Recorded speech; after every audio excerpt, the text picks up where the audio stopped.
Chapter 854. I ask you, who sent you?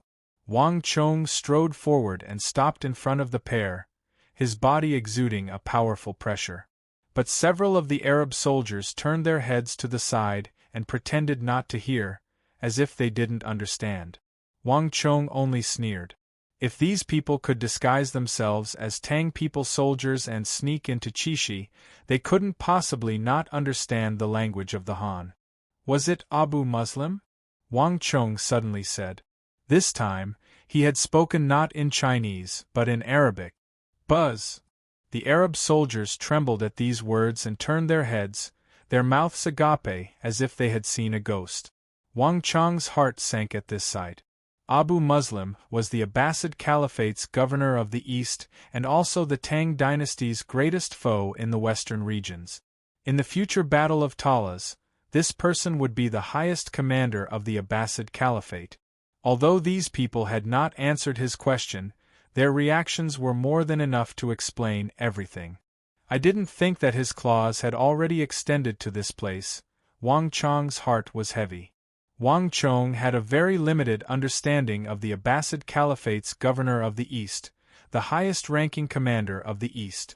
Wang Chong had always believed that he was the only one silently preparing to deal with the Arabs, but Wang Chong had never imagined that the Abbasid Caliphate's governor of the East had already dispatched scouts and spies to the Tang dynasty 6 months ago, and that their spies had already penetrated through Anxi to Chishi. In a flash, Wang Chong smelled the thick scent of war and conspiracy. Wang Chong suddenly realized that he had been far underestimating the Arab commander west of the Tsong Mountains. This Arab leader was far more frightening and difficult to deal with than he had imagined. You know the name of our lord? Impossible. A Tang people like you actually knows how to speak our language. You should give up on that idea. No matter what you want to ask, we won't tell you. At this moment, the Arab spy who had been clenching his teeth this entire time finally spoke. The Arabic that Wang Chong had spoken, especially the words Abu Muslim, had given them a massive shock. They had been hiding in the Central Plains for so long, but this was the first time they had heard someone speak Arabic so fluently. Not even Fuming Lingcha, who was known to be able to accommodate all kinds of people, could do such a thing. In truth, there were very few people in the western regions who could speak Arabic. But what shocked them the most was that Wang Chong actually knew the name of their supreme commander. The distance between the Abbasid Caliphate and the Tang dynasty meant that the knowledge of both sides was limited. Moreover, the Abbasid Caliphate was even more guarded against outsiders than the Tang dynasty, and all information related to the army was treated as absolute secret. Even the nearby kingdoms of the western regions probably had very few people who knew the name of their commander-in-chief. But this young Han Protector General, who had never been to the Abbasid Caliphate or even the western regions, was actually able to call out his name. This left the elite scouts of the Arabian Empire flabbergasted. There's no need to say more. You've already answered, Wang Chong indifferently said. Knowing the name Abu Muslim meant that Wang Chong already knew the vast majority of the secrets, so it didn't matter if he said the rest or not. Sukui, take them away. You can deal with the rest. Yes, Marquis. Sukui understood and waved his hand. Several Wushang guards immediately stepped forward and took the scouts away. The City of Steel had experts specialized in interrogations, all of them originally from the Bureau of Punishments, who had been transferred to the City of Steel through their connections with the Eagle. When Wang Chong entered the Chishi Protectorate, he had also brought these people with him. Even if these Arab scouts had been specially trained to keep their secrets, Sukui was confident that he could pry out a few secrets from them if they clenched their teeth and refused to speak. The appearance of the Arab spy had aroused a great deal of attention from Wang Chong, and it had completely refreshed Wang Chong's understanding of the Arab commander, Abu Muslim. Just when Wang Chong was preparing to thoroughly investigate this matter, one day later, when everyone was still immersed in peace and tranquility, an eagle silently flew over from the distant western regions. But few people knew that the news brought by this eagle was like a meteor crashing into the ground, shaking the entire empire and completely disrupting Wang Chong's rhythm. What? Gao Xianji attacked the Sher kingdom, killed its lord, and conquered the entire kingdom? Wang Chong was in the main hall of the Qixi Protectorate, reading through the documents of the Qixi Protectorate. When he heard this news, his body trembled like a bolt of lightning had struck his head, and he didn't even realize that the military document in his hand had fallen to the ground. At that moment, the entire hall fell into a deathly silence. The Battle of Talas. This was the only thought in Wang Chong's mind. How could this be? The Battle of Talas won't start for at least half a year. How could it be so soon? Wang Chong's face was pale, his mind in chaos. In order to prevent this war, he had put in a lot of effort. He had even written a letter to Go Xianji, stating the pros and cons of this matter.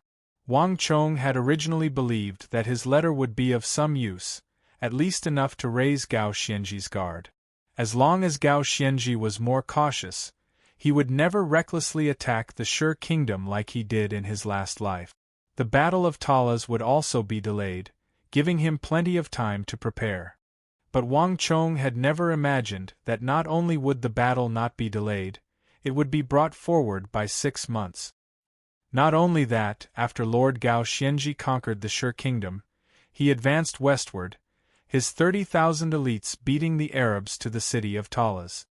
Suki bowed, his expression grim as he sensed the gravity of the situation. But the Arabs quickly marched east, turning out all their forces to surround the city of Talas. The situation is grave and urgent. The commander of the 4 garrisons of Anxi, Feng Chongqing, has already sent a letter requesting reinforcements. I request Marquis to make the decision. Buzz. Suki had barely finished speaking when he heard a boom that caused the entire hall to fiercely sway. Suki raised his head, but he quickly realized that this was no earthquake. Wang Chong had fiercely stood up from his seat. His aura surged, and his majestic astral energy filled the entire hall like waves. Even a blind person would be able to sense that Wang Chong's mind was extremely unstable. Marquis, Suki subconsciously called out. After following Wang Chong for so long, he had gained the impression that Wang Chong was always a strategist who always had a card up his sleeve. Even in the War of the Southwest, Wang Chong had never panicked. This was the first time Suki had seen Wang Chong lose his composure. "Bring that letter over." Wang Chong's voice resounded through the hall. "Yes." Suki stepped forward and respectfully handed over the letter requesting reinforcements from the Anxi Protectorate. "I've already given the order. All the intelligence and information related to this battle will be delivered before dawn in 12 hours at most." This night was destined to be a sleepless one for the entire Qixi Protectorate. The hall was brightly lit, and Wang Chong uneasily paced back and forth. All the generals, whether they were Li Sai, Suki, Heba Yi, or Su Yiqin, had been summoned. By daybreak, all the information had been gathered. For this reason, Wang Chong had even personally written a letter to Feng Chongqing, who had been left behind in the western regions, asking for the details of the matter. Wang Chong finally understood the truth behind this massive upheaval. Gao Xianji had led his army to attack the Sher kingdom, slaughtering its officials, and then crossing the Tsong Mountains to advance west and occupy the city of Talas.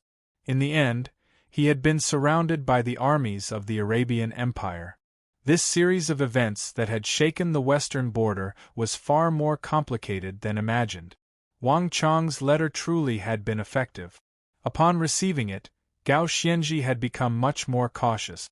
If everything went as expected, Gao Xianji would have to wait several months before attacking the Sher kingdom. But an unexpected piece of news had completely disrupted Gao Xianji's tempo, forcing Gao Xianji to take a series of swift actions, including attacking the Sher kingdom and crossing the Tsong Mountains to occupy the city of Talas. The king of the Sher kingdom had colluded with the Arabs, and the two countries had agreed to work together to attack the Anxi Protectorate in a few months. This news had caused Gao Xianji to change his mind and strike first, triggering this massive upheaval. How could it be like this? Wang Chong gripped the letter and mentally sighed, unable to speak for a long time. Pull one hair and move the whole body. A butterfly flapped its wings, stirring up a storm and massive waves on the boundless sea. The current situation was completely different from what he had known. Wang Chong had always believed that Gao Xianji's sudden attack on the Sure Kingdom would be the same as in history, a calamity brought about by greed. But after reading the reason for Gao Xianji's attack, not even Wang Chong could find a single word of blame. Wang Chong had never known that the Sure Kingdom was colluding with the Abbasid Caliphate to deal with the Anxi Protectorate. Wang Chong also could not determine if this was because of some hidden information from his last life or simply because of the butterfly effect. But there was one thing that he could be sure of. Once he confirmed that the other side was working together, he would strike first, taking the initiative to attack before the other side could fully prepare. This was the most correct method for a famed general. Gao Xianji's method could not be faulted, and if it were Wang Chong, he would definitely have done the same. And if Arabia was colluding with the Sure Kingdom, once Gao Xianji captured the Sure Kingdom, the Arabs would definitely send reinforcements. Rather than passively waiting, it was better to attack to the end.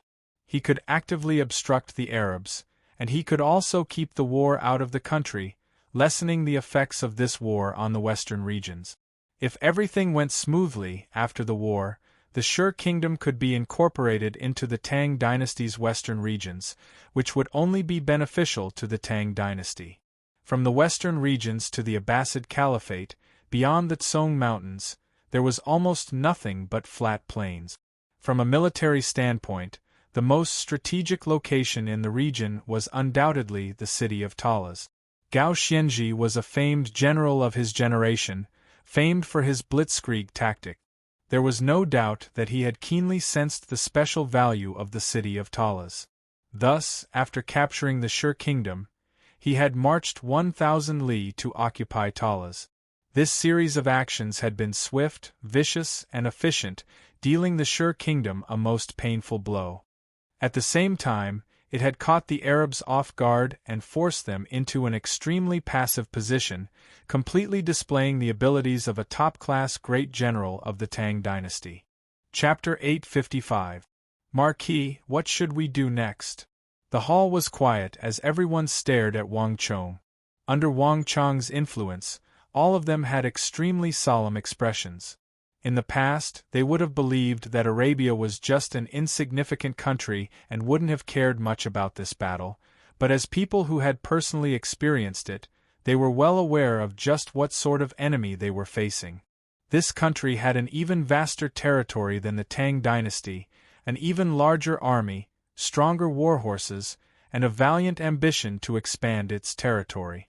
This was the Tang dynasty's strongest foe on this continent. Gao Xianji had already led nearly 90% of the Anxi Protectorate army into the city of Talas, and behind him was a vast expanse of land.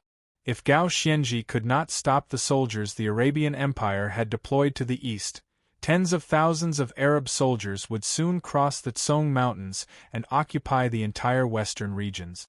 Qixi would bear the brunt of this assault. Once Qixi fell, all of Longxi and the interior of the Tang dynasty would be threatened.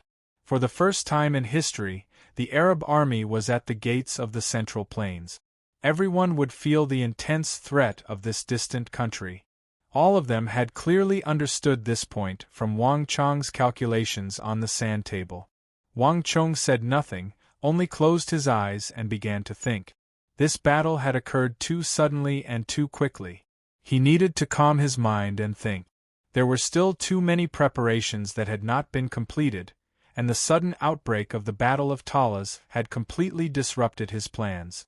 Li Sai, pass on my order. Open the Qixi armory. After some time, Wang Chong finally opened his eyes, which were bursting with a dazzling light. Boom! After a while, with a roar of steel, the long-sealed Qixi armory suddenly opened. Sunlight shone down and finally shone into the largest armory at the border.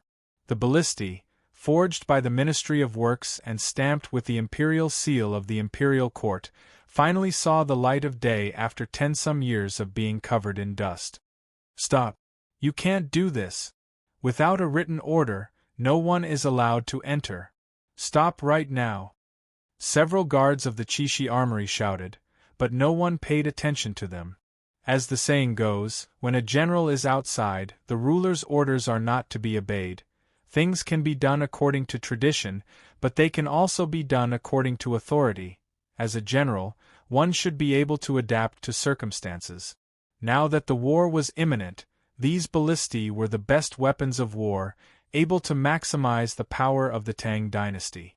In the past, the successive generations of Chishi protector generals, including Foman Linta, had all scrupulously abided by this rule, not daring to violate it. However, Wang Chong was different. He would not rigidly adhere to the old rules. Boom! As Wang Chong led his army into the Chishi armory, the Stone of Destiny's cold voice resounded in Wang Chong's mind. Special event, Destiny's Choice. With this voice, light and shadow began to shift. Rumble! A massive city began to rise from the ground, with this city as the boundary. On one side were tens of thousands of black war banners, and on the other was a vast sea of yellow dragon banners. The moment the two sides met, they immediately began to fight. Translated by DX HasioXD, edited by DX HasioXD. Wang Chong's heart paused, and he immediately stopped. The wheels of history slowly turn. No matter how many tributaries it passes, it will eventually return to its original course. One mountain cannot accommodate two tigers, and the same continent cannot have two massive empires at the same time. This is a war that cannot be avoided. Of the two empires, only one can proudly roar at the summit of the world, while the other will rapidly decline, falling into the twilight years of a lion. Upon hearing these last words, Wang Chong's entire body trembled. But all of this was far from over. A lion that has lost its claws and teeth is like an eagle that has lost its wings. This is the twilight years of a lion, and it is also the choice of destiny. As the controller of destiny, Host has one and only special treatment. By paying 8,000 points of destiny energy, Host can choose to exempt himself and withdraw, or Host can choose to enter of his own accord and receive 2,000 points of destiny energy as a reward. Warning: if Host chooses to enter of his own accord, Host will face tremendous danger. If the mission fails, the empire will fall, and Host will be obliterated. As Wang Chong listened to the voice in his mind, a hint of a smile tugged at the corner of his lips. 8,000 points of destiny energy. Thus, during the Battle of the Triangular Gap, if he had not exchanged for the karmic battle armor, he could have been exempt. But even if he had this chance, would he really withdraw? Confirm. Wang Chong faintly smiled. Without the slightest reluctance, he instantly stepped into the Chishi armory. Flap, flap, flap. The black eagle flew over the mountains, scattering in every direction. The situation at Talas had not only reached Chishi, but also the capital, where it sparked a fierce debate in the imperial court. Your Majesty, we should immediately send out soldiers to reinforce Lord Gao Xianji. 30,000 elite soldiers trapped is no small matter. If the Anxi Protectorate army is defeated, Suya, Shul, and the other 4 garrisons of Anxi will also fall, and all of Anxi will fall. We should immediately send reinforcements to Anxi. In the imperial court, several generals were passionately complaining about the severity of the situation. Absurd. Just as they finished speaking, a minister on good terms with the Prince of Qi immediately stepped forward and sternly rebuked them. Gao Xianji is a godly strategist. Ever since he joined the army, Lord Gao has won almost every battle in the western regions. Now that the Sure Kingdom has fallen, Lord Gao has led his army west and smoothly occupied Talas. With Lord Gao's abilities, it won't be long before he defeats the Arabs. What need is there to talk about sending troops now? Have all of you lost your minds? Although King Qi and the King of Song had always been on bad terms, and the two factions had always argued in the imperial court, neither side willing to give in to the other. But this time, it was not a purely personal grudge. Of all the protector generals and great generals of the Tang dynasty, none had achieved more dazzling feats than Anxi Protector General Gao Xianji. Although he did not have the most seniority, and could not compare to the other great generals and protector generals, the military skills he displayed and his astonishing feats on the battlefield far surpassed those of the other protector generals and great generals. In the military and the imperial court, Gao Xianji even had a nickname, the ever-victorious general. Ever since he had taken the position of protector general, Gao Xianji had never suffered a defeat. Moreover, his tactics were swift and unpredictable, and he was extremely skilled at taking the initiative. It was precisely because of his extraordinary abilities and the terrifying fighting power of the Anxi Protectorate army that he had been able to suppress the kingdoms of the western regions with a measly army of tens of thousands, forcing all the other kingdoms to bow their heads and allowing the western regions to remain impregnable. This time, although Gao Xianji's soldiers had been trapped in the city of Talas, many people believed that this was Gao Xianji's strategy. In the end, Gao Xianji would still defeat the Arabs and emerge victorious. After all, similar situations had occurred before, and they were not rare.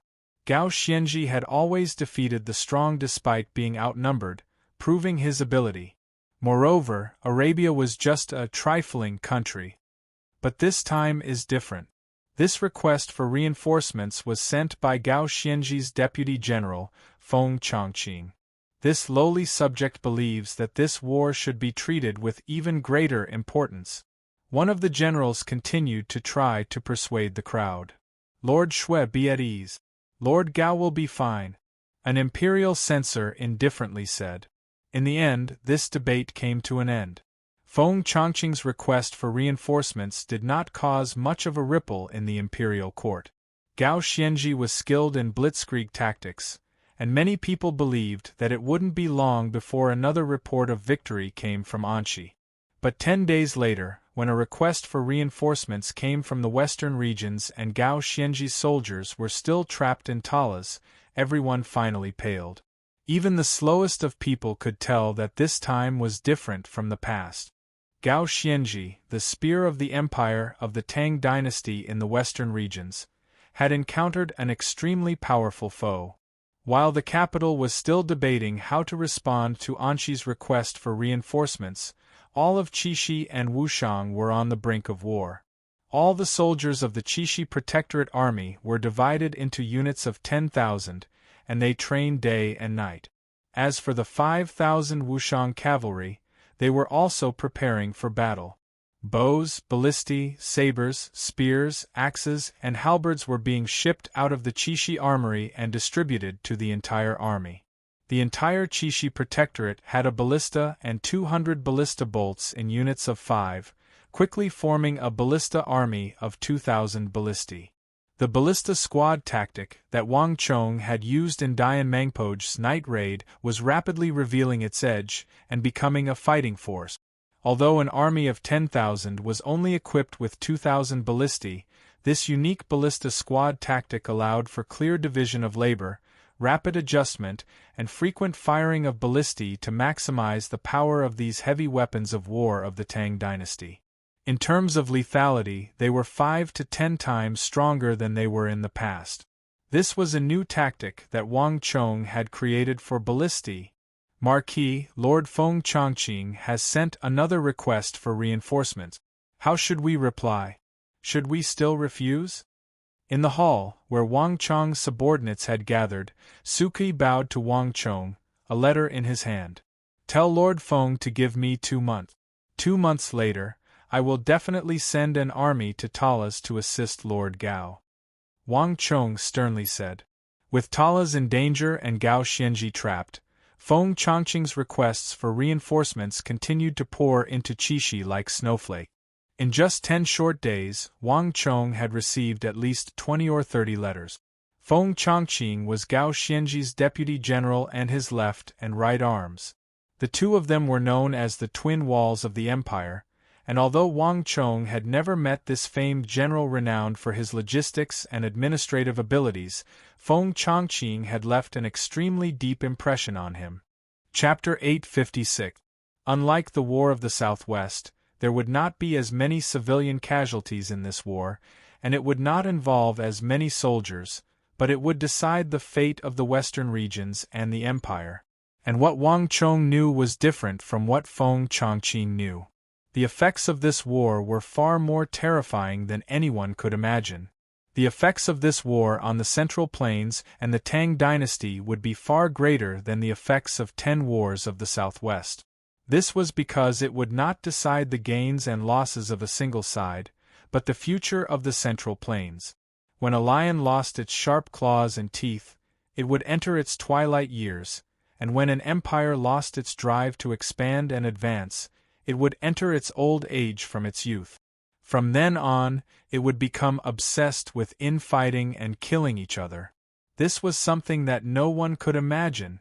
Wang Chong had seen it for himself and knew of that sort of chaos. Thus, no matter what, Wang Chong could not permit the Tang dynasty to fall into such a state. Wang Chong was no less anxious for this battle than Feng Chongqing, but no matter how anxious Wang Chong was, he was keenly aware that this was not the time to send soldiers. Both he and the Qixi Protectorate were far from ready. In these circumstances, if they rashly sent soldiers, not only would they fail to help Gao Xianzhi and the Anxi Protectorate army, they would end up throwing themselves into prison, sending the Qixi Protectorate and Wushang's cavalry to their death. History had already changed. In his last life, Anxi Protector General Gao Xianzhi had marched 1,000 li and lost the city of Talas by a hair. In the end, he was trapped in the wilderness, attacked by the armies of the Arabian Empire, and eventually defeated in the wilderness of the city of Talas. But now everything was different.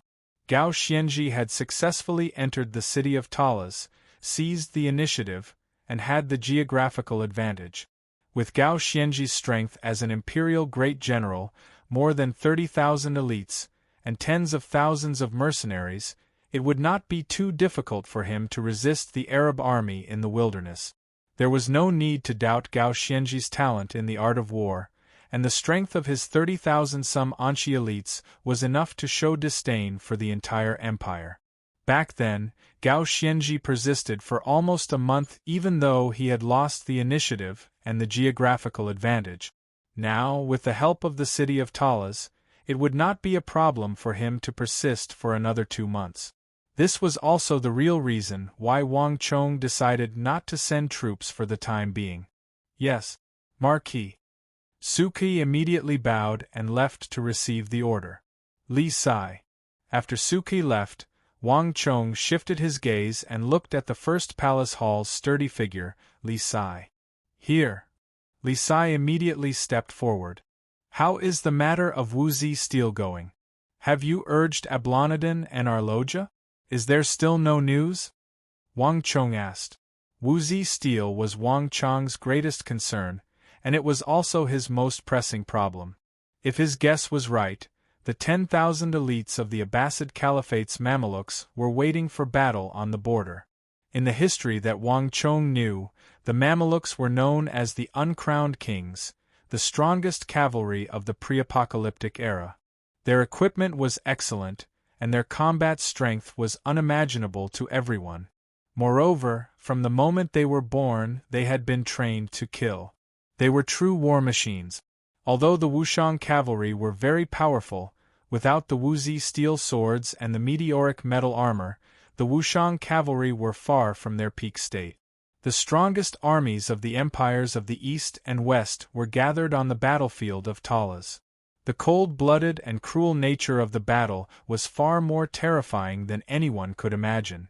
Wang Chong would never permit the Wushang cavalry that he had painstakingly trained to recklessly charge onto the battlefield before they were fully formed, only to be needlessly buried there. Marquis, there's news from Sindhu. Ablonadin and Arloja have replied that the High Priest has agreed. The 6,000 June of Hyderabad or has been prepared and can be taken at any time. But there's a problem. Talas is currently in a state of war, and the road from Sindhu to the Central Plains has been cut off. They can no longer use the normal route to transport the ore from Hyderabad. Lisai loudly said. Buzz! Lisai's words caused everyone in the hall to tense up. The news from the city of Talas had completely disrupted their rhythm, and everyone was frantically trying to figure out what to do. Everyone had their own things to do, just like the different parts of a machine, each with their own responsibilities. They had no idea what Lisai was talking about, but they all knew the importance of Wuzi steel. Wang Chong creased his brow and suddenly stepped down from his throne. The Arabs and the Anshi Protectorate army were still locked in a stalemate at the Battle of Talas, but some effects were already beginning to show. The Sindhi high priest was clearly worried that this unprecedented battle would have an adverse effect on this transaction worth 6 million taels of gold. Wang Chong's generosity was beginning to show its effects. At present, Wang Chong was the greatest financial backer of the Hyderabad ore transaction, and he was also the greatest help to the Sindh.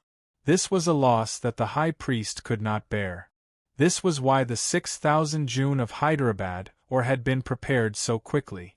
But things were not going as smoothly as they seemed. The battle between Gao Xianji and Abu Muslim had cut off the transportation route to Hyderabad ore. Rashly transporting the ore at a time like this would end up being intercepted by the Arabian Empire. Tap, tap. Wang Chong's footsteps echoed through the hall, his heavy footsteps seeming to strike at the hearts of everyone present. As Wang Chong walked forward, everyone slowly turned to the only model in the hall. As they gazed at the city of Talas in the center of the model, they all felt an indescribable strangeness. This model had been made by Wang Chong before the battle had even begun, and it had been there for a very long time. But no one had realized what this model signified, not until this moment. Marquis. The path between the Central Plains and Sindhu truly has been cut off. I've already sent many scouts and rock eagles. The area around Talas is filled with Arab soldiers. I've already investigated and found that all trade routes along the Silk Road between the east and the west have been cut off. Even the Arab caravans had stopped all activity. The path between the east and the west has truly been cut off. We can't go through there. Perched on his shoulder, Zhang Ke gazed at the undulating terrain and mountains on the model as he respectfully reported to Wang Chong.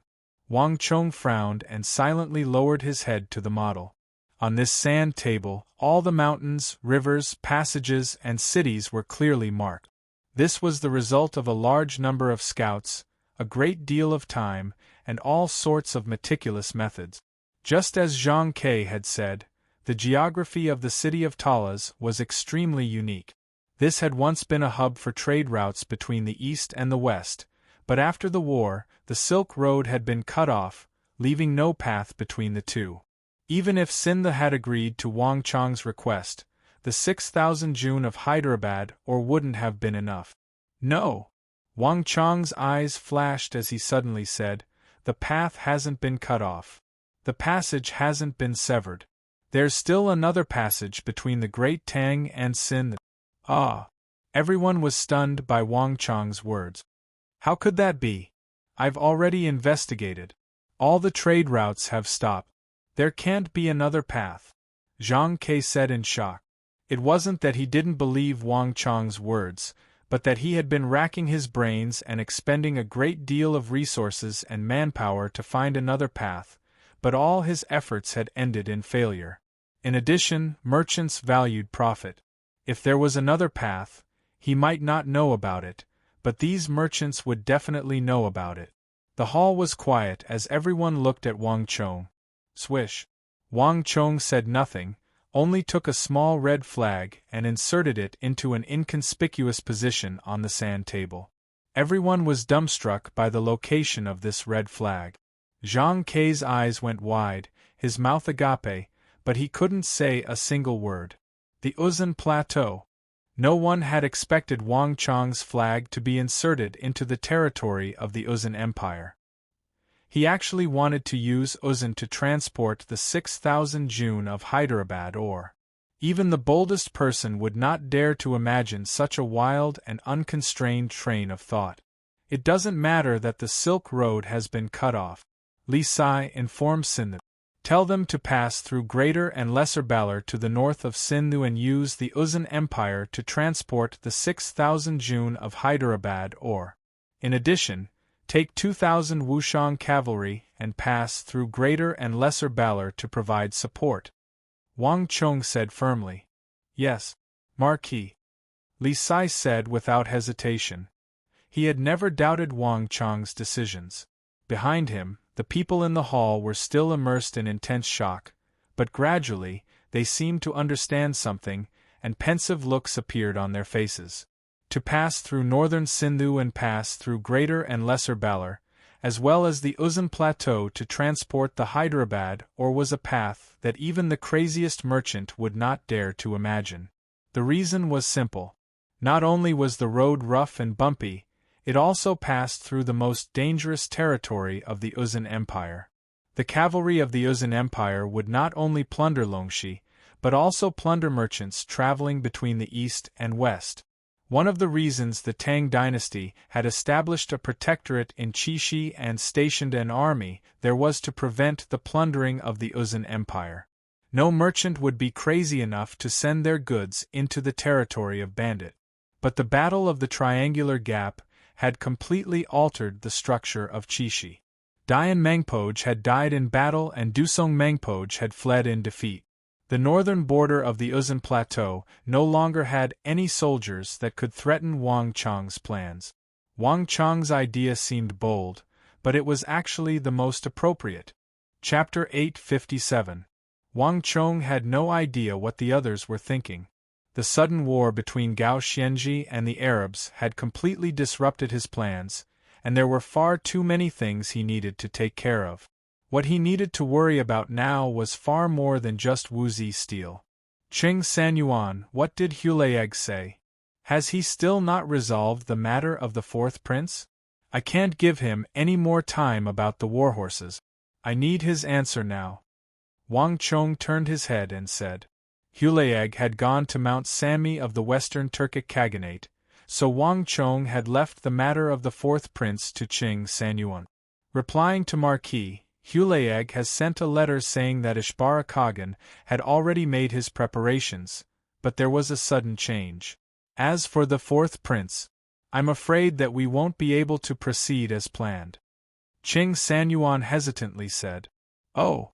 Wang Chong's brow creased, and then his eyes flashed as he sneered. Is it because of the Battle of Talas in the western regions? Yes. Qing Sanyuan lowered his head after a moment's hesitation, but in the end, he still chose to speak the truth. Qixi was currently in need of manpower and soldiers, and Hulayeg's failure at Mount Sami was clearly not good news. Humph, it seems like the Turks still haven't gotten used to the rules they should follow when dealing with me. No matter what the outcome of this battle is, they won't have a single chance. Cavalry, cavalry. A cavalry without a horse is just an infantry. In the past, Wang Chong wouldn't have cared how much time Hulayeg had to spend, but now, a great battle was imminent. Wang Chong needed a large number of soldiers, and these warhorses were particularly important. Ishbara Khagan had clearly sensed this, which was why he had changed his mind and thought of delaying tactics. Qing Sanyuan, I will give you 3,000 Wushang cavalry. Lead a group of soldiers from the Qixi Protectorate and set out from Qixi in the next few days, immediately penetrating the Turkic steppe. Remember, only follow the water. Wherever there is water, there will be horses, cows, sheep, and even Turkic tribes. Animals can't live without water. I want you to sweep through all parts of the water source in 3 days. In 10 days, crush the Turkic armies in the west. Wang Chong's eyes were cold and brimming with killing intent. In the Battle of Talas, Gao Xianji had been hailed as the war god of the western regions, but he was at a disadvantage, surrounded by the Arabs. Wang Chong had previously thought that this matter would create an unfavorable variable in his deal with Ishbara Khagan. It was highly likely that the Western Turks would begin to covet Ishbara Khagan and believe that he had a chance. What Wang Chong needed to do was utterly destroy any hope that the Western Turks had, making them understand that even if something happened in the western regions, as long as he was there, Qixi would be impregnable. Yes, this subordinate obeys. Qing Sanyuan immediately left to carry out the order. In this period of time, everyone had felt an intense pressure. Letters had come one after another from Anshi, and Gao Xianji, with his 30,000 elites, had been hailed as the blitzkrieg general of the western regions, the invincible general. When he led an army into a campaign, he always ended it quickly and rarely lasted for too long. But now 10-some days had passed, and this illustrious imperial great general of the Tang dynasty was still trapped in Talas. Even the slowest person, even those who had no understanding of Arabia, could tell that Gao Xianji had encountered an unprecedentedly powerful foe. Anshi was in a state of emergency, and all hopes rested on them. Chen Bin, your subordinate is here. Inform Zhao Jingdian that I will only give him 20 days. No matter the price, the road from the capital to Qixi must be opened. In addition, I will leave the construction of the cement road from Qixi to Anshi to you. Get in touch with Feng Chongqing and have him cooperate fully. I will only give you 25 days to complete this road. All the manpower and resources of the City of Steel will be at your disposal. If the road is not opened in 25 days, you will be dealt with according to military law. Yes, this subordinate obeys.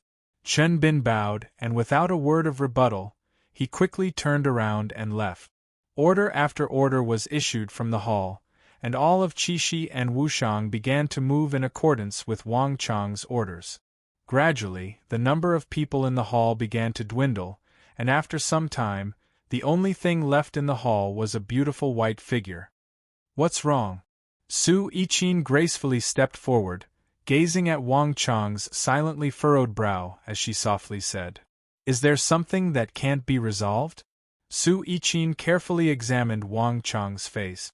Wang Chong's face was handsome and bright, possessing a maturity and steadiness that no youth of his age could rival. His sword-like eyebrows and imposing aura made Wang Chong's body seem even more enchanting. But at this moment, Wang Chong's brow was slightly creased, and one couldn't help but feel sorry for him. Wushang, Qixi, Anshi, only Su Yiqin was keenly aware of the enormous pressure placed on this young man's shoulders. Everyone treated him as their pillar of support, believing him to be omnipotent, but they had forgotten that he was actually only a 17-year-old youth. It's nothing. Wang Chong waved his hand, still deep in thought. But our soldiers are still far from enough. The pavilion closest to the water enjoys moonlight first, and Talas is still too close to the Abbasid Caliphate. The 5,000 Wushang cavalry I have are far from enough to change the course of this war. Based on Wang Chong's understanding of the Arabs and the information he had gathered so far, the Abbasid Caliphate had at least 200,000 soldiers, and this number was only going to increase. The soldiers from Qixi alone were far from enough. This was also what had been troubling Wang Chong in this period of time. He still didn't have enough chips in his hands. Wang Chong couldn't help but sigh at this thought. But at this moment, he heard a soft chuckle at his ear. Startled, Wang Chong raised his head and saw that Su Yiqin was lightly covering her mouth and nose with her slender fingers. She was laughing so hard that even her face was red. "I thought you were worried about something. So it's this. Leave it to me. I'll help you handle this matter. I guarantee that in a month, you'll have at least 6,000 Wushang cavalry," Su Yiqin confidently said. Wang Chong's body trembled as he stared in shock at Su Yiqin. No one understood Wushang village more than he did. They were extremely xenophobic, and ordinary people couldn't even enter. Even though he had the memories of his last life, he had still spent an enormous amount of effort to recruit 5,000 cavalry. Moreover, Wushang village didn't have many people in the first place, so it was already quite difficult for them to allocate 5,000 cavalry. Not even Wang Chong dared to ask for more. But now, Su Yiqin was confidently promising him that in a month, she would recruit 6,000 more Wushang cavalry for him. What, you don't believe me? Su Yiqin smiled. This matter wasn't too difficult to begin with. It's just that you men are clumsy and don't know how to do it properly. Wang Chong stared blankly at Su Yiqin, completely speechless. If someone else had said this to him, Wang Chong would have treated it as a joke. But since it was Su Yiqin, the logistics queen of the Tang dynasty, who said this, the meaning and weight were completely different. Alright, Yiqin, I'll leave this matter to you. North of the Uzan Highlands, northeast corner, a place where few people tread. Rumble. The air surged, and the hurried sound of hooves broke the silence of the highlands. The earth trembled, and in just a moment, a torrent of steel roared out from the highlands. Everyone, keep up. Don't fall behind. Be careful. Shouts resounded through the highlands. At the front of the group, Li Sai took the lead and galloped over. He was dressed in heavy armor, and his massive body was like a heavy mountain, exuding a storm of pressure. The Wuzi steel sword was the most important thing to all of them, far surpassing anything else. Thus, of Wang Chong's subordinates, Li Sai had been the first to set out. Dispatching his number 1 general was enough to show how much importance Wang Chong placed on this matter. Is everyone here? Take a head count. In addition, carefully inspect your weapons and equipment so that you can deal with any possible battle. Li Sai's voice was like a great bell, resounding over the highlands. Yes, General. The moment Li Sai gave the order, the 2,000 Wushang cavalry swiftly assembled and finished their preparations. Kong Xian, I'll give you 1,000 soldiers. Set out from here, through Greater and Lesser Balor, and penetrate deep into Sindhu to provide support for the caravans transporting the ore. There's no need to say how much importance Marquis places on this matter. Nothing can be allowed to go wrong. Understood? Li Sai's gaze was sharp. He turned his head and looked at a deputy general beside him. This person was called Kong Xian, a person that Li Sai had unearthed while leading troops. He was calm, determined, decisive, and had good judgment. He was able to assess the situation and make the most correct decision. Li Sai sensed the talent in him and brought him along. He gave him military books and strategies, as well as everything he had learned. After experiencing several major battles, Kong Xian had already matured into Li Sai's strongest deputy general. This was also why Li Sai had transferred him over for this operation. General, be at ease. This general swears to complete this mission to the death. Kong Xian dismounted and knelt on the ground, his face determined. There's no need to say anything else. Go. Li Sai waved his hand. With these words, Kong Xian quickly mounted his horse and led the 1,000 Wushang cavalry toward Greater and Lesser Balor and Sindh. Li Sai led the other 1,000 soldiers and stood on the plateau, watching Kong Xian and the others leave. Only after a long while did he regain his composure. All other soldiers, hear my order. Without my order, no one is allowed to move. We will wait here until they return and provide support at any time. Yes. Chapter 858. General. At this moment, a soft voice rang out in Li Sai's ear. The vultures of the Uzan have appeared. They've discovered us. Li Sai's eyes flashed as he followed the scout's gaze. In the southwest direction, a huge black vulture spread its wings and appeared in the sky above them. It circled around in circles, obviously spying on them. Even farther away, a black silhouette on a warhorse was standing on the horizon, watching them from a distance. From his attire, he was clearly an Uzan cavalryman. There's no need to worry. Let him be. Li Sai only glanced at him for a moment before quickly turning his head back. There's no one in the northern border of the Uzan that can threaten us now. After saying this, he stared to the northwest like a god of war, silently waiting.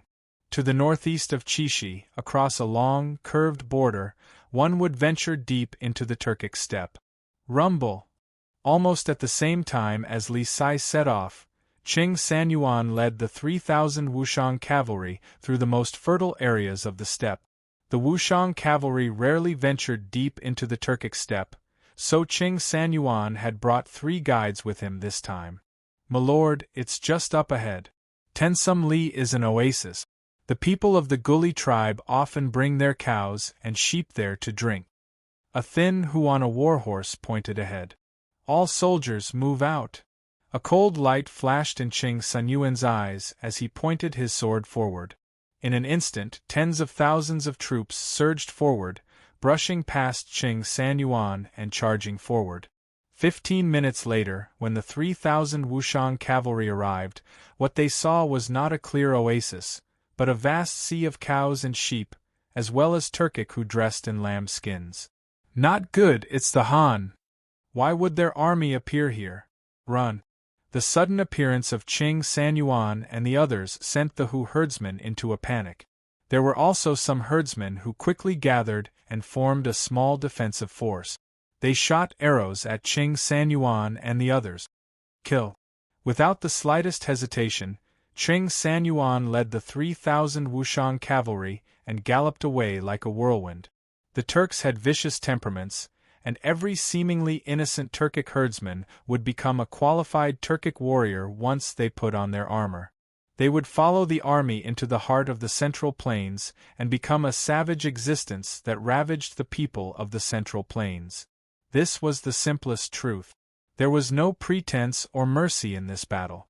When the battle ended, the land around the oasis was stained with blood, and there were corpses of cattle, sheep, and herdsmen everywhere. "Let's go to the next location." Qing Sanyuan's sharp eyes focused on the north, and with a wave of his hand, he led the 3,000 cavalry forward like a dark cloud. One place after another, Qing Sanyuan strictly followed Wang Chang's orders, charging through the water sources of the Turkic steppe and sweeping through the surrounding herdsmen and tribes. His movements were clean and swift, and in a single day, he had swept through several dozen water sources. And as countless herdsmen and tribes fled, the matter quickly spread across the western Turkic steppe. "Bastard!" Upon receiving the urgent report from the herdsmen of the Turkic steppe, a Turkic deputy general on the western border of the Western Turks clenched his teeth and stood up. "These Han are too impudent. Do they really think that our Turks have no one left?" With the death of the Black Wolf Yabgu, all the soldiers had fallen into this deputy general's hands. At the very least, until Ishbara Khagan appointed a new Yabgu, all the 30,000 cavalry in the west would be under his control. "Have you found out? Only 3,000 some? That young marquis of the Tang dynasty isn't here?" Nala Lubu pressed his hands against the metal table, half his body leaning over it as he spoke with a vicious expression. "General, we've already investigated. That Wang Chong of the Tang dynasty isn't here, and the one leading the army is a nameless nobody. Moreover, he only has 3,000 soldiers. Our people have already confirmed it time and time again." The Turkic scout kneeled in the tent and respectfully said, "Pass on my order. Gather the army and set out with me. Kill every last one of these Han." Nala Lubu's voice was still echoing through the tent as he strode over the table and out of the tent. In the Battle of the Chishi Armory, the 5,000 elites led by the Black Wolf Yabgu, a Gudulan, had been completely wiped out. This battle had dealt a massive blow to the Western Turkic Khaganate's forces in the Chishi region, but even so, the Western Turkic Khaganate had left behind an extremely powerful force in the region. Nala Lubu might not have been as famous as a Gudulan, but he was still a famous general of the Western Turks. He had experienced many battles, and with his 30,000 soldiers, he was still a formidable force. Rumble. Following Nala Lubu's order, all the forces of the Western Turkic Khaganate in the Chishi region began to gather. Neighed as thousands of warhorses surged toward Qing Sanyuan and the 3,000 Wushang cavalry. "Milord, they've moved out." At almost the same time as the Western Turks moved out, on the distant Chishi border, Zhang Ke took back a large eagle that had flown down from the sky and turned to Qing Sanyuan. "Ha ha, as expected," Milord predicted. "As long as we occupy the water source and make it impossible for the Turkic shepherds to drink their cattle and horses, the Turkic army will definitely be unable to restrain itself from attacking." Qing Sanyuan was riding on a large green horse, a blushing look on his face. The steppe was covered in lush grass, and while the Turks had no fixed residence, they could graze wherever they pleased, but no matter where they grazed, they couldn't live without a source of water. As long as they could grasp this point, they would be able to grasp their fatal weakness. In this aspect, Qing Sanyuan could only prostrate himself in admiration of Wang Chong. Although it was just a few words, they had struck at their greatest weakness. Flap flap. Without another word, Qing Sanyuan picked up a carrier pigeon with golden eyes, released it, and silently sent it off in the direction of Qixi. After doing all this, Qing Sanyuan faintly smiled and turned to the 3,000-some Wushang cavalry behind him, their formation like an impenetrable fortress. "All soldiers, hear my order. Prepare for battle." A little more than 2 hours later, the earth suddenly began to rumble. In the distance, one could see a cloud of dust rising from the horizon and countless pieces of grass drifting into the sky. In the distance, one could see a faint black line wriggling as it charged toward the Tang army. "Awo!" The wolf pack howled, and a huge war flag quickly rose from the opposite horizon. On the black flag, a picture of a gray wolf fluttered in the wind. The Turkic army! The Turkic army that had been garrisoned in the Qixi region and posed the greatest threat to the Tang dynasty had finally caught wind of the news and rushed over. "All soldiers, get ready! Charge! Charge!" While the 30,000-some Turkic soldiers were still very far away and in disarray, Qing Sanyuan suddenly smiled and waved his hand. Leading the 3,000 Wushang cavalry in a fearless charge, they were like a reef in the midst of a massive wave. Clang clang clang. As they charged, one after another, war halos shot out from beneath Qing Sanyuan and the others' feet. In the blink of an eye, tens of thousands of halos gathered together, turning the 3,000-man army into a small fortress. "Bastard!" Nalalubu's eyes widened at this sight and his blood surged to his head, his entire person enraged. He had brought more than 30,000 soldiers, more than 10 times the number of his foes, but this nameless pawn of the Tang dynasty had actually dared to attack him. "Kill them all! Leave none alive!" Nalalubu ordered. Not only did the 30,000 soldiers not slow down, they even began to charge forward. The distance between the two sides continued to close. Boom! With a heaven-shaking boom, the 3,000 Wushang cavalry formed into a long arrow formation that fiercely collided with the 30,000 Western Turks. "Nay! Ah! Kill them all! Kill them all!"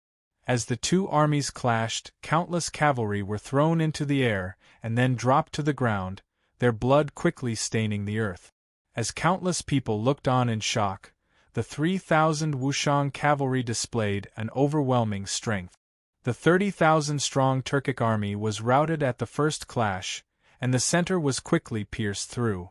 The difference in quality and quantity was on full display at this moment. In this first clash, the Turks had already lost more than 4,000 men. "Bastard!" Nalalubu was infuriated. Clang! He unsheathed his saber and pointed it at Qing Sanyuan. "Nameless pawn, hand over your life!" Nalalubu waved his saber and led his elite soldiers in a charge at Qing Sanyuan. He could already tell that while this great Tang cavalry was astonishingly powerful, the strength of their commander wasn't very high. To shoot a man, first shoot the horse, and to capture the band, first capture the leader. As long as he could kill their commander, the rest would naturally collapse without a fight. Rumble! Seeing Nalalubu move, the other Turkic soldiers immediately followed him. "Humph, I was just waiting for you," Qing Sanyuan sneered, a harsh light in his eyes. Rumble! Just when Nalalubu was leading his elites in a charge, the unthinkable took place. Buzz!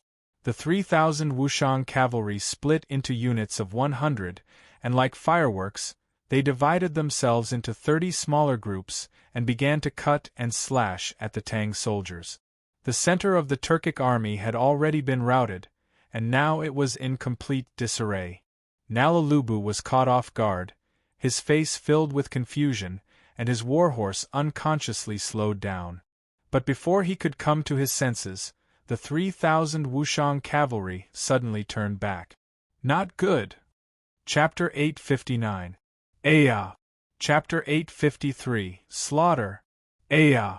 An earth-shattering scream resounded as the thick stellar energy that had expanded for more than 4 feet around Lu Lubu's body was swiftly annihilated. After a brief moment of silence, Lu Lubu's entire body was covered in sword and saber wounds as he fell heavily to the ground. Puff, puff, puff. Countless arrows of blood shot out from his body and the warhorse beneath him.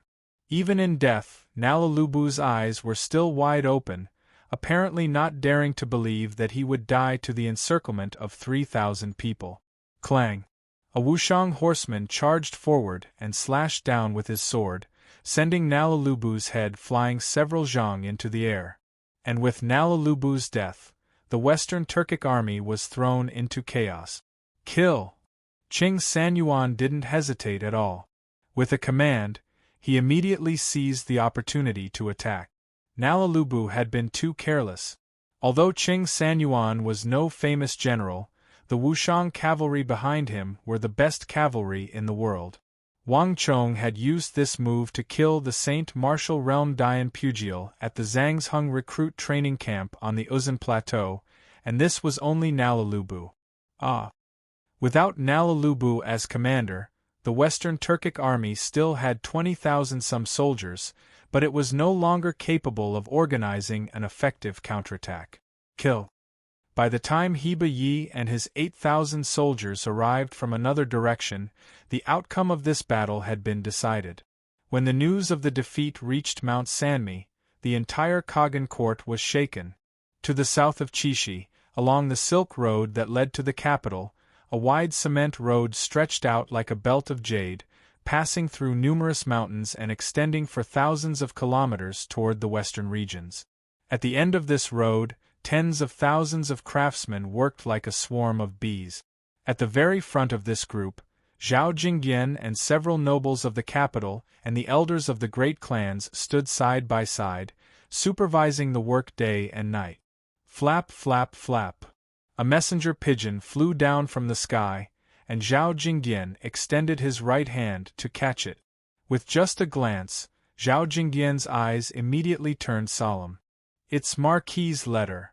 Zhao Jingyan opened the letter, glanced at it, then put it away and walked forward. He stopped in front of a well-dressed old man. Mr. Su, how far are we from Wushang? Zhao Jingyan asked. It's not far now. In fact, we could have reached Wushang not too long ago, but according to Master's orders, we widened the road and strengthened the hardness of the cement road to allow it to carry more weight.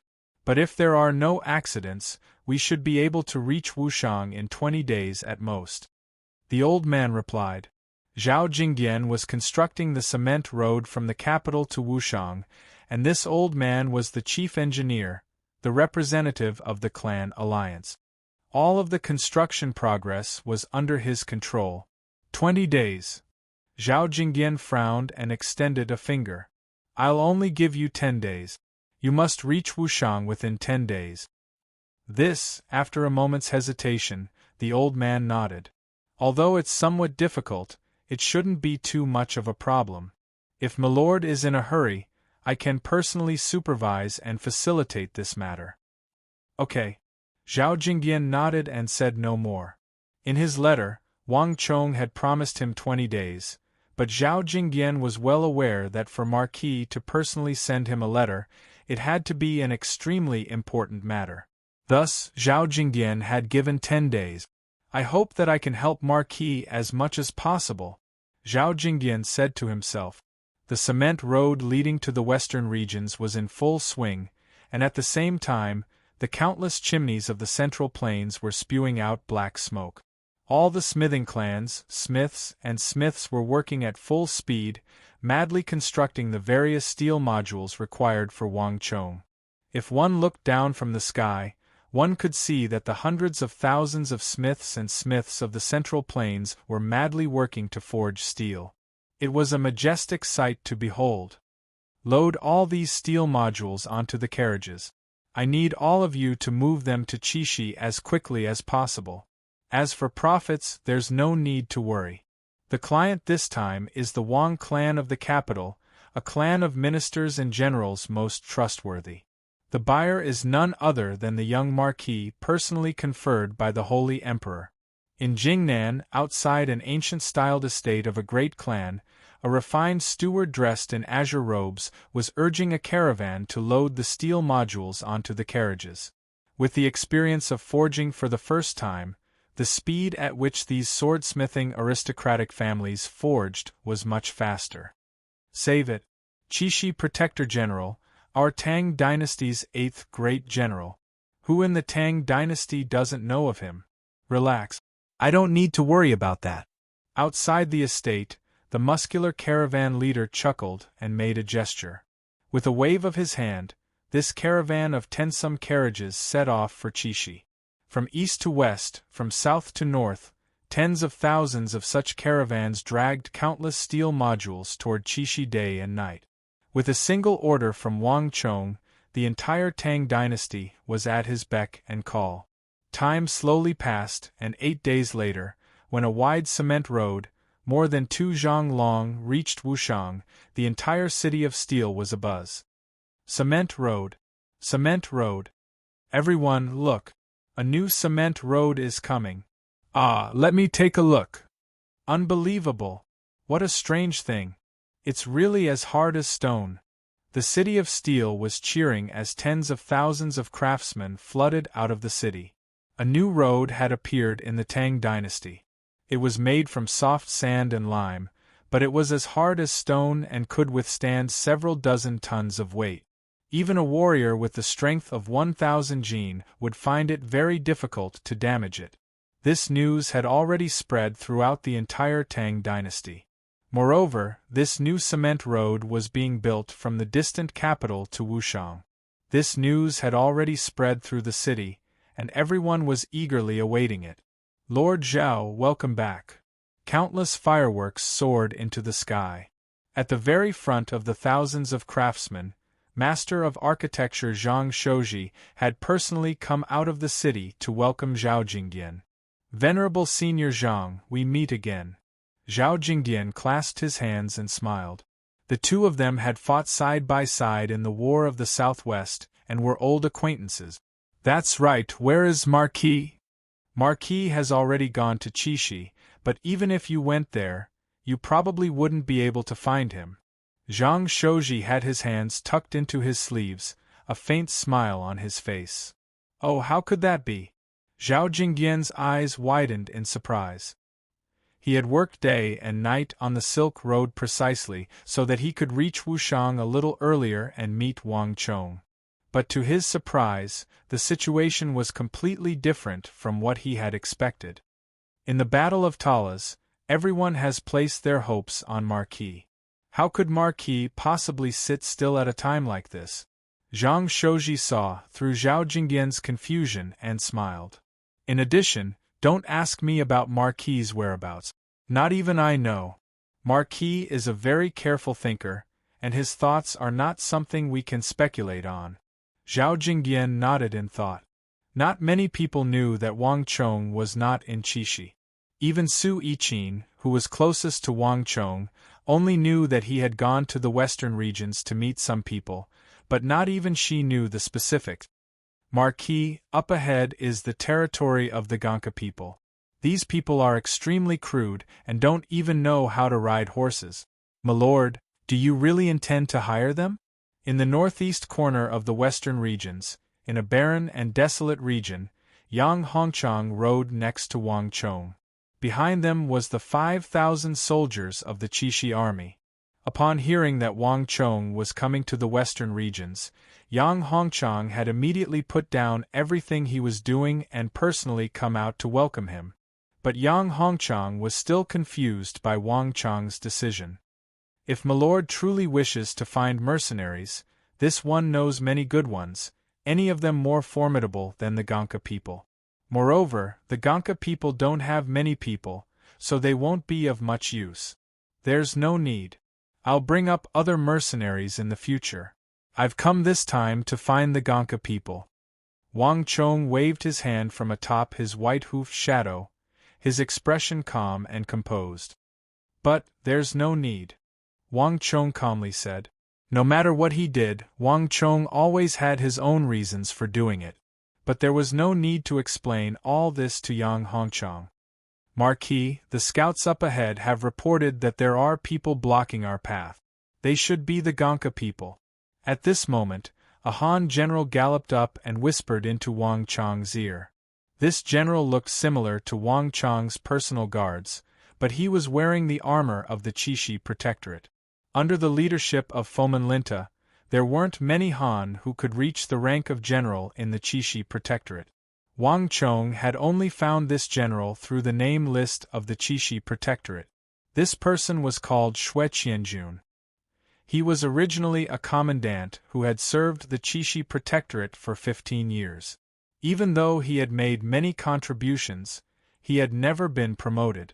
After Wang Chong found him, he made an exception and promoted him to a general, commanding the Han soldiers of the Qixi Protectorate.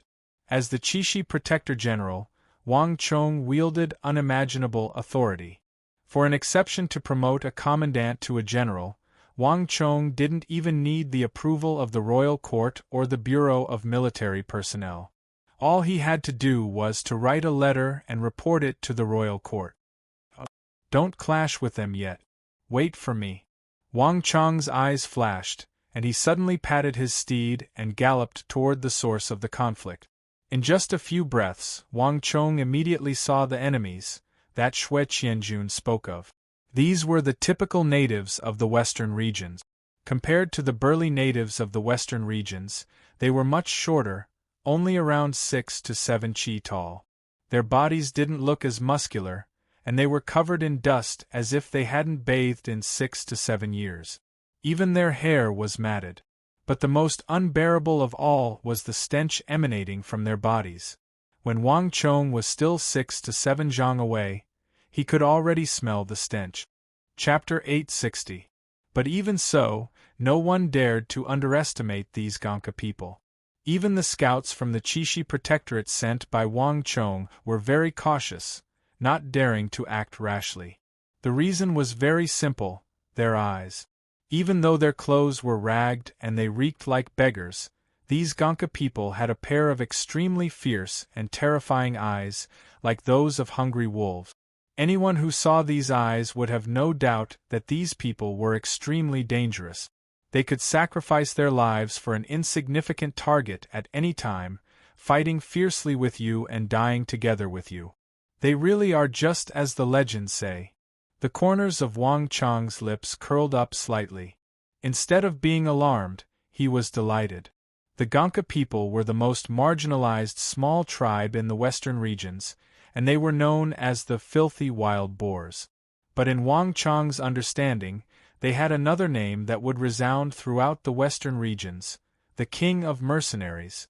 This was the most vicious, most battle-hardened, most loyal, and most reliable mercenary tribe in all the countries of the western regions. Just like the soldiers of the Mamelukes, they were known as the King of Soldiers and King of Slaughter of the Abbasid Caliphate. They were machines born for war. The Gonka people were known as the filthy wild boars. They lacked water, food, and clothing. They lived in the most barren areas, and they were discriminated against and oppressed by various tribes. It was precisely this environment that created their fierce, wolf-like character. Because of the barren resources, they had no weapons or armor, and they couldn't afford to raise warhorses. As a result, in the eyes of the countries of the western regions, they were weak, unsuited for war, and unsuitable for employment. Especially in the western regions, where cavalry was the main force, the Gonka people couldn't even afford to raise warhorses, which was extremely fatal. As a result, no one would hire Gonka people. Because of this, the Gonka people were always struggling on the edge of life and death. In the western region where competition was fierce and survival was cruel, many small tribes like this disappeared every year. But in the end, the Gonka people relied on their own tenacious struggle to survive. Moreover, they relied on one cruel and intense battle after another. Their strong and indisputable performance earned them the title of King of Mercenaries. They were loyal and reliable. Their style of fighting to the last man and never retreating won everyone's respect and recognition. In this war, just the 5,000 Wushang cavalry and the soldiers of Qixi were far from enough. Wang Chong needed a large number of mercenaries, and they had to be loyal and reliable. They were not like the Karluks. Although they were now known as the strongest mercenary tribe in the western regions, they would betray them at any time for the sake of a small profit. This was not what Wang Chong wanted. The more such mercenaries he recruited, the more harm he would suffer in the end. In Wang Chong's eyes, of the countless mercenary tribes in the western regions, only the Gonka people were truly reliable and could serve as his right and left arms. Congratulations to user for unlocking the mission King of Mercenaries. The Gonka people are small tribes of the western regions. They are known as filthy wild boars, the future king of mercenaries. They are despicable and live like worms on the edge of the harsh environment, but they are proud and suspicious of all outsiders. If you want to truly obtain their help, you must make them feel true respect from the bottom of your heart. They will be your most honest allies in the future, never betraying you, never becoming your enemy. Mission success will be rewarded with 1,200 points of destiny energy. Mission failure will result in a deduction of 4,400 points of destiny energy. Note: this mission is dangerous. If you let the Gonka people feel your contempt, they will become your mortal enemies for life. Then, everything became silent. There was no more sound. Wang Chong's eyes widened as he reined in the reins, inwardly astonished. The Stone of Destiny would actually issue a notice at a time like this. Interesting. The Stone of Destiny rarely issued missions of its own accord. In terms of strength and numbers, the Gonka people were a fringe tribe that had little sense of existence in the western regions. But for the Stone of Destiny to issue a mission worth 1,200 points of destiny energy, it was clear that even the Stone of Destiny recognized the weight of this future king of mercenaries tribe. Mortal enemies? That's not a small price to pay. As this thought flashed through Wang Chong's mind, he quickly urged his horse forward. Up ahead, the Qixi scout was still in a stalemate with the Gonka people, but without Wang Chong's order, these scouts clearly did not dare to act on their own. When Wang Chong reached the front, the scout very naturally moved to the side, and the filthy and disheveled Gonka people understood that Wang Chong was their leader and subconsciously raised their heads. "We have come with goodwill," a voice suddenly rang out in the ears of the Gonka people. It was not Wang Chong, but the scholarly robed and elegant figure of one Shu Yung, riding a large horse. His demeanor was relaxed, causing others to subconsciously lower their guard and feel a sense of closeness. The language of the Gonka people was a minority language in the western regions. Other than themselves, very few people knew how to speak it. Not even Wang Chong knew how to speak it. Although Yang Hongchang had operated in the western regions for many years, not even he knew how to speak it. In the entire Tang dynasty, there was probably only one master, one Shu Yung, who was well versed in the languages of the various kingdoms of the western regions. This is a small token of our appreciation. We hope that you will accept it. One Shu Yung clasped his hands and bowed, glancing at Wang Chong. Seeing the latter nod, he gestured behind him. In the next moment, a few well-built warriors of the Qixi Protectorate walked up from behind, carrying a few large bamboo baskets. The bamboo lids of the baskets were opened. Inside were baskets of wheat flour, corn kernels, grapes, guavas, honeydew melons, and various meat. Food! Seeing these things, a few Gonka people uttered a vague sound. Their eyes lit up, obviously attracted by the food. Some of the Gonka people could not help but lick their lips subconsciously. The hostility in their eyes was reduced by a lot. What Mr. Yuan said was right. When Wang Chong saw this, he secretly nodded.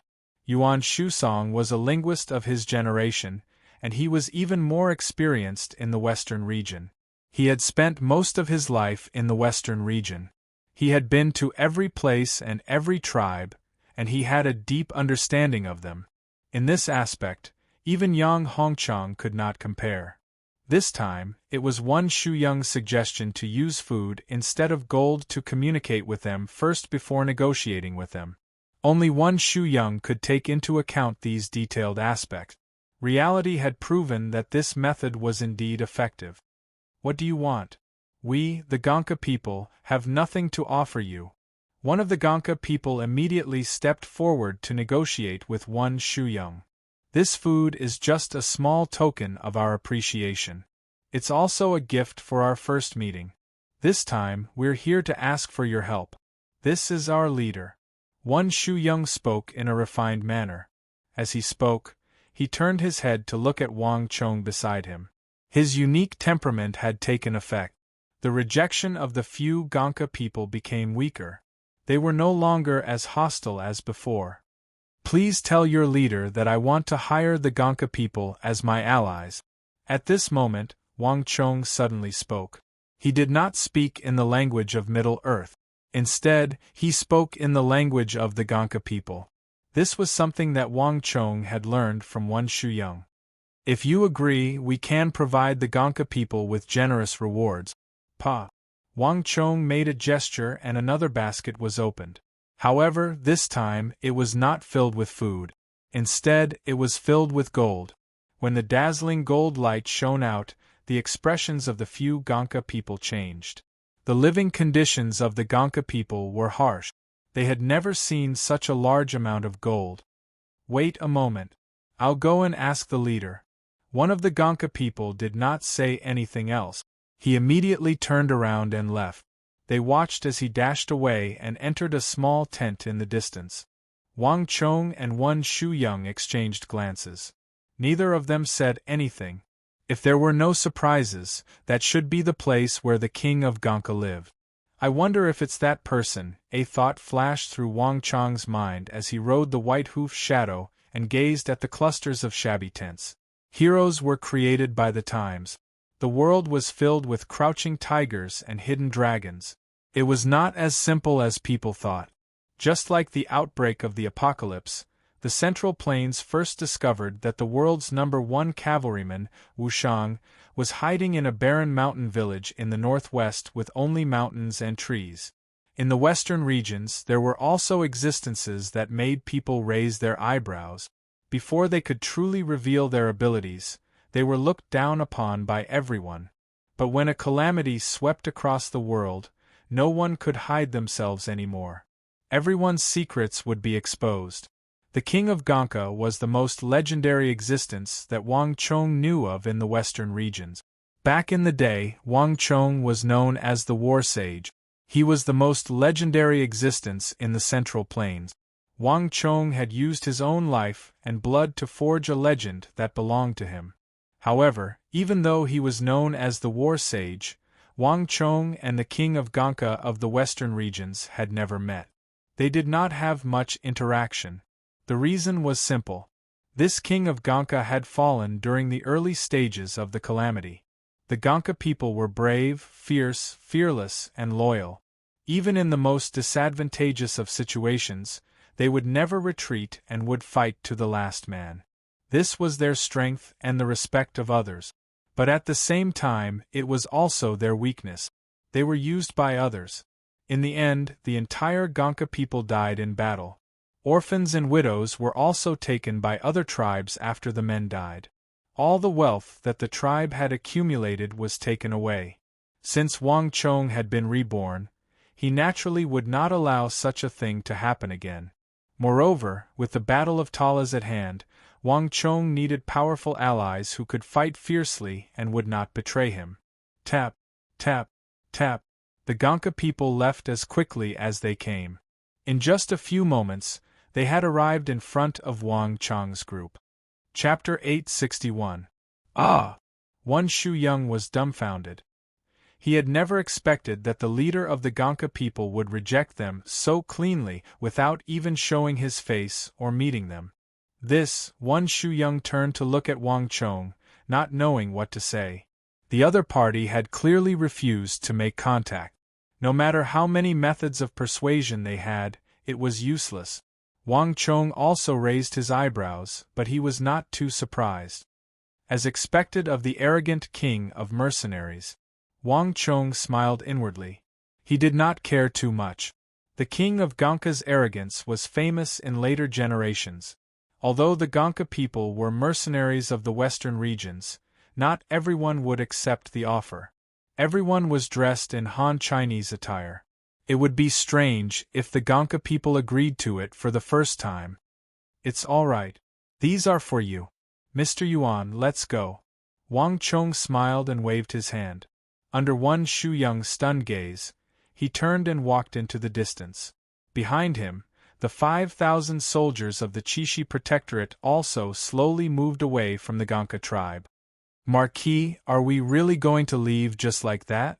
Wan Shuyang had an embarrassed expression on his face, unable to let go of the grudge in his heart. He had been summoned by Wang Chong this time, thinking that he could provide some help. The name of young Ho Zhongyi was well known throughout the world. Although Wan Shuyang was much older than him, he still greatly admired this descendant of the 9th young master. However, he had not expected to suffer such a setback on his first apprenticeship. Don't worry, the Gonka people will definitely agree. However, haste makes waste. We've already conveyed our goodwill the first time, and that's enough. Next we'll just wait and see. As he said this, the corners of Wang Chong's mouth curled up in a meaningful smile. Report. As soon as Wang Chong said that, a scout from the Qixi Protectorate arrived on a warhorse. My lord, there are more than 2,000 targets up ahead, heading toward the territory of the Gonka. Target? Hearing this, Wan Shuyang looked confused, and subconsciously turned to look at Wang Chong. It seemed that Wang Chong had arranged more things than he had imagined.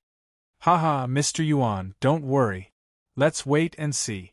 As Wang Chong spoke, he waved his hand, and the 5,000-strong army immediately stopped several thousand feet away from the Gonka people's territory. In just a few breaths of time, everyone heard the dense sound of horse hooves in the next moment. Under everyone's gaze, a tribe of more than 2,000 barbarians from the western region, with hooked noses, deep-set eyes, and disheveled hair, charged towards the Gonka people's territory while waving their swords, spears, and clubs.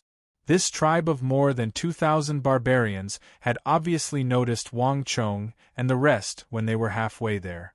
However, they only laughed and continued to charge unscrupulously towards the Gonka people's territory. The Saka. Wan Shuyang's eyelids suddenly twitched as he recognized them. The Saka were a very powerful nomadic tribe in the western region, and they were divided into many tribes. Their biggest characteristic was their tall physique, extremely thick bones, and extremely aggressive nature. The people of this tribe had a habit of using lime to draw an iron fork mark on the right side of their warhorses. The Saka loved to bully the weaker tribes. In the western region, they had destroyed countless small tribes. My lord, let's continue watching. Wang Chong smiled. He already knew what Wan Shuyang was going to say. In the distance, the sound of horse hooves could be heard. The 2,000 Saka had already penetrated deep into the Gonka people's territory. A group of Gonka people quickly gathered and confronted the Saka. Due to the distance, it was impossible to hear what they were saying. However, it was clear that the Gonka people were very agitated. They were waving their arms and saying something, but their actions only made the Saka laugh loudly. Marquis, the Saka have always been domineering and like to enslave other weak tribes. They often kidnap the cattle, sheep, and horses of other tribes.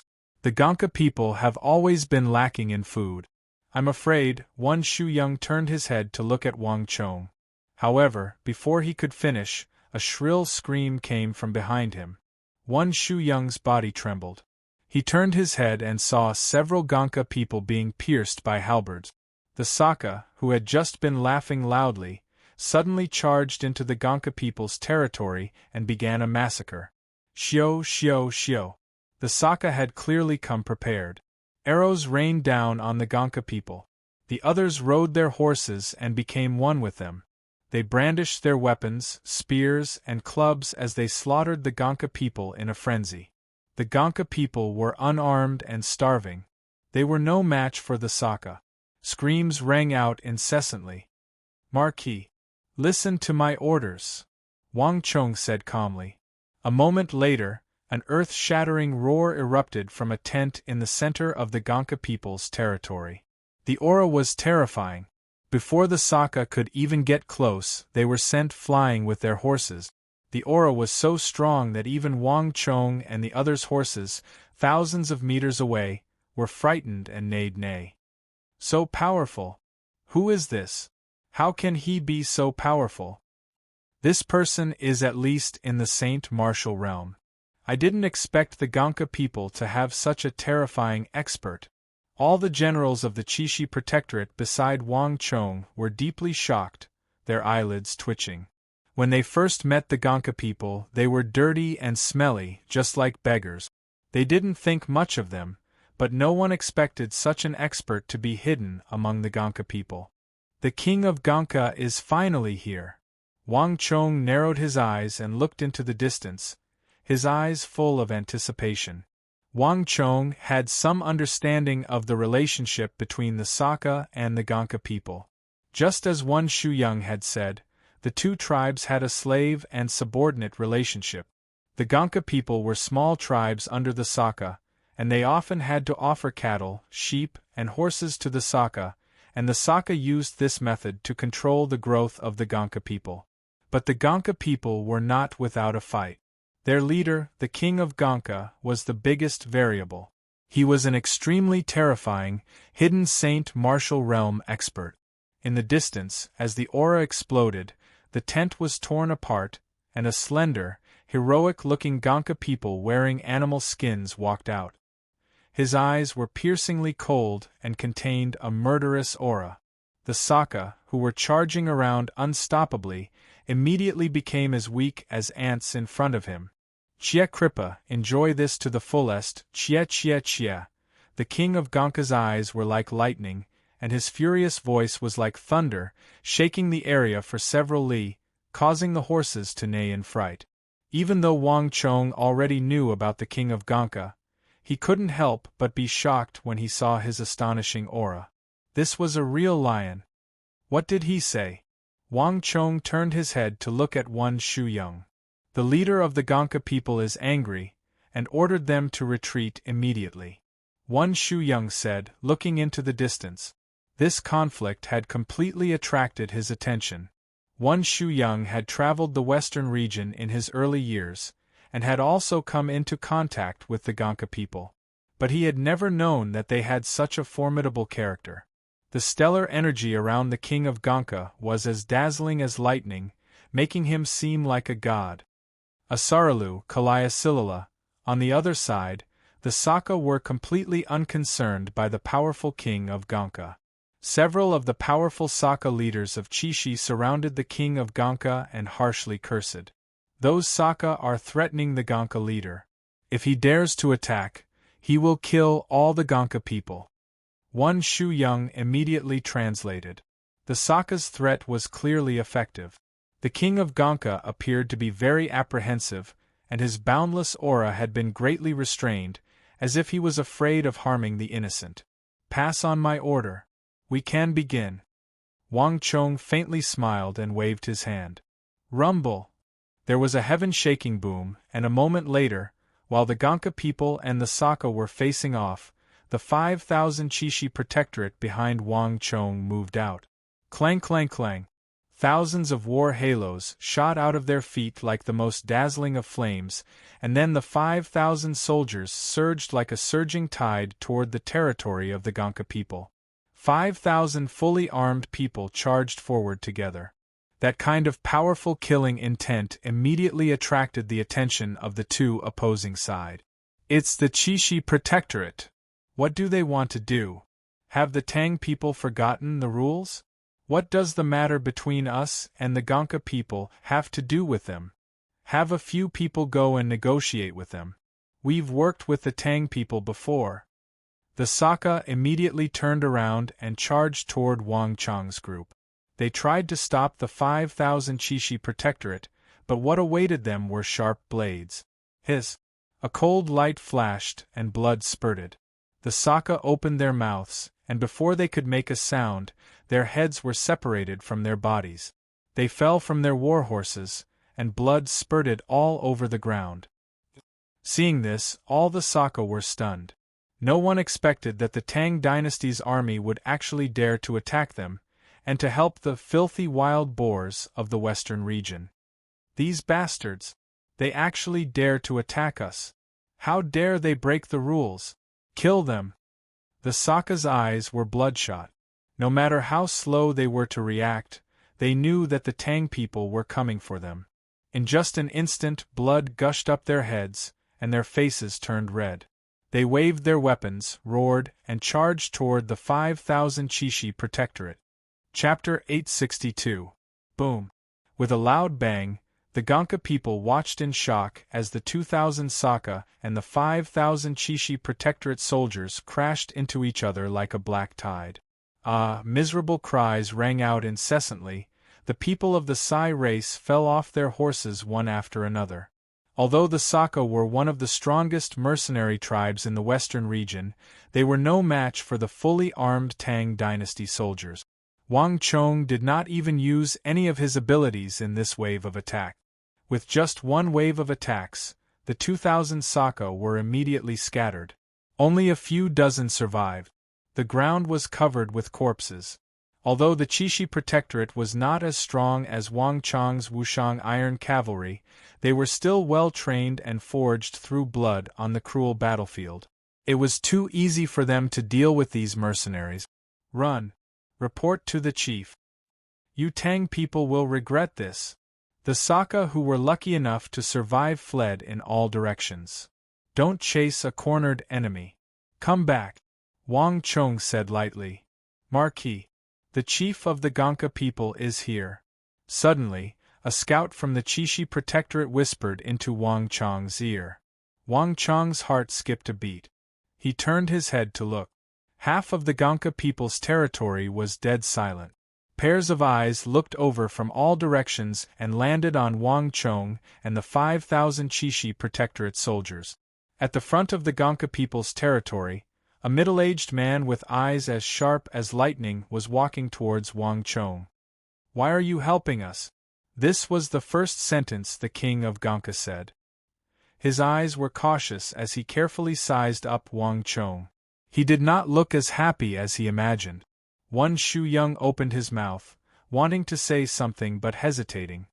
Do you know that your help has brought disaster to me?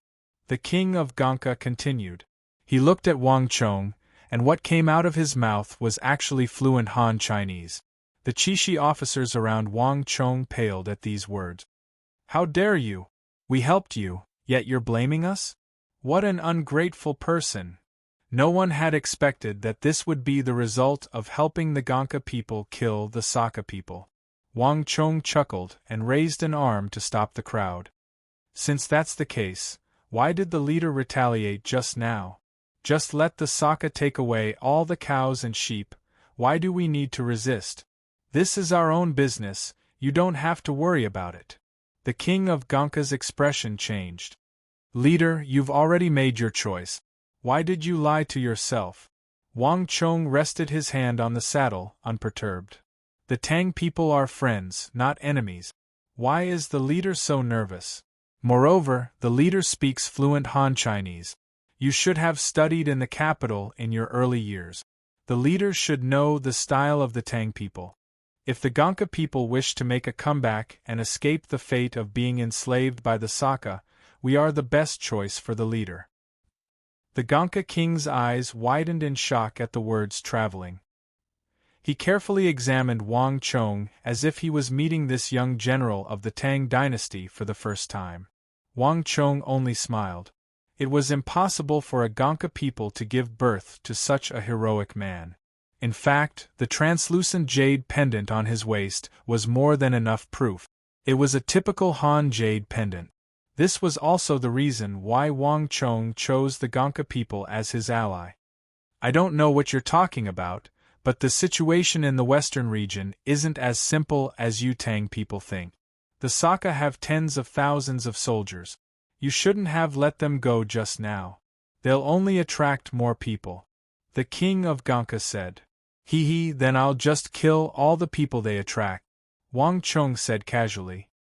His tone naturally revealed the disdain of a superior. The king of Gonka trembled as he carefully examined the young man on the horse. This Tang people teenager looked very young. He was 16 years old and couldn't be older than 17. This was very rare among the Tang people. The king of Gonka had indeed traveled in the capital of the Tang dynasty and met many big shots, but he had rarely seen such a young leader. What he was most concerned about was the teenager's eyes. They were deep, disdainful, and the overall situation was under his control. That unmoving aura was definitely not something an ordinary general could have. There's no way to kill them all. The Saka are endless. They have a huge force here, the king of Gonka said. Then we'll just kill all the Saka. That'll solve the problem, Wang Chong said casually.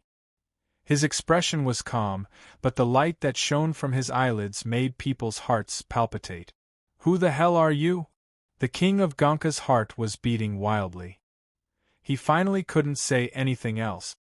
He realized that the identity of this teenager from the Tang people was far more mysterious than he had imagined. He wanted to easily wipe out a powerful tribe that had hundreds of years of history in the western region, easily erasing it. If it were someone else, they would only be considered a madman. But Wang Chong's tone and expression made it impossible to treat him as a joke. Moreover, the 5,000 soldiers of the Qixi Protectorate reeking of blood were enough to make anyone treat Wang Chong's words with great caution. You Gonka people are too ignorant and inexperienced. You don't even recognize our lord. He's Qixi Protector General, the son of Heaven's disciple, the young marquis of the Tang dynasty. Behind Wang Chong, Xue Qianjun shook the reins and urged his horse forward. Qixi Protector General. The king of Gonka's body trembled in shock. No matter how ignorant and inexperienced he was, no matter how remote the territory of the Gonka people was, he still knew that two major figures whose names had recently shaken the western regions, the Black Wolf Yabgua Gudalan and the Uzun Brigadier General Dian Mangpoj, had died in the short span of a few months at the hands of a youth from the Tang dynasty called Wang Chong. Moreover, this Wang Chong had replaced the unyielding and domineering Fomin Linta to ascend to the position of Qixi Protector General.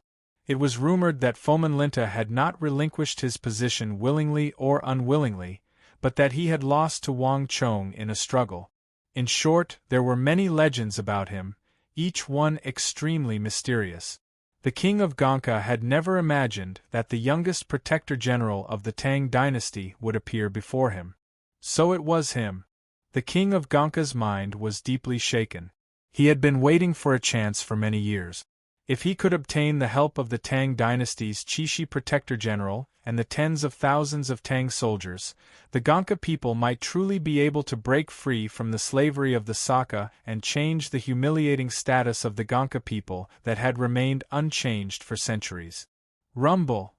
Just as they were deep in thought, the earth suddenly shook like a sieve. At the same time, a frenzied aura appeared in everyone's perception. Wang Chong and the king of Gonka turned their heads and saw howls coming from the west, dust rising into the air. Through the dust, they could see tens of thousands of people approaching. The Saka. The king of Gonka's words had unfortunately come true. Those fleeing match participants had sent the news back, summoning the true Saka army.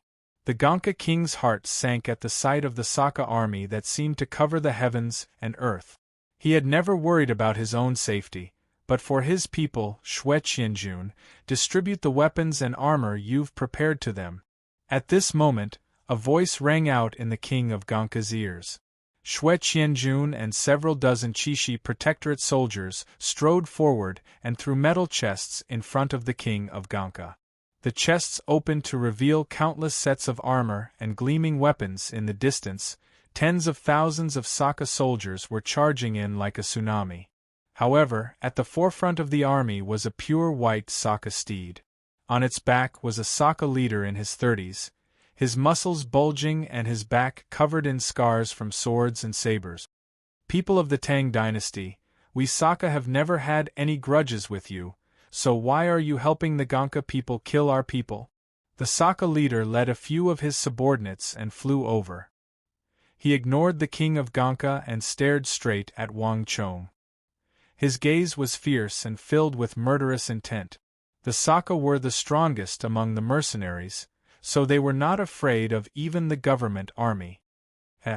Wang Chong's lips curled into a smile as he slowly urged his horse forward. Under the gazes of countless people, he finally revealed his true purpose for coming here. Because I want to borrow you Sai people to pass on a message. All the fickle mercenary tribes have only one path, death. That's what will happen to the Saka. Wang Chong's words were deafening and everyone was stunned. Even the king of Ganka was shocked. He had always thought that Wang Chong was here for him, but only now did he realize that Wang Chong's real target was not him, but the powerful Saka. All was silent, and as everyone watched, Wang Chong's energy began to surge, his entire body exploding with a powerful aura. As he stared at the sea of Saka, the smile on his lips slowly faded, his expression turning cruel and callous. The Saka. This was an extremely powerful mercenary tribe in the western regions, but their weaknesses were as obvious as their strengths. They were fickle and untrustworthy. When they accepted a job, as long as the other party offered a higher price, they could tear up the contract at any time and help the enemy deal with the original employer. It was through this method that the Saka had repeatedly amassed so much wealth that they had developed to their current level. In the Battle of Talas, Wang Chong would be facing a flood of Arabs. They were not only powerful, but also outnumbered the Tang dynasty's army in the western regions. If Wang Chong wanted to defeat them, he would need to recruit a large number of loyal mercenaries, not the Karluks or the even more shameless Saka. A betrayal on the battlefield would be a fatal blow. Chapter 863. Bastard. No leader of the Tang dynasty has ever dared to say such a thing. You will regret your words today.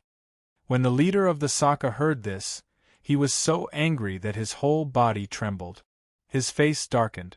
After saying this, he immediately turned around and left. Kill! Behind him, tens of thousands of Saka cavalry roared like a tsunami. Their eyes were bloodshot, and they were filled with murderous intent as they charged forward. The times had changed. In the past, the Saka would have never dared to recklessly declare war on the Tang dynasty, or at least not so decisively. But everything had changed.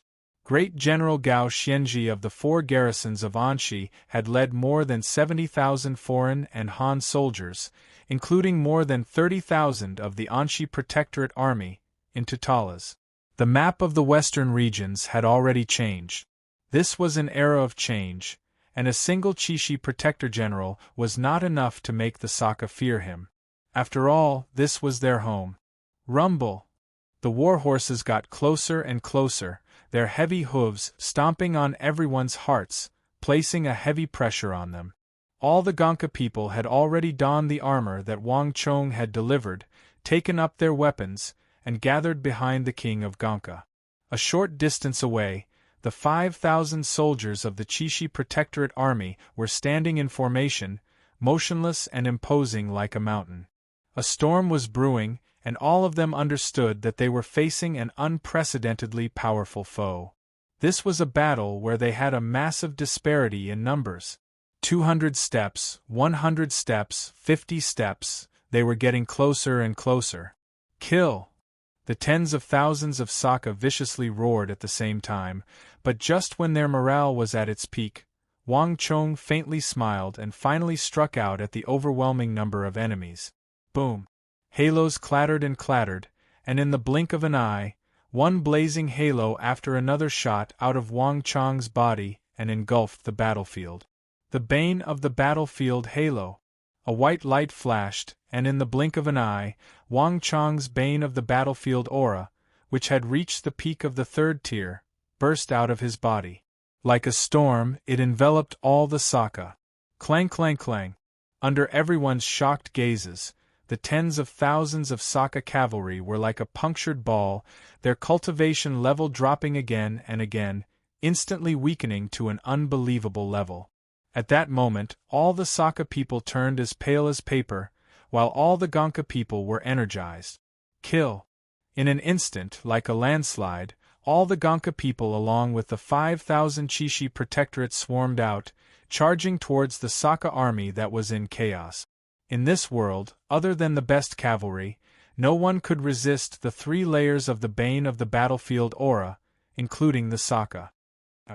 Faced with the combined attack of the 5,000 Chishi Protectorate and the Gonka people, the 30,000 Saka soldiers were completely routed.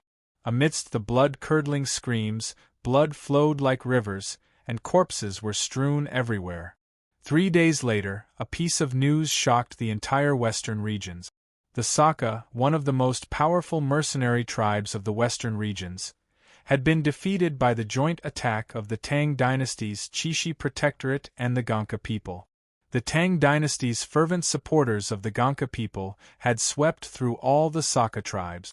The Saka men were killed, the women and children taken away, and all the cattle, sheep, and war horses taken away by the Gonka people.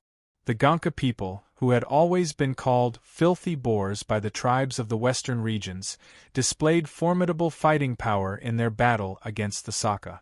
They were vicious, tenacious, and fearless of death, completely different from the image of the Prime Minister. Equipped with armor, weapons, and war horses, not even the Saka were a match for them in a one-on-one battle. This left all the mercenary tribes of the western regions stunned. And what shocked these mercenary tribes the most was the words that the Chishi Protector General standing behind the Gonka people had released through the deaths of the Saka. The Saka were exterminated because of their capriciousness and treachery. In the western region, if there were any mercenary tribes that did not abide by their contract and casually betrayed their employer, then the Saka would end up like them.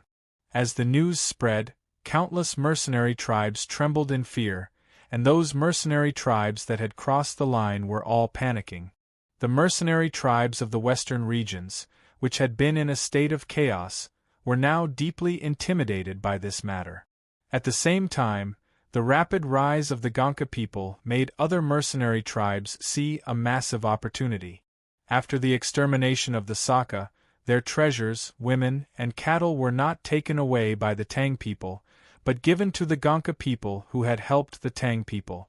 Danger and opportunity coexisted, and Wang Chong's sudden appearance made the mercenary tribes of the western regions see something different. As time slowly passed, Wang Chong, Li Sai, Chen Bin, Qing Sanyuan, Su Shixian, Zhao Jingdian, Su Yiqin, all of them were like different parts of a war machine, all of them madly operating in preparation for the upcoming battle with the Arabs. The entire world was silent, but in the depths of this silence, there seemed to be a clap of thunder. In the distant northwest, to the west of the northern border of the Uzun Plateau, in Greater and Lesser Balar, boom! In front of the city was a towering black city. In front of the city was a towering cliff, and behind it were craggy cliffs. But all of a sudden, a loud noise was heard. The city gate of the easternmost city of Little Balar abruptly opened, and the drawbridge that was rarely lowered was lowered. The drawbridge, more than 1 zhang wide and 10 some zhang long, rumbled to the other side of the cliff, connecting the two sides. In just a short while, along with a series of rolling sounds, coal-black carts dragged out from the city gate, fully loaded with Hyderabad ores. Around these carriages were swarmed Sindhi monks, their bodies covered in grime. Behind them were Kong Xian and his 1,000 Wushang cavalry. The armor on their bodies was crisscrossed and covered with deep and shocking scars made by swords and sabers. There were even gaps and cracks in many places. Through the cracks, one could see that the insides were black, as if they had fallen into a mine full of silt. Compared to when they had first arrived, Kong Xian and the others did not have a complete set of armor on them. It seemed like they had experienced countless battles of life and death. Everyone had injuries on their bodies, and their expressions were haggard. However, their eyes were still bright, and their spirit was like an inextinguishable flame. "We're finally back." As he gazed at the distant Uzun Plateau, Kong Xian gave a long sigh. Only he knew what they had experienced in these 20-some days as they ventured deep into Sindh.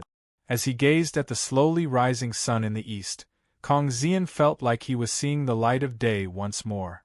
"Let's go. General is still waiting for us on the plateau." Kong Xian pointed his sword forward and said to the army behind him.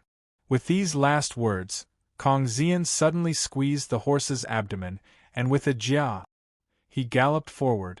Behind him, the 1,000 Wushang cavalry followed closely. The 1,000 Wushang cavalry and 80-some Sindhi monks charged forward in a grand and dusty procession. Behind them, in the Black City, countless figures watched them depart, their faces brimming with respect. In this period of time, only they knew what kind of legend this Tang people army had left behind in the northern Sindhu and Greater and Lesser Balar, and what kind of miracles they had created. "These are true heroes." The muscular city lord looked in the direction of the departing group and took off his helmet. With a solemn expression, he gave a respectful bow. This was a show of respect for true heroes. On the northern border of the Uzun Plateau, banners fluttered in the wind. Li Sai rode on his Fergana steed, as motionless as a mountain. In these 20-some days, Li Sai had silently waited with his 1,000 men, not moving at all. "My lord, they're here." Suddenly, a pleasantly surprised voice called out. Li Sai's heart skipped a beat as he followed the direction of the scout's finger. At the bottom of the plateau, a meandering convoy was slowly moving towards them. Li Sai immediately recognized the person leading the convoy. "It's Kong Xian." After standing on the plateau for so many days, exposed to the elements, Li Sai was like a rock, his face unchanging. But when he saw Kong Xian's convoy, a hint of joy appeared on Li Sai's face. Hyderabad ore. Only Li Sai and Kong Xian deeply understood what this special ore from the distant Sindh meant to Wang Chong and his 5,000 Wushang cavalry. A Wushang cavalry that lacked Wuzi steel weapons could not truly be considered the world's best cavalry. Without these invincible and terrifyingly sharp weapons, the Wushang cavalry would not be able to display their full strength, and they would not be able to reverse the tides in the battle to the west of the Tsong Mountains and deal with those unprecedentedly powerful foes. Of all these things, the Hyderabad ore, which could be used to forge Wuzi steel weapons, held the greatest strategic significance, and it was also what Wang Chong valued the most. Li Sai had been waiting here for a long time, silently waiting for this scene before him. "Kong Xian, you've worked hard. Marquis will definitely be very happy to see this." Li Sai rushed over and placed a heavy hand on Kong Xian's shoulder. "Fortunately, I didn't disappoint you." Kong Xian got down on one knee and respectfully said. Li Sai's eyes were bright as he carefully examined Kong Xian and the 1,000 Wushang cavalry behind him. Compared to when they had set off, all of them were much thinner, darker, and more capable. However, they were also much stronger, possessing a will of steel. Li Sai nodded in satisfaction.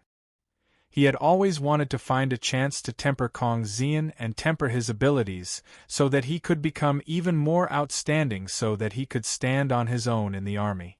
It seemed that he had succeeded in this mission. Chapter 864. Let's go. Marquis is definitely getting impatient from waiting. He'll definitely be very happy to hear this news, Li Sai said. 6,000 Jun of Hyderabad or was equivalent to 6,000 invincible Wuxi steel swords, more than enough to equip 5,000 Wushang cavalry. Qixi now had a truly terrifying force that could decide the outcome of a battle. The weight of this was not something a normal person could imagine. Rumble! The two groups of Wushang cavalry quickly joined together and escorted the carts of Hyderabad or up the plateau, passing through the northern border of the Uzun Plateau to head toward their own territory. Not to the Qixi Protectorate, but to the City of Steel. There were many craftsmen, smiths, and even furnaces there. Zhang Shouji had even prepared a large factory, and the pine trees cut from the capital had already been sent over. Only there could the Hyderabad or be forged into the famous Wuxi steel swords. As the 2,000 Wushang cavalry and the massive convoy traversed the northern border of the Uzun vultures were constantly appearing and circling in the sky. At the same time, one group of Uzun scouts after another appeared in the distance and then vanished. From start to finish, Li Sai and the others ignored them. And those Uzun scouts only dared to watch from a distance, disappearing after a single glance, not daring to approach. After the Battle of the Triangular Gap, the entire northern border of the Uzun Plateau paled at the mere mention of the City of Steel and the army of Qixi. Moreover, Uzun was currently in the northern border, so it could no longer mobilize any more soldiers to deal with them. Bang! Several hours later, when Li Sai and the others escorted the 6,000 Jun of Hyderabad or to Wushang's City of Steel, the entire city was in an uproar. Everyone welcomed them with a hero's welcome. Zhang Shouji, Zhao Jingdian, and even Cheng Sanyuan and Su Shixian, as well as Su Yiqin of the Qixi Protectorate, hurried over. The most important part of Wang Chang's plan had finally arrived, and it was like a stabilizing needle that calmed everyone's hearts. What? Wang Chong was in the middle of recruiting soldiers from the various mercenary tribes in the western regions. Upon hearing these words, he immediately left the recruitment to the King Gonka and Xue Qianjun and rushed to the City of Steel. Without the slightest hesitation, Wang Chong immediately used steel modules to set up a massive swordsmithing factory in the western part of the City of Steel. He then recruited more than 100 elite blacksmiths and began to forge swords of Wuxi steel. More than 6,000 Jun of Hyderabad ore. This was probably the largest Hyderabad ore transaction in the entire Central Plains, perhaps even the entire world, since Wang Chang's reincarnation. But this was not the only cause for excitement. On the western Turkic Khaganate's side, when the 3,000 Wushang cavalry had swept through all the water sources and routed the 30,000 elite soldiers, destroying the western Turkic Khaganate's forces in the Qixi region and beginning to threaten the shepherds and Turkic tribes deeper into the region, the Turkic Khaganate of Mount Sanmi finally responded. The Western Turks were willing to provide 200,000 high-quality Turkic warhorses in exchange for the fourth prince and the Qixi Protectorate's withdrawal from the Western Turkic region. All the warhorses would be sent to Qixi as quickly as possible, but Wang Chong and the Qixi Protectorate would have to withdraw from the Turkic steppe first, and they were not to attack any more Turkic shepherds. When this news reached the City of Steel where Wushang had imprisoned the Turkic fourth prince, everyone was dumbfounded. For the Turkic fourth prince to be worth so much left everyone slack-jawed and slack-jawed. Although Hulayeg had said that the fourth prince was extremely favored, or else he would not have had the Black Wolf Yabgu personally escort him and help him gather merit, this value was still beyond everyone's expectations. I really did pick up a treasure. In the City of Steel, Suki muttered to himself. It took a long time for him to come back to his senses. He was the one who personally experienced the whole thing. He had participated in the Battle of the Qixi Armory and had even personally captured the Turkic fourth prince. Moreover, he had been the one to personally report the news of the Turkic fourth prince to Wang Chong. But 200,000 warhorses still made him feel like he was in a dream. He clearly remembered that Hulaeg had sent a letter to the City of Steel stating that the Western Turkic Khaganate's bottom line was 100,000 high-quality Turkic warhorses. And now, the price was double that. Hulaeg! It must be that bastard! In a flash of inspiration, Suki suddenly recalled that fat Turkic horse merchant. That bastard had to be the one to do this. Otherwise, even if the Turkic shepherds on the Western Front were threatened and the soldiers wounded, they would never have paid such a price. This fellow is truly worthy of respect. But this was not the end of the good news. A few days later, with the rumbling of wheels, one carriage after another loaded with steel modules appeared outside the City of Steel. The cement road from the capital to Wushang was unprecedented in the history of the Tang dynasty, greatly reducing the time needed to transport the steel modules. With the arrival of the first caravan, a steady stream of caravans carrying countless steel modules arrived at Wushang's City of Steel. Everything was ready, and after nearly a month, Wang Chong's orders were gradually beginning to show their effects. Large quantities of resources, weapons, and warhorses were gathering in Qixi, and even farther away, sacks of grain were being transported from Jiaoji to the capital and then to the City of Steel. Wang Chong had sent Zhang Munian to Jiaoji to research hybrid rice, and the results were gradually beginning to show. The rice in Jiaoji could be harvested 3 times a year, and the grain produced there alone was enough to support a local war. There was no need for the Bureau of Revenue to allocate any grain. Not only that, with Wang Chong's support, Zhang Munian's research on hybrid rice began to expand from Jiaoji to other areas. Everything was progressing in a good direction. The various developments Wang Chong had painstakingly developed after the Southwestern War were gradually beginning to show their result. Cree! The shrill cry of an eagle came from the sky several li away from Wushang's City of Steel. The 3-foot-long eagle circled once in the sky, then immediately turned around and flew away. In the direction of the eagle's cry, one could see an Uzun scout mounted on a warhorse in the middle of the northern region of the Uzun Plateau, gazing in the direction of Wushang's City of Steel. From his angle, he could see thick plumes of smoke rising into the sky from the City of Steel. Countless soldiers, craftsmen, and merchants were gathered there, bustling with activity. The Tibetan scout gave all this a profound stare. After catching the eagle, he silently turned around and began to gallop into the depths of the Tibetan plateau. Translated by Hypersheep 325, edited by Micare. Few moments later, there was a shrill cry as the massive eagle once more took to the air. This time, however, it did not fly in the direction of Qixi. Instead, it flew over the plateau toward the capital of the Yusang Empire. Time passed slowly. The giant eagle passed through the layers of dark clouds and thunderstorms. After a day, it once again flew down from the clouds. The eagle did not enter the royal capital, but flew over it and landed somewhere else. On the ground, a stalwart figure was silently waiting. "You've worked hard." A thick palm caught the eagle flying down from the sky. At the same time, the other hand tore off a large piece of meat and fed it to the huge eagle. After doing all this, Huashu Wuzong took the intelligence report from the eagle's leg. After glancing through it, he walked over and handed it to another figure. "That brat truly is the greatest foe of our Uzun Empire. As expected, he's going to take action again now that Anshi is in trouble." Dusong Mangpoj took the letter and carefully read it, his expression turning even more unsightly as he gave a deep sigh. "Alas, in the Battle of the Triangular Gap, we lost all our soldiers in the north.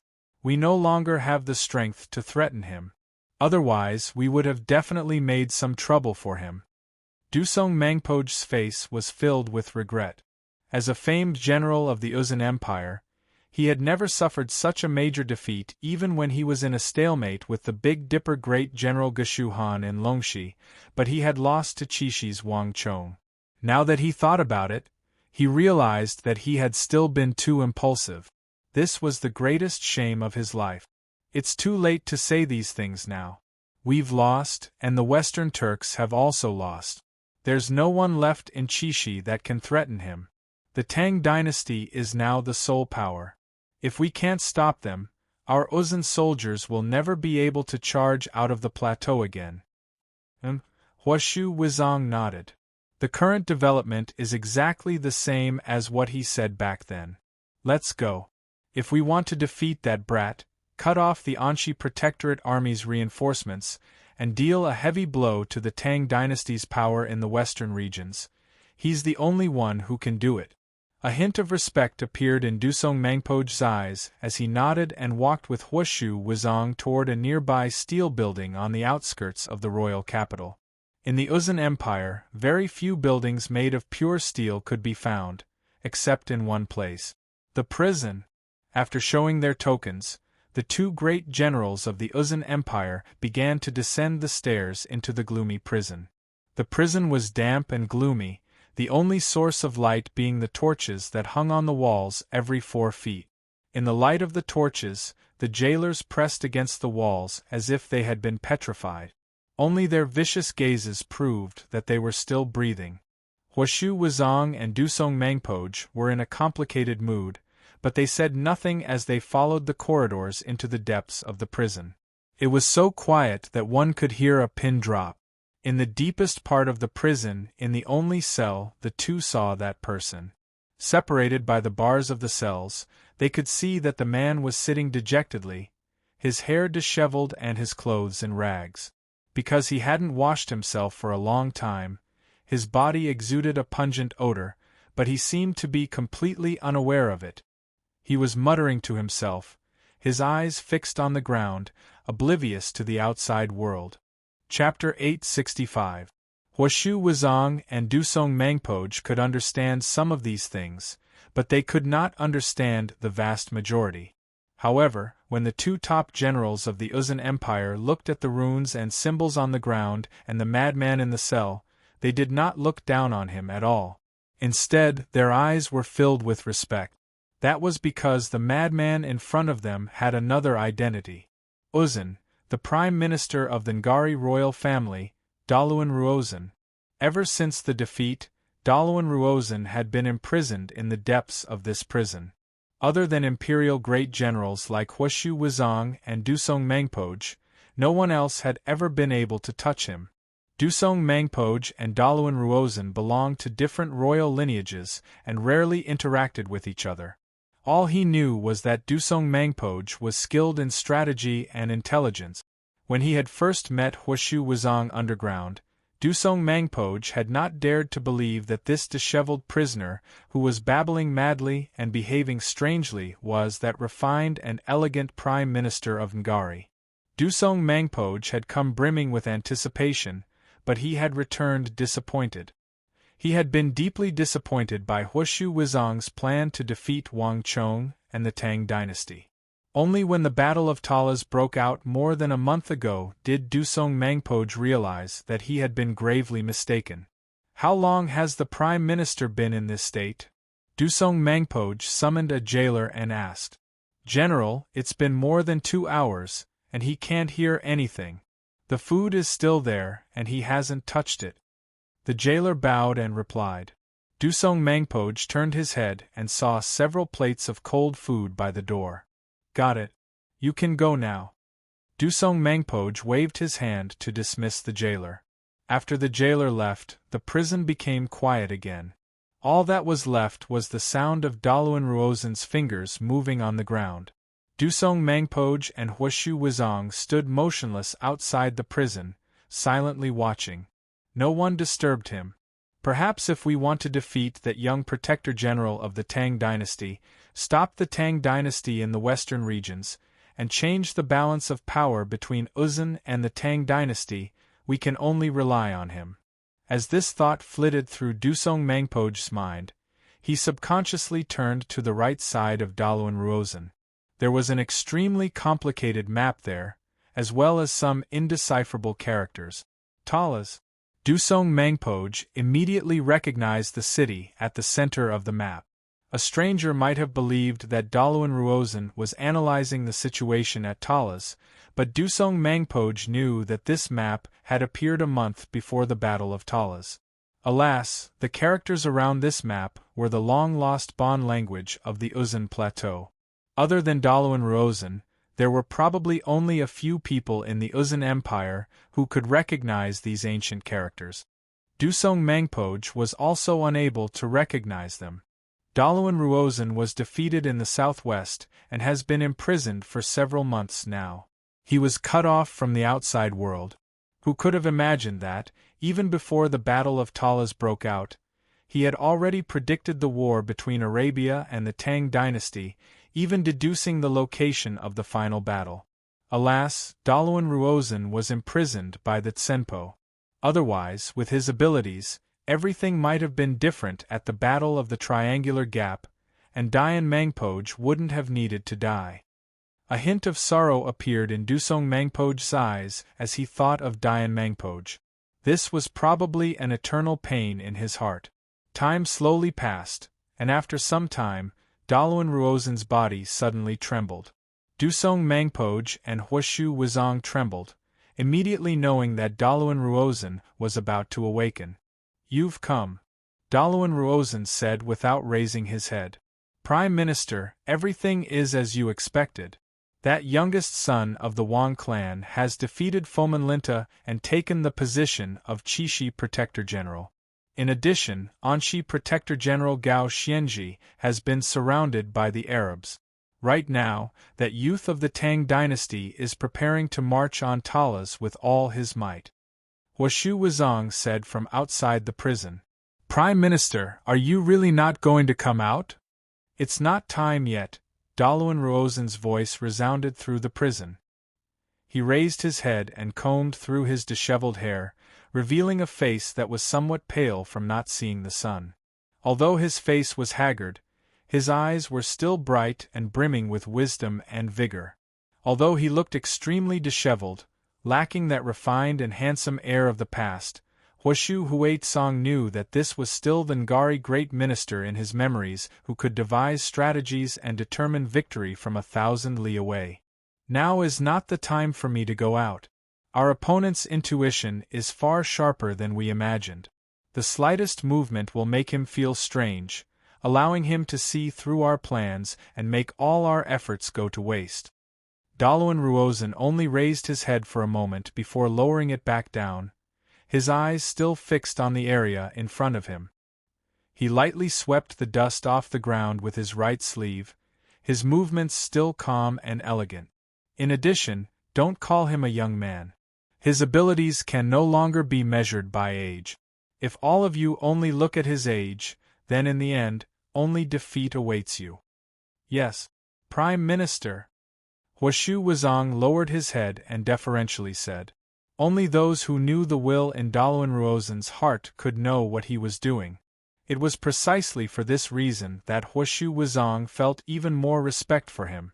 Just as Huashu Huaitsong had said, Daluan Ruozan had interacted with Wang Chong before and had even forced him into a desperate situation.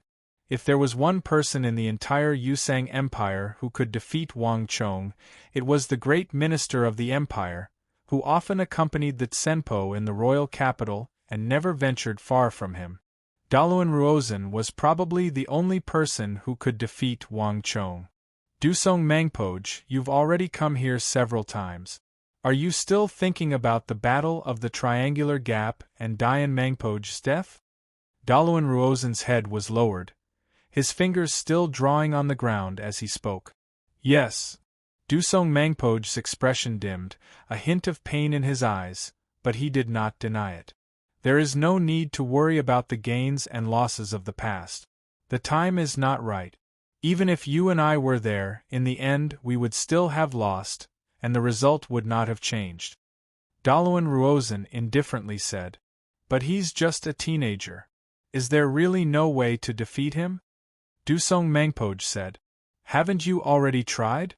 Daluan Ruozan indifferently said, his voice echoing through the ground. Dusong Mangpoj instantly fell silent. "You've tried, we've also tried, and you've seen the result. It seems like a coincidence, but it is inevitable. Do not look down on him. He has never been a person, nor can you treat him as one. He's good at borrowing power. He can use all conditions to weave a huge net with himself as the core. Weren't the two people who injured you hired by him? Dalawan Ruozan nonchalantly said. Although he was imprisoned, he gave off the feeling that he could see everything and see through everything. Dusong Mangpoge's expression grew gloomier and gloomier. He was unwilling to admit it, but his intuition told him that Dalawan Ruozan was correct. The War of the Southwest, the Battle of Longxi, and the Battle of the Triangular Gap. In these three wars, we have already lost the right to challenge the Tang dynasty. This was something that could not be changed no matter what. As for the Western Turks, with the death of the Black Wolf Yabgu and Agudalan, the Western Turks are no longer a threat. In the more than 1,000 years of campaigning with the Central Plains, the Turks have never won. The Tang dynasty is the strongest dynasty of the Central Plains. In the western regions, we can no longer defeat it. Dalawan Ruozan's voice was distant and distant, his eyes seeming to see through everything. Right now, our only chance is here. Dusong Mangpoge and Huashu Wizong followed Dalawan Ruozan's demonic finger to the map of Talas on the floor of the prison. In the entire world, the only people who have not fought with the Tang dynasty are the Arab. That will be our only chance and also our last chance. This is the conclusion I reached after several months of research in the prison. If not even the Arabs can stop them, then in the future, the entire western regions will fall into the hands of the Tang people, and no one will be able to shake the position of the Tang people in the western regions. The prison was quiet. Neither Huashu Wizong nor Dusong Mangpoge spoke. The two of them were so immersed in Dalawan Ruozan's words that they could not speak. No one knew what sort of journey Dalawan Ruozan had gone through in the last few months. Even Huashu Wizong, who had accompanied Dalawan Ruozan in the Ngari royal lineage, had been given a fright when he first saw Dalawan Ruozan. His eyes and demeanor were completely different from what he remembered. It was like he had become a completely different person. But even so, Huashu Wizong knew that he was still Dalawan Ruozan. But the Dalawan Ruozan in the prison had been washed clean of his past glory. He was even wiser and more terrifying than before. The deaths of more than 200,000 soldiers of the Ngari royal lineage and the desolate steppe of the Ngari royal lineage had created the current Dalawan Ruozan. That youth in Chishi had no idea that although he had won in the southwest, he had also created an even more terrifying opponent for himself. Understood. After some time, Dusong Mangpoge's voice echoed through the ground, and he finally lowered his head in deference. This was his respect for Dalawan Ruozan, his submission to Dalawan Ruozan. Prime Minister, be at ease. In the future, I will do my best to cooperate with Prime Minister's actions. But I have one last problem, soldiers. Dusong Mangpoge stopped here. The problem was that even if the three of them wanted to wash away their humiliation, defeat the Tang dynasty, and restore the prestige of the Uzan Empire, they would not be able to accomplish anything with just the three of them and no soldiers. After all, this was a war, not an individual battle between experts. Chapter 866. In the War of the Southwest, the Ngari royal lineage had lost almost all of its soldiers, and in the Battle of the Triangular Gap, the soldiers of the northern border had also been wiped out. Now they had two great generals and a wise minister, but they had no soldiers under their command. This was a problem that the three of them had to resolve. There's no need for you to worry about that. I've already prepared everything. Dalawan Ruozan indifferently said, apparently having predicted that Dusong Mangpoge would ask this question. As he spoke, he inadvertently shot a glance at Huashu Huaitsong outside the fence. Dusong Mangpoge's heart lurched as he turned to Huashu Wizong. In this period of time, he and Huashu Wizong had been inseparable. He knew exactly when Huashu Wizong had left and what he had gone to do. He had never seen him go to see anyone, much less when he had borrowed soldiers. But Dusong Mangpoj also knew that Daluan Ruozan would never lie. "I'm very sorry that I didn't tell you everything." After a few moments of silence, a hint of apology appeared in Huishu Wizong's eyes. "Before I went to see you at the Great Snow Mountain Temple, I followed Prime Minister's orders and went to see many people, finding no small number of soldiers. Our Uzan has already lost 3 battles in a row and lost many soldiers. In our campaigns against the Tang dynasty, we have basically never won. Even Zhangzhung Training Center was taken by them. Just like us, they want to change this situation, find a chance to completely crush the Tang dynasty and revitalize our Uzan." As Huishu Wizong spoke, he turned his head to the shadows of the prison. "Come out."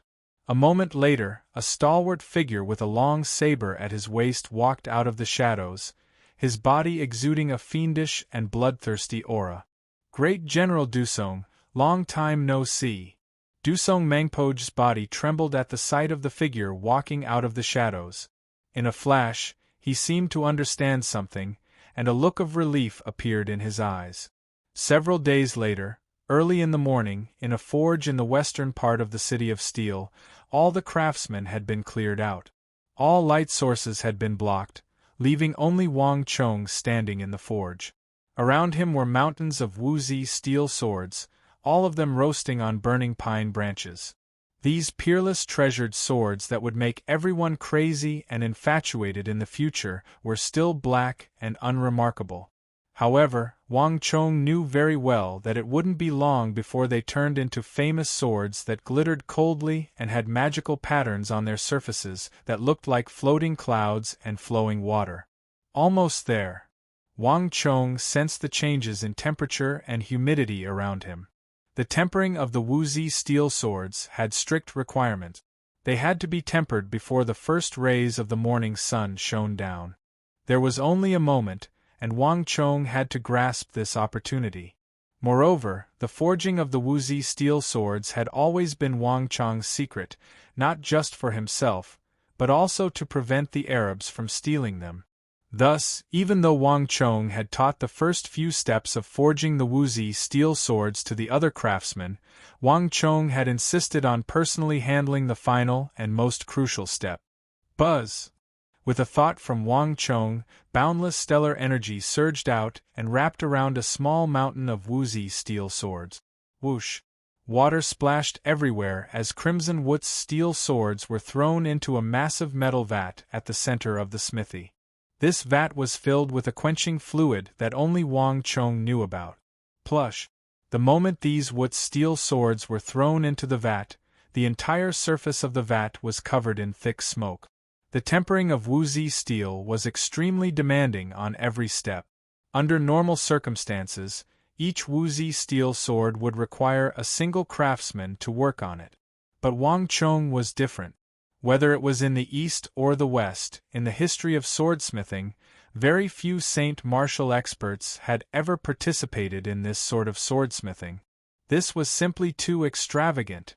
Given Wang Chong's powerful cultivation, his understanding of temperature, humidity, and the various steps of swordsmithing, he was the only one capable of forging several hundred Wuzi steel swords in one go.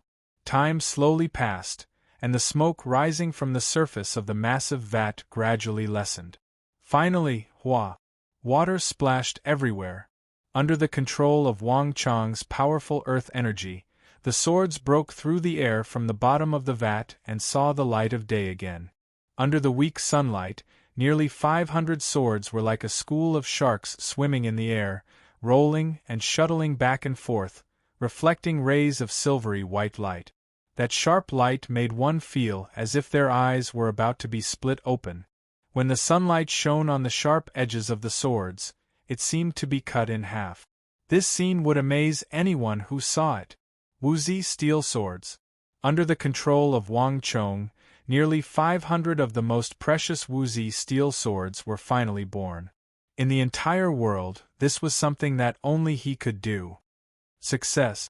Wang Chong's expression relaxed as he looked at the simple and unadorned Wuzi steel swords floating in the air. There was an indescribable joy in his heart. He was slowly making up for the greatest shortcoming of the Wushang cavalry. There was no doubting the strength of the Wushang cavalry, but without suitable weapons, they would never be able to display their full strength. This was also a sore point for Wang Chong. But the matter of the Wuzi steel swords could not be rushed. This was not an ore from the Central Plains, and there was no such ore in the entire Divine Prefecture. Even in the Hyderabad Mountains, where it was produced, the output of this ore was extremely low, and it was extremely difficult to mine. If not for the excellent foundation that Wang Chong had laid down and the Sindhi's fear of losing a major customer like Wang Chong to the Arabs, obtaining 6,000 Jun of Hyderabad ore in one go would have been impossible. With these Wuzi steel swords, I really can contend against the Abbasid Caliphate's Mameluke. Even if I can't outnumber them, it doesn't matter. Wang Chong extended a hand and grabbed a sharp Wuzi steel sword from the air. Sukui, come in. You can distribute these Wuzi steel swords to your brothers. Wang Chong didn't even raise his head as he spoke. With a whoosh, 500 Wuzi steel swords were neatly placed on the ground. After doing all this, Wang Chong turned and left. A single batch of Wuzi steel swords could only be forged each day. If he missed this period of time, no matter how strong Wang Chong was, he would not be able to forge any more. Yes, Marquis. As Wang Chong walked out, Sukui, who had been standing guard this entire time, raised the curtain and quickly walked in. Congratulations to user. You have been rewarded with 2,000 points of destiny energy. At this moment, a familiar voice rang out in his mind.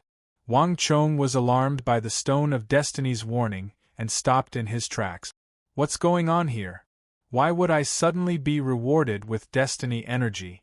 This was not the first time Wang Chong had forged Wuzi steel swords, and this had never happened before. But Wang Chong quickly realized that he was wrong. The Stone of Destiny's reward had nothing to do with Wuzi steel swords. Nay! Before Wang Chong had even left the forge, a fierce neigh resounded over the city of steel. At first, it was just one or two, but soon, thousands of warhorses neighed together. Rumble! The ground of the city of steel shook and shuddered as tens of thousands of warhorses charged toward the city of steel and surrounded it. This is, with no time to think, Wang Chong shot out of the room like a bolt of lightning.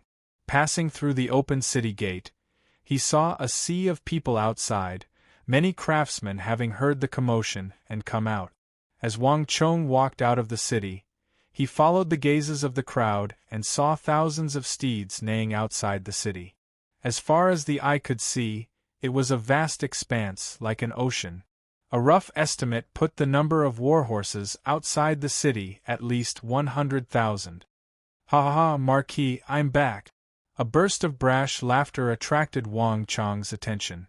Hulayeg was riding a warhorse, happily waving his arms at Wang Chong. Although there were so many people outside the city, Hulayeg had still recognized Wang Chong. Gallop! Hulayeg's skillful horsemanship allowed him to gallop past one warhorse after another. When he was still 10 sumjang from the city gate, he leaped up and steadily stopped at Wang Chong's side. Marquis, I didn't disappoint you. I brought the warhorses back. Hulayeg chuckled and made a comical bow, a fawning expression on his face. I brought all 200,000 warhorses. I heard that Marquis is preparing to go to Anshi, so these warhorses should be of use.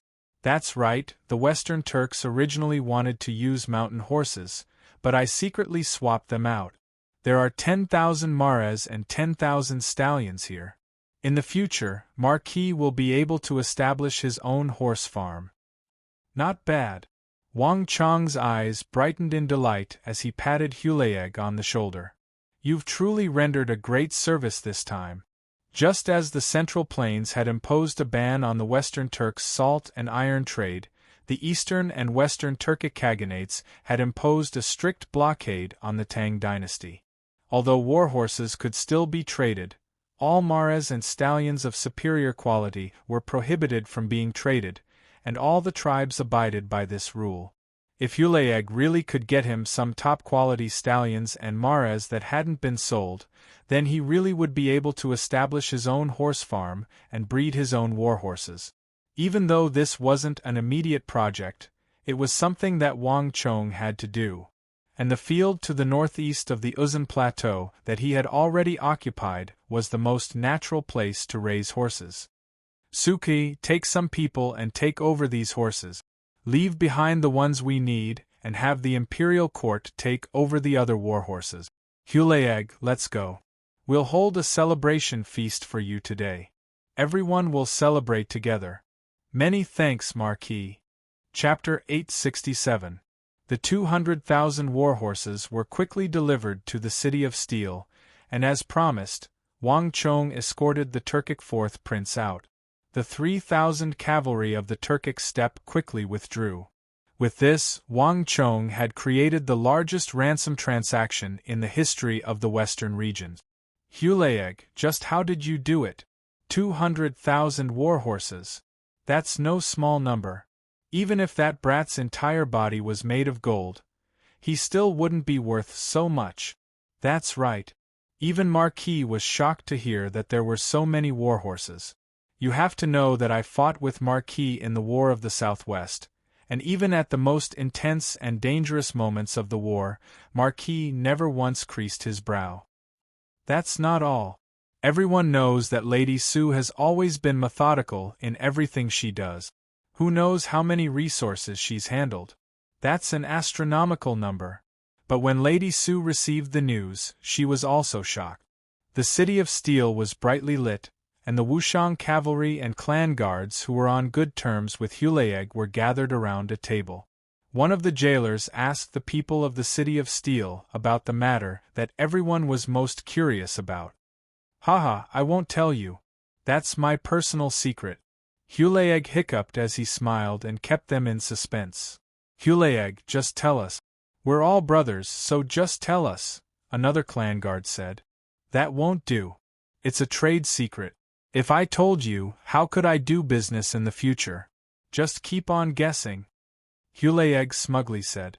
The sight of Hulayeg's smug expression made the crowd gnash their teeth in anger. The group of people exchanged glances with each other and immediately had an idea. Come. Hulayeg, you've worked hard.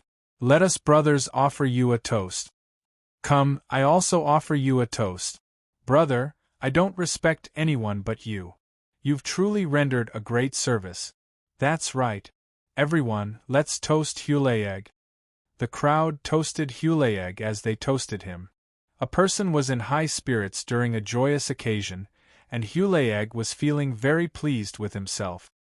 He did not refuse any of the toasts, downing cup after cup. Gradually, Hulayeg became tipsy, burping one after another. His cheeks were red, and he was slowly getting drunk. Let me tell you, there's nothing that I can't handle in the Western Turks. For the fourth prince's matter, I've made all the necessary arrangements. In the Western Turks, I can summon the wind and summon the rain, omnipotent. You? How is that possible? He must be bragging. One of the jailers immediately said, deliberately with a face full of disbelief. Why not? Hulayeg could not stand this sort of provocation, and he immediately straightened his neck, his eyes going round. That's because you don't understand. Let me tell you, don't be fooled by Ishbara Khagan's heroic air. In truth, he was born with soft ears. I only needed to make some arrangements with the concubines in Ishbara Khagan's harem, especially the fourth prince's mother, Kaduan, and the matter was resolved. Just think about it. No matter how formidable Ishbara Khagan is, how could he endure a bunch of women constantly blowing wind into his ears? Oh! The crowd was instantly enlightened.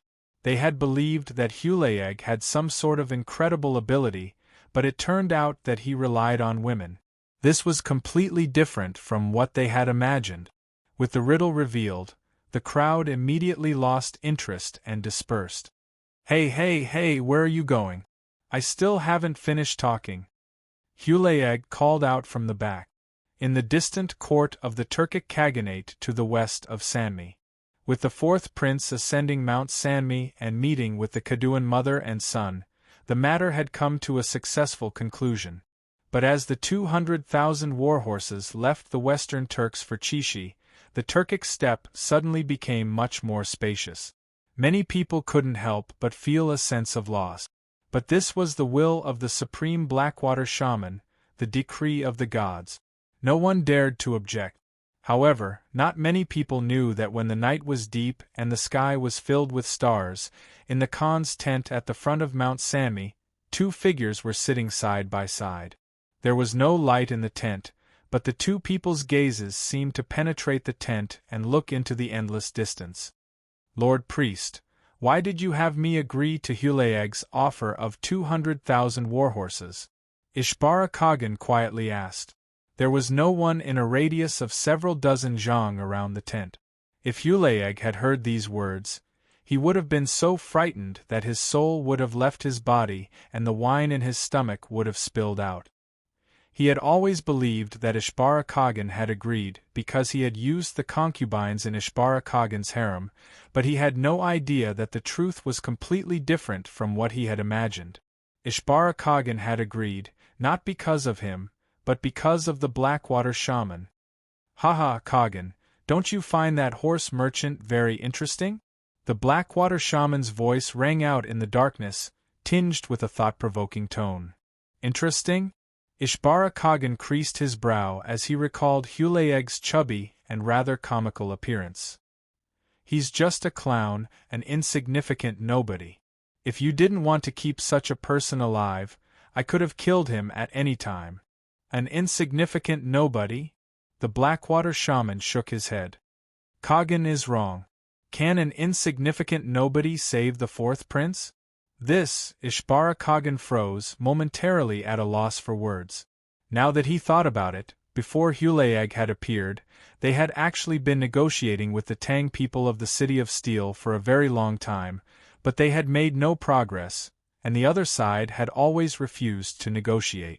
If it had been a normal person, they could have just dispatched soldiers, but that youth from the City of Steel was not someone they could send soldiers to deal with. In truth, the deaths of the Black Wolf Yabgu and Agudulan in battle had already illustrated this problem. This had originally been a dead end, but with Hulaeg's arrival, the fourth prince really had returned. Not even Ishbara Kagan had expected this. A nobody has a use for a nobody. This insignificant nobody was able to save the fourth prince from the City of Steel and accomplish what we could not. Isn't that enough? Moreover, with an additional 100,000 warhorses, Kagan's losses will be limited, and the warhorses of the steppe will quickly multiply. But with a horse merchant like Hulaeg, Kagan will have an additional channel of communication with the Tang dynasty. In the future, who knows what use this passageway will be? The Blackwater shaman indifferently said. Ishbara Kagan pensively lowered his head, but he still couldn't help but sigh. But we are still somewhat unwilling. If Kagan is unwilling, it's very simple. We just need to wait a little longer. The Blackwater shaman smiled. His pitch-black eyes flickered with a faint light in the darkness of the night, seeming to contain a profound meaning. Reporting. At this moment, the voice of one of Ishbara Kagan's closest private wolf guards came from outside the tent. Great General Dewusili has come to report that he has already quelled the rebellion of Huyen Er's 7 tribes and defeated the rebel army supporting Huyen. In addition, he has also driven back the biting Protectorate army that wanted to take advantage of the chaos to advance north. Around noon tomorrow, he will arrive at Mount Sanmi to report. Ishbara Kagan's body trembled at these words, and he subconsciously turned to the Blackwater shaman at his side. The Blackwater shaman silently smiled. Time slowly passed. While Wang Chong was energetically preparing for Talas and the region of Chishi was still peaceful, the tranquil imperial court was gradually beginning to grow tense. We can't delay any longer.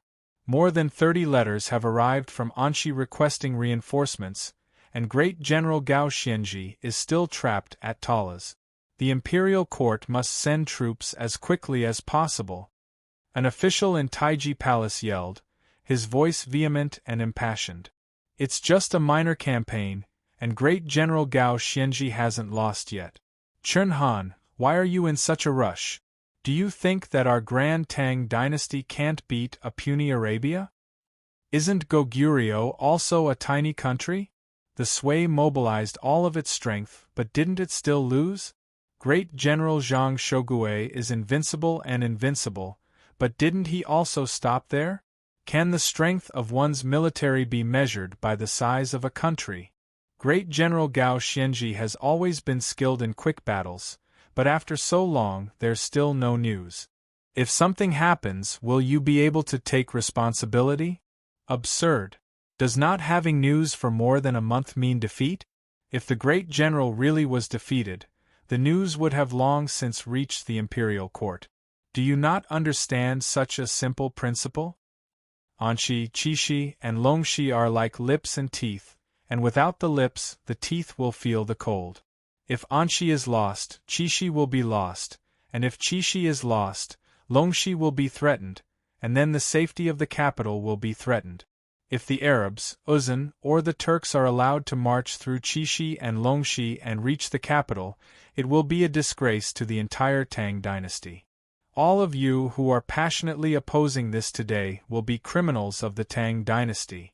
I'd like to see just how you'll deal with this when the time comes. The debate in the imperial court was extremely intense. The matter of Talas had not yet reached this stage, and everyone believed that someone of Gao Xianji's abilities would be able to easily defeat the Arabs.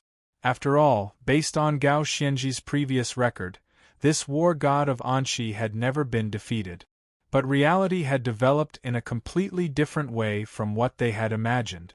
The urgent letters from Anxi were getting more and more urgent, and the 30,000 elite soldiers of the Tang dynasty led by Gao Xianji, all of them armed to the teeth, were still trapped at Talas. If this was just a war on the border, it would have been fine, but this had never been the case. Anxi was the barrier to Qixi, Qixi was the barrier to Longxi, and Longxi was the barrier to the capital. The Tang dynasty had invaded the western regions and the 4 garrisons of Anxi for 2 reasons. One was to expand their territory and display the power of the Tang dynasty, and the other was to protect Longxi and the capital, and protect the Holy Emperor of the Tang dynasty. Chapter 868. Alarmist Talk. The 4 garrisons of Anxi are just a tiny place on the border, and Talas is a city beyond the borders, tens of thousands of li from the capital. Are we going to mobilize all the strength of the entire country to reinforce Anxi every time Anxi is in danger? The western regions is a land beyond civilization, and there isn't a single citizen of the Tang dynasty. Are we going to exhaust the strength of the Tang dynasty for the sake of a group of people beyond civilization? Listening to the argument in the hall, Yang Lu finally couldn't help but shout. Yang Lu was an imperial censor of the imperial court, a typical civil official. Civil officials were all staunch opponents of war, and Anxi's request for reinforcements had been met with many voices in the imperial court, with Yang Lu being the loudest of them all. The military is a matter of national importance. An imperial great general and 30,000 of the empire's most elite soldiers are trapped in Talas.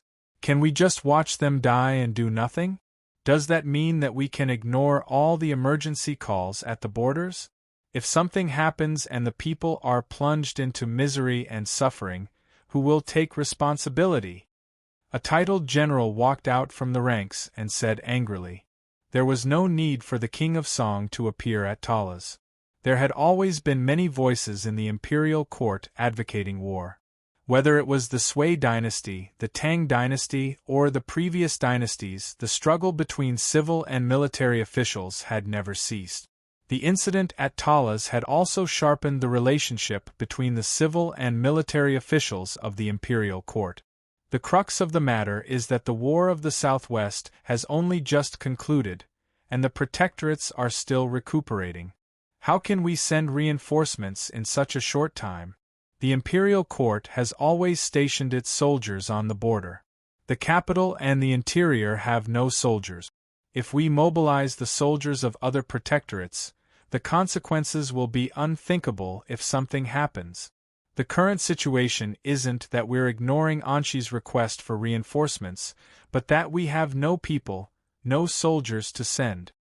A relatively neutral official finally couldn't stand it any longer and spoke up. But he had barely finished speaking when a voice rang out in everyone's ears. Qixi Protectorate Wang Chong. His voice was low and contained a trace of timidity, as if he was worried about attracting too much attention. But as soon as this voice fell, the entire court hall suddenly fell silent. Even Yang Lu and the relatively neutral official were stunned and suddenly speechless. The four protectorates of Longxi, Baiting, Anong, and Annan had just been through a war and suffered heavy casualties. They could only defend passively and were powerless to attack.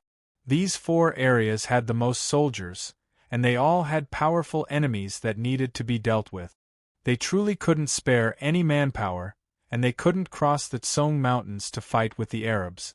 But Wang Chong and the Qixi Protectorate were different. The Qixi Protectorate had always been the source of Anshi's reserve soldiers, and Wang Chong was Qixi's acting protector general. Of all the protectorates of the Tang dynasty, he was probably the only one who could mobilize troops to reinforce Anshi. Best of all, Qixi had always been threatened by both the Uzun and the Western Turks, and it had always been on the defensive. It rarely had the ability to attack, much less reinforce Anshi. But this was where the beauty of the situation lay. Not too long ago, Wang Chong had launched a series of attacks against both the Uzun and the Western Turk. The Battle of the Triangular Gap had neutralized the threat posed by the Uzun to Qixi, and the Battle of the Qixi Armory had neutralized the threat posed by the Western Turkic Khaganate to the east. The Qixi Protectorate was now in an unprecedented state of safety, with no soldiers capable of threatening it. And as the commanding general and acting protector general of the Qixi Protectorate, Wang Chong had long ago proven his ability in the War of the Southwest and in the two campaigns in Qixi. In private, Wang Chong had long ago been hailed as the empire's eighth great general. There was no need to doubt his ability in the art of war, and he was completely capable of holding his own. If one wanted to reinforce Anshi and help Gao Xianji and the Anshi Protectorate army trapped at Talas, there was no one more suitable than Wang Chong and the Qixi Protectorate, and this would not have too great of an impact on the empire. At this moment, even Yang Lu and the other civil officials, who had always opposed war, were speechless, pensive looks on their faces. Bang! A jade seal landed on the document from the Bureau of Military Personnel, leaving a seal on it. After more than a month of debate, for the first time, the civil and military officials of the Tang dynasty had reached an agreement. Qixi Protector General Wang Chong was to lead the army to reinforce Talas. All the weapons, supplies, and soldiers needed were to be immediately reported to the imperial court, and the 6 bureaus were to cooperate with them with all their might. Just before dusk, a messenger bird flapped its wings, carrying the document from the Bureau of Military Personnel to Qixi. At this moment, everyone in the imperial court and the entire Tang dynasty was focused on Qixi, on Wang Chong. Whether they could reinforce Anshi and rescue Gao Xianji and the Anshi Protectorate army trapped at Talas would all depend on Wang Chong. Gazes swept across the earth, focusing on the distant city of steel in Wushang. Bang! A metallic clatter resounded through the skies, and with it, smoke from countless furnaces began to rise from every corner of the city of steel, soaring into the sky. If one looked down from the sky, they would see countless craftsmen in the city of steel, like ants in a swarm. Outside the city of steel, the sounds of fighting could be heard as tens of thousands of soldiers charged in a frenzied battle between friend and foe. These soldiers were not soldiers of the Tang dynasty, but eagle-nosed mercenaries of the western regions. After exterminating the Saka and recruiting the Gonka people, Wang Chong had used his remaining prestige to spend a great deal of money in the western regions. Using his vast wealth and the prestige of the Tang dynasty, Wang Chong had recruited many mercenaries from the western regions. At least 40,000 mercenaries of the western regions had come under Wang Chong's banner, and Wang Chong had trained them outside the City of Steel. The mercenaries of the western regions had not undergone any rigorous military training, and in battle, they liked to charge forward in a disorderly fashion. This was not what Wang Chong needed. The Arabs were no ordinary foes, and these motley crew of mercenaries would find it very difficult to make much of an impact. Thus, Wang Chong had gathered them near the City of Steel and given them to Li Sai and Suki for training. The simplest formation and military training would completely transform these western regions' mercenaries, and they would be able to pose a threat to the Arabs in the future Battle of Talas. On the west side of the City of Steel, on a massive training ground, massive ballistae were lined up in rows. Behind the ballistae were groups of 5 people, who were constantly knocking, aiming, calibrating, and firing. Boom boom boom boom. Ballista bolts rained down on the metal targets across from them. The metal targets were as thick as a finger, but in the face of these ballista bolts, they were like straw. Boom boom boom. Round after round, group after group, after each group had fired 100 shots, they would immediately switch to another group. During this entire process, everyone was completely focused, their expressions extremely serious. Wang Chong was using unprecedented speed to carry out his plan for the ballista teams. In normal circumstances, this would not have been possible in a short period of time, but the massive number of ballista bolts in the Qishi armory made Wang Chong's plan extremely convenient. Even further away, the sound of horse hooves could be heard. The sound was as heavy as thunder. War horses neighed, and the sound of their neighing could be heard. Li Sai and his 2,000 soldiers had already returned to the City of Steel, and Cheng Sanyuan and his 3,000 Wushang cavalry had also returned. The two groups immediately began their arduous training in the City of Steel. This was a completely new formation. With the Battle of Talas imminent, everyone knew that they would be facing an opponent that not even the war god of the western regions, Gao Xianji, had been able to deal with. An even more powerful formation was needed to defeat them. In the center of the City of Steel, there was an ancient-styled building with arched eaves. A window by the railing was open, revealing a handsome youth with sword-like eyebrows, starry eyes, and a confident yet composed youth silently flipping through a book. Flapping, a messenger pigeon suddenly descended from the sky, piercing through the window like a sharp sword and landing on the desk in front of Wang Chong. Wang Chong's eyes flashed as he looked at the messenger pigeon. He undid the bindings on his leg and glanced at the letter inside. But this glance caused Wang Chong's expression to change, and a smile slowly appeared on his face. "It's finally here." Wang Chong put down the book, his lips slowly curling into a smile. After such a long period of time, after a long debate, the imperial court finally came to a conclusion and gave him the power to decide life and death, as well as the power to recruit soldiers. This was exactly what Wang Chong had hoped for. Wang Chong had never hoped that the imperial court would understand the significance of this war to the Tang dynasty as he did, but if he could obtain this military order, everything would be different. At the very least, he would be able to act as he pleased. Speed is of the essence in war.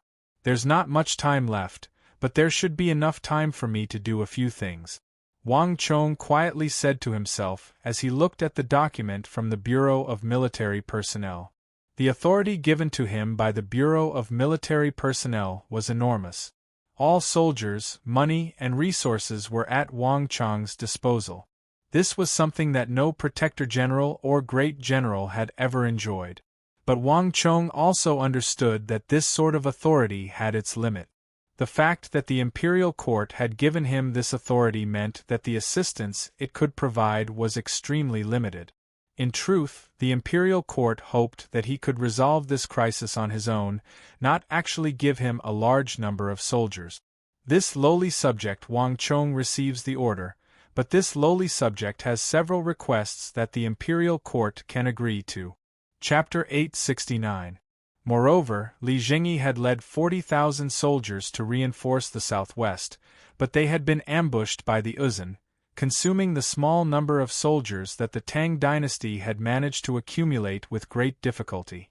The imperial court could only send a limited number of soldiers. At this moment, Wang Chong very naturally thought of his father and big brother. Father and big brother should have around 20,000 soldiers on both sides. Although they are infantry, they are experienced soldiers tempered through blood and fire. Their defense is extremely formidable. They should have been able to play a role in the Battle of Talas and the war with the Arabs. But this is still not enough. These soldiers are far from enough to deal with the soldiers of the Arabian Empire. Wang Chong's mind was in turmoil as he recalled the information from his last life about the Battle of Talas.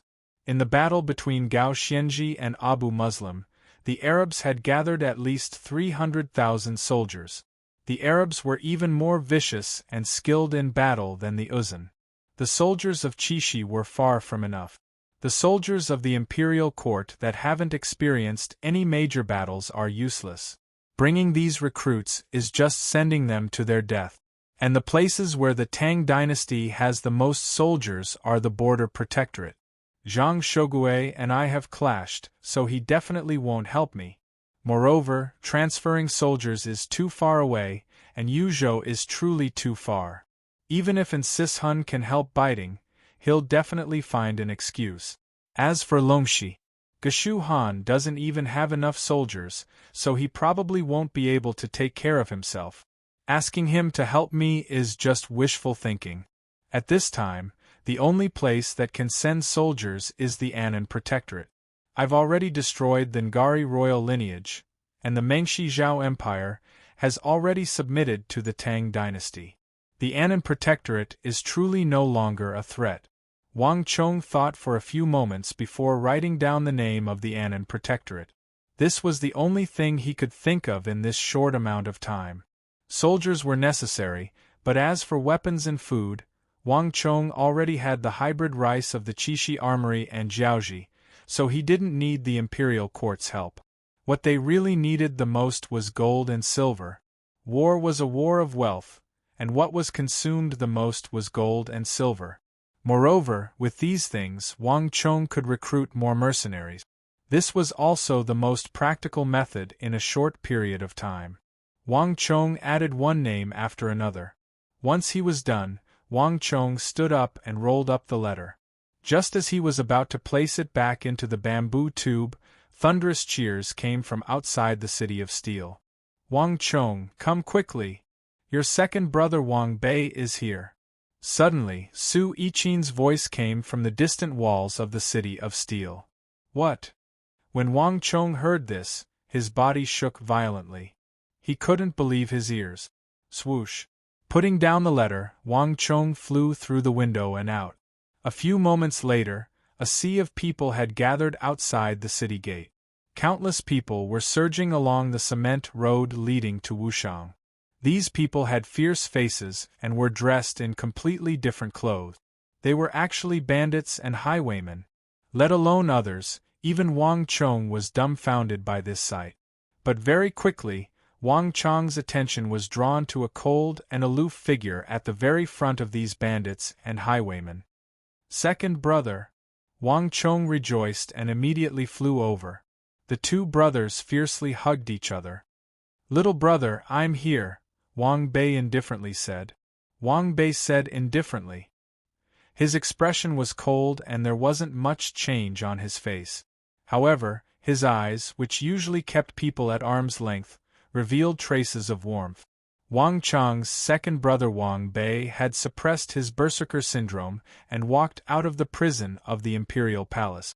Moreover, on his way from the capital to Wushang, he had subdued a large number of bandits and highwaymen, giving Wang Chong 8,000 to 9,000 soldiers. No one had expected this, and the morale of the soldiers in the city of steel soared. And the arrival of Wang Chong's second brother Wang Bei was like a primer. Soldiers began to pour in from all directions. The first to arrive were those from Deflecting Blade Manor. Su Hanzhan had brought Sun Jiming, Fang Xianying, Su Gan, Chen Burang, Zhuang Buping, and Qi Weisi. These future generals of deflecting blade manner had been dispatched by Wang Chong to the southwest, Baiting, and other places to temper themselves. Tempered by blood and fire, all of them had made significant progress. And soon after, Wang Chong's request was approved. Wang Chong's father Wang Yen and big brother Wang Fu rushed to the Qixi Protectorate headquarters as quickly as possible. Wang Chong had prepared a large number of transport carriages in the capital to transport these 20,000 soldiers so as to shorten the time. On the other side, Annan Protector General Xianyu Zhongtong had received Wang Chong's request and sent 8,000 elites of the Annam Protectorate to Wushang.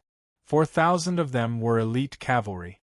If not for the special rules of the various protectorates, Xianyu Zhongtong would have sent even more soldiers to Wang Chong. Xianyu Zhongtong and Wang Chong had forged a friendship that had been tempered through blood and fire, through life and death. Not only that, even though the imperial court was strapped for soldiers and could not mobilize many, the imperial court had still sent an additional 10,000 soldiers to Wang Chong. Together with Wang Chong's father and big brother, the Annam Protectorate of the Southwest, they were all sent to Wushang. In addition, the greatest aid the imperial court had given Wang Chong was money. The imperial court had given Wang Chong 10 million taels of gold, of which 5 million were in gold yuan note. This was enough money for Wang Chong to hire a large number of soldiers in the western regions. Time slowly passed, and every day, a large number of soldiers would arrive at Wushang's city of steel. Wang Chong was doing his utmost to race against time, sending countless carrier pigeons and rock eagles to Talas each day to gather intelligence. At the same time, Wang Chong was also using the 10 million taels of gold the imperial court had given him to recruit soldiers and increase his own strength.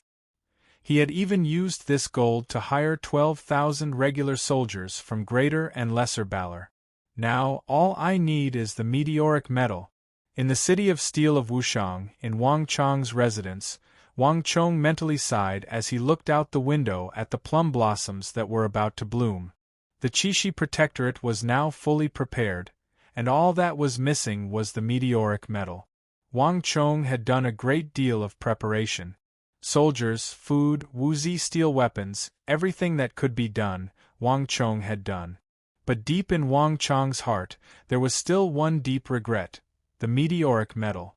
Even someone as powerful as Wang Chong, who had the memories of his past life after his reincarnation, could not control some things, and the meteoric metal was one of them. His cousin Wang Liang had gone overseas to search for the meteoric metal for a very long time.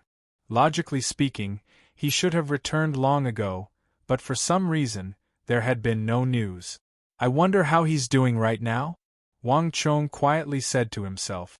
But not even Wang Chong knew that on the other side of the eastern coast of the Tang dynasty, an unprecedentedly powerful fleet of ships was currently arriving.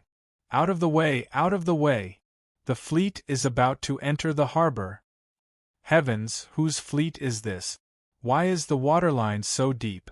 Just how much cargo are they carrying? Can't you see? You don't even recognize the flag of the Wang clan? How ignorant! Ah, young Marquis. The craftsman on the docks looked in shock at that massive ship, which was several stories tall, and began to back up. Clap! At almost the same time, the first ship docked. A long rope ladder was thrown down from the ship, and one crew member after another, their skin tanned by the wind, slid down the rope ladder. As they looked at the familiar central plains, they spread open their arms and laughed. "We've finally returned." Following closely behind these crew members was a long wooden plank reinforced with steel plates. Amidst the sounds of machinery, it was erected high up from the ship, and then with a loud boom, it fell down like a golden mountain and jade pillar. After a few moments of silence, a thin but extremely capable figure appeared on the other end of the wooden bridge. He was dressed in a shabby embroidered robe, but he still retained the elegance of a scion of a great clan. His long years of drifting on the sea had darkened his skin, and his face was marked by many hardships.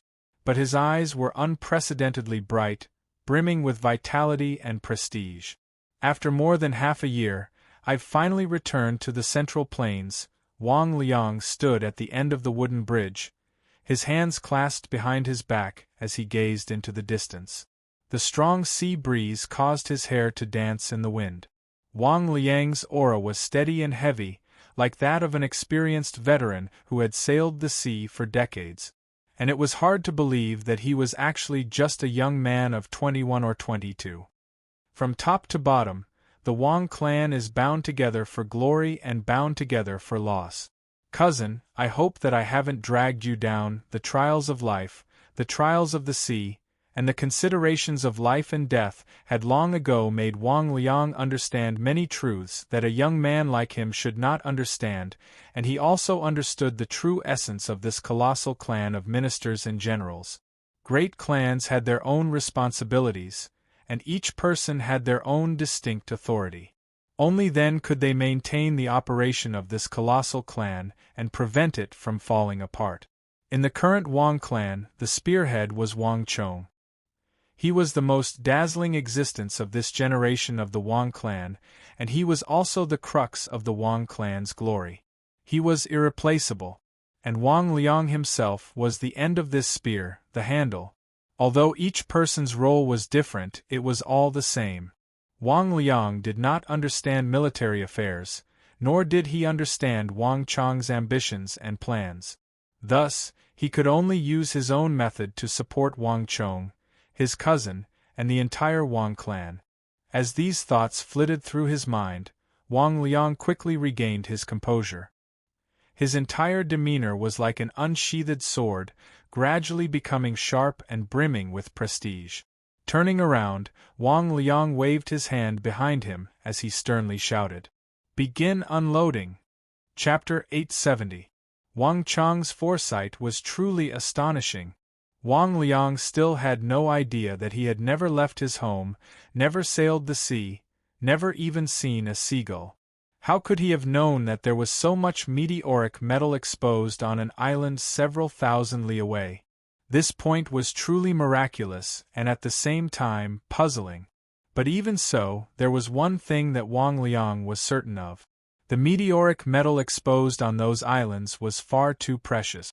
Just the thought of so much meteoric metal exposed on those undiscovered islands on his way back was unbearable to Wang Liang. And there was no telling when those clans with ulterior motives would take it away. Thus, after careful calculations, Wang Liang had changed the waterline of the fleet, greatly increasing the ship's capacity. Wang Liang had used a single trip to transport the goods that would have required at least 2 trips. This was also the true reason why his fleet had only reached the Tang dynasty of the Central Plains so long behind schedule. Roar! The call of the fleet resounded through the docks, and then the crew, working together from inside and outside, began to hurriedly unload the goods. Bang! When the news that Wang Liang had brought the meteoric metal to the Central Plains was sent by a carrier pigeon to Wushang, the entire city of steel was abuzz with excitement. The final part of Wang Chong's plan had finally been completed. With the meteoric metal, Wang Chong could forge a large quantity of indestructible armor, and the last weakness of Wushang's cavalry would be completely repaired. Pass on my order. Have all the great clans of the capital work together to transport the meteoric metal to the city of steel as quickly as possible, day and night. Time is of the essence, so the forging of the meteoric metal need not be done in the capital. It will all be done in the city of steel. In the city of steel, in Wang Chong's residence, Wang Chong was invigorated by Wang Liang's news. An eagle flew through the window like an arrow, vanishing in the direction of the capital. Following Wang Chong's order, the cement road from the capital to Wushang was suddenly filled with countless specially made carriages. These carriages were loaded with small mountains of meteoric metal as they traveled day and night to the city of steel. Along the way, they were escorted by countless cavalrymen. On the Silk Road, there were also countless bandits and horse bandits. They were not there to rob, but to protect the meteorites. Wang Chang's second brother, Wang Bei, had subdued a large number of mountain bandits and horse bandits on his journey to the west. At this moment, he was finally showing his worth. At this moment, Wang Chang's plan was finally complete. The City of Steel was like an invisible vortex, into which countless resources, steel, and soldiers were surging. Roar! Ha! The sounds of the army training continued day and night, echoing into the heavens. With the City of Steel as the center, 60,000 mercenaries from the tribes of the western regions, 8,000 Gonka people, and 12,000 regular soldiers from Greater and Lesser Balor had been gathered in the region of Qixi. In addition, the Tang dynasty had gathered 20,000 soldiers from the Qixi Protectorate, 5,000 fully armored Wushang cavalry, 20,000 elite infantry and cavalry led by Wang Chang's father Wang Yan and big brother Wang Fu, 8,000 elites from the Annam Protectorate who had fought in the War of the Southwest, and 10,000 regular soldiers sent by the imperial court. An army of 143,000 was gathered in the City of Steel. In addition, Wang Chong had used the 10 million taels of gold given to him by the imperial court to buy large amounts of cattle and sheep from the tribes of the western regions to replenish his supplies. In addition, all kinds of provisions, armaments, and steel modules were piled high in the City of Steel. The City of Steel had become a true war machine. At this moment, even the people of Uzan in the distant western regions could sense the thick aura of war in the City of Steel. A battle was about to begin. Time slowly passed, and the time for the army to depart got closer and closer. Meanwhile, from Qixi beyond Anxi, past the Tsong Mountains, 700 to 800 li, one could see the distant city of Talas. This famous fortress of the Silk Road was now surrounded by a dense mass of cavalry and infantry.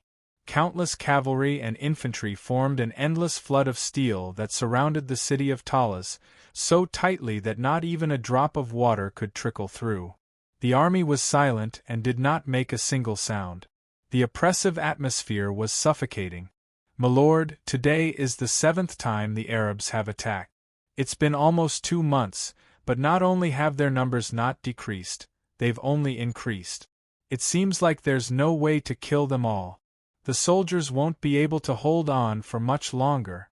The magnificent walls of Talas were famous throughout the western regions, but at this moment they were covered in smoke and fire. The walls were crisscrossed with scars of battle, and on the walls, a stalwart general stood next to Gao Xianji, a look of deep concern and unease on his face. "I understand," Gao Xianji indifferently said, his long hair fluttering in the wind. His expression was cold and aloof as he stared down at the vast sea of Arab soldiers. After nearly 2 months, Gao Xianji's face was covered in frost. If they hadn't seen it for themselves, no one would have believed that this was that handsome and refined war god of the western regions who had claimed to be invincible and undefeatable in every battle.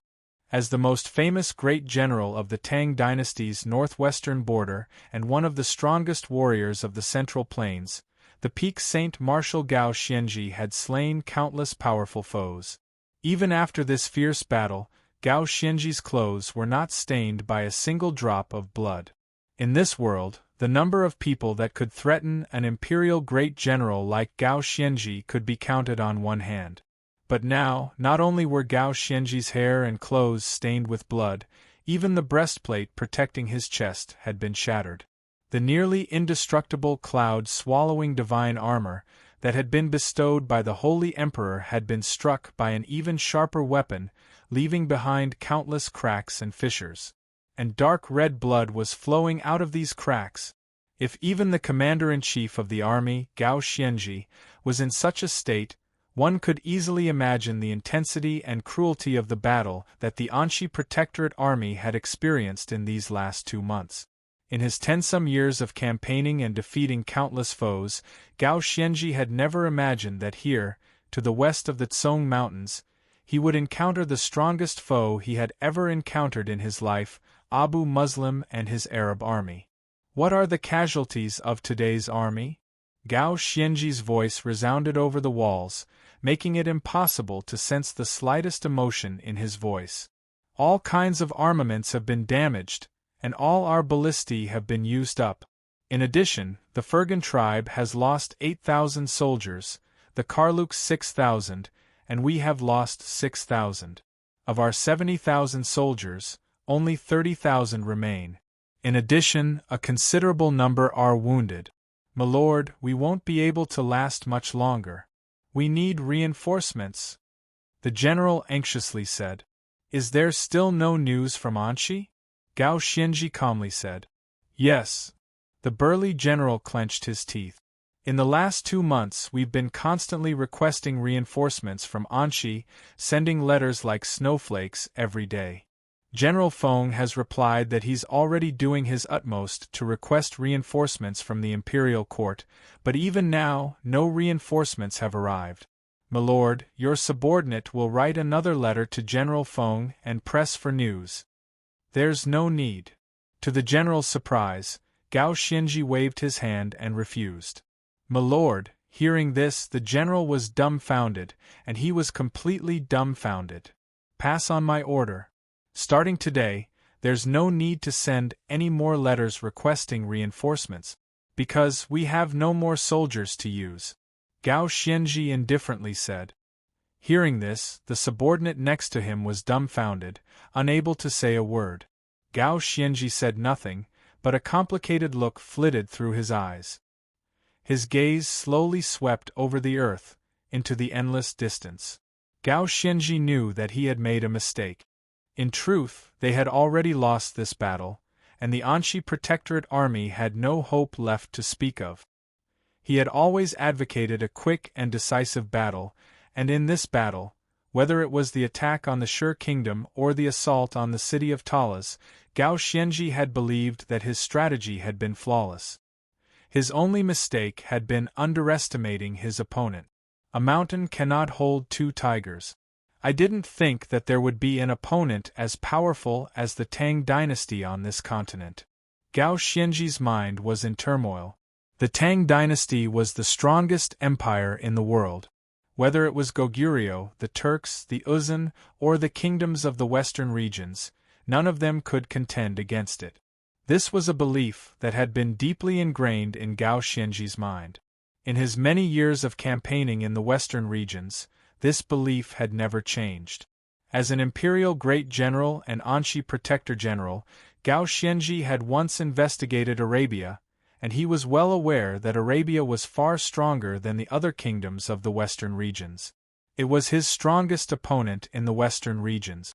Gao Xianji had never underestimated Arabia, but only when he truly clashed with them on the battlefield did Gao Xianji truly understand just how powerful his opponent was. From 200,000 soldiers at the start, it had grown to more than 300,000, and this number was still growing, as if it would never end. This opponent was far more terrifying and powerful than he had imagined. This was not an opponent that was just a little stronger than the kingdoms of the western regions or on par with the Uzan Empire. This was a colossus that was just as terrifying as the Tang dynasty. Defeating such a powerful opponent was not something that the Anshi Protectorate could do. At the start of the 2-month stalemate, Gao Xianji had hoped that he could rely on his superior equipment and the sturdiness of the city of Talas to resist the Arab assault and finally receive reinforcements from the imperial court. But now, Gao Xianji was beginning to understand that this was impossible. The Tang dynasty had no soldiers to use. Longxi, Biding, Annan, Anong as the Anshi Protector General, no one understood better than him what sort of opponents these 4 regions faced. The Arabs were too fortunate, because they simply didn't have that many opponents. And the Tang dynasty was too unfortunate, because it had far too many opponents around it. The Tang dynasty had hundreds of thousands of soldiers, but because it was surrounded by so many enemies, it couldn't muster many people. Feng Chongqing had truly sent a letter saying that the imperial court had agreed to send troops as soon as possible. But Gao Xianji understood that this was just empty talk. The imperial court had no soldiers to fear. Chapter 871. But, my lord, don't we have Qixi? A voice suddenly rang out in his ear. Like a pebble being thrown into a lake, ripples spread across its surface. Gao Xianji's mind jolted as he came back to his senses. He heard the assistant general say anxiously, his eyes filled with hope, according to the rules of the imperial court, Anshi and Qixi depend on each other, assisting each other in offense and defense. But Anshi is on a higher level than Qixi. If something happens to Anshi, Qixi will be the source of Anshi's reinforcements, ready to send soldiers to Qixi to support us. Right now, even if the imperial court is short on soldiers like in the War of the Southwest, doesn't Qixi still have soldiers? In the Battle of the Triangular Gap, Dusong Mangpoj suffered a major defeat and Dian Mangpoj died in battle. Later on, I heard that he ambushed a Gudulan at the Qixi armory, killing that black wolf Yabgu and his 5,000 elite. Moreover, in the War of the Southwest, he even managed to reverse the tides, defeating the more than 400,000 soldiers of the Mengshi Yusang army. Can't even he do the same? If we can hold out until he arrives with his soldiers, there might still be hope. The deputy general anxiously said. In the past, he would have never said such a thing, but now this was their last hope. Gao Xianji said nothing, but his eyes were no longer as cold and aloof as they had been at the start. They were like ripples on the surface of a still lake. That brat Gao Xianji's mind was a whirlwind of thoughts. At this moment, he suddenly remembered that several months ago, Wang Chong had sent him a letter advising him not to attack the Shi kingdom. At the time, Gao Xianji had laughed it off, and he had also found the letter to be rather baffling. But at this moment, an irrepressible thought rose up in his mind. When that youngest son of the Wang clan had sent him that letter, had he already predicted today's scene? But as soon as this thought flitted through his mind, Gao Xianji shook his head and sneered. Not even he had expected to be besieged at Talas, the 30,000 soldiers of the Anshi Protectorate army facing complete annihilation. How could a 17-year-old child have predicted this? Qianli, there's no need to say any more. Gao Xianji finally opened his mouth. His eyes showed a kind of indifference and calmness, as if he had disregarded life and death. It's a long journey from Qixi to here. Even if that youngest son of the Wang clan truly possesses remarkable abilities, even if he's willing to help us, it's already too late, because we can't last that long. My lord! The general was visibly moved. Gao Xianji waved his hand to stop him from continuing. Only those who had participated in this battle would understand just what sort of opponent the Anshi Protectorate army was facing at Talas. As Anshi's protector general, Gao Xianji had never lost a battle. This was not just because of his outstanding strategy and intelligence, but also because of his powerful will. Gao Xianji had never been one to easily admit defeat, but this time, it was no longer a question of admitting defeat. After 2 months of fierce fighting, the Anshi Protectorate army had truly reached the end of its rope and was on its last legs. The Anshi Protectorate army was the most elite force of the Tang dynasty. The best soldiers of the armies of the Central Plains had all been sent to Anshi, creating this lion whose name could shake the western frontier. But not even the most formidable lion could deal with an opponent more than 10 times its size. In truth, the fact that the Anshi Protectorate army had been able to last 2 months under the torrential assault of the Arabs was a testament to its strength. They had not shamed the Tang dynasty. Qianli, I've been wrong all these years. In the western regions, I've always believed that our greatest enemy was Uzan and the many small kingdoms of the western regions. If we allow them to form an alliance, the foundation that the Tang dynasty has built up over the centuries in the western regions will be obliterated. Gao Xianji suddenly said. The wind howled in the sky. He looked ahead, and his tone was unprecedentedly calm. In his life, he had always been trapped by fame and fortune, and he had never seen the situation in the western regions so clearly as he did now. But in truth, we were all wrong. In the western regions, our greatest enemy has never been those small kingdoms of the western regions that could possibly ally with us, nor has it been the nearby and harassing Uzan. It has been the Arabs standing before us. They are stronger than the Uzan, more greedy than the kingdoms of the western regions, and even more ambitious and aggressive than the Turks. They are the greatest threat to the Tang dynasty. In this battle, we have no path of retreat. The imperial court has no more soldiers to use, so we can only rely on ourselves. Anxi is the Tang dynasty's greatest barrier in the northwest. If Anxi is lost, the entire western regions will fall into the hands of the Arabs, and the several hundred years of the Tang dynasty's work in the western regions will be destroyed. And if the western regions are lost, even Qixi will find it very difficult to resist. And in the end, it will be Longxi and the capital that will be threatened. Next to him, the general's face trembled, a look of fear appearing in the depths of his eyes. In this battle, he had only been paying attention to the vast sea of Arab soldiers before him. He had never thought about what would happen after this battle. Although he was in a perilous situation, he had only viewed this battle as a war on the border. He had never thought about the effects it would have on Anxi and the Tang dynasty. The capital. He had never imagined that the effects of this battle would be so far-reaching. If the Arabs really were allowed to advance through Anxi, Qixi, and Longxi to reach the capital, they would truly be the sinners of the Tang dynasty. Pass on my order. In 7 days we will fight to the death with the Arabs. We cannot be the slightest bit careless in this battle. Even if we die, we must demonstrate the dignity of my Tang dynasty. Gao Xianji sternly said. This general understands. The western regions, the Anxi Protectorate headquarters. Milord, we've checked. It's already past noon, but we still haven't received a letter from Lord Protector General. In the massive Protector General Hall, an Anxi Protectorate soldier kneeled on one knee, his head lowered to the ground as he respectfully reported. What? Feng Chongqing's entire body trembled as he stood up from his seat, a look of deep unease on his face. It shouldn't have happened, it shouldn't have, my lord.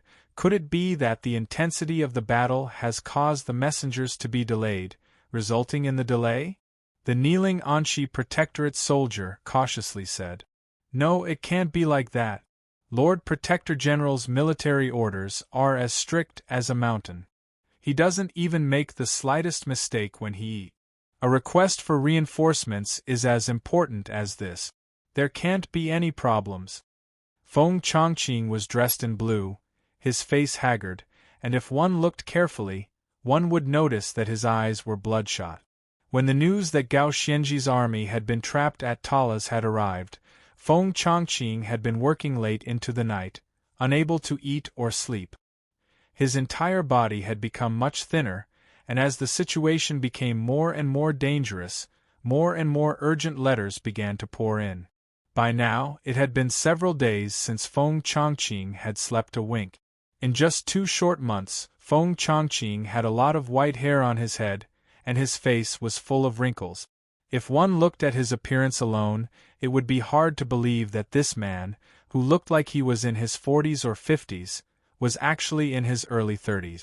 Although his mind was exhausted, Feng Chongqing's eyes showed no sign of sleep. He felt a deep unease. In the last few days, the only consolation in Feng Chongqing's heart had been the letters that the Anxi Protectorate army had sent from Talas every day, one after another. As long as these letters arrived every day, Feng Chongqing would know that everything was fine in Talas, that the Protector General was still safe. But today, the letters that had been coming every day for more than 2 months had suddenly vanished. This made Feng Chongqing feel extremely uneasy. After serving under Gao Xianji for so many years, Feng Chongqing knew his commander's personality like the back of his hand. His commander would never easily change his habit. Once he did, it was assuredly because he had made an important decision. My lord, could it be that you've already... Feng Chongqing suddenly thought of something, and his heart grieved, tears and snot streaming down his face. Be at ease. No matter what, I won't let you die. Staggering, Feng Chongqing suddenly pushed aside the Anxi Protectorate army soldier and charged out of the hall. His hair was in disarray, his hairpin falling to the ground, and he seemed to have gone mad. Qixi. Only Qixi could save Milord and the 30,000 soldiers of the Anxi Protectorate army. Warning! A new change has occurred in the mission, A Choice of Destiny. Side mission, Fall of a Great General. Every war is accompanied by enormous sacrifices. When an empire is about to decline, its great general will fall first. This is the curtain call of an empire, but also the rise of another. In the Battle of Talas, Anxi Protector General Gao Xianji is on the verge of falling. User has 7 days to save Gao Xianji's fate. If the mission succeeds, user will be rewarded with 6,000 points of destiny energy. If the mission fails, user will be deducted 18,000 points of destiny energy. Warning! In the Battle of Talas, A Choice of Destiny, user's mission is about to fail. Warning! When Talas is lost, user will be immediately obliterated. In the distant city of Steel in Wushang, Wang Chong was still inspecting the sand table in the hall when he suddenly heard a waterfall of voices. With these voices, Wang Chong's eyes suddenly flashed with a bloody light, so intense that it was suffocating. Wang Chong had been holding a small red banner in his hand, and upon hearing these voices, Wang Chong's body froze as if he had been petrified. The fall of a great general is Gao Xianji. Wang Chong grimaced at the sound of this voice. Gao Xianji was the commander-in-chief of the Anxi Protectorate army. For the Stone of Destiny to suddenly issue this mission meant that the city of Talas was in an extremely perilous situation. Chonger, what's wrong? A familiar voice, vigorous and dignified, came from next to his ear. Wang Chong turned his head and saw that his father Wang Yan, big brother Wang Fu, and second brother Wang Bei were all looking at him in astonishment. It's nothing. Chapter 872. Everything has been discussed. Father, big brother, let's pass down the order and get ready to move out. Wang Yan sternly nodded, not thinking too much about it. Speed is of the essence in war. We can't delay the matter of Talas for too long. Now that everything is ready, we can set off for Talas. Fu go and make the arrangements. Yes, father. Wang Fu straightened his back and quickly left. Chonger, you will be the leader of this operation.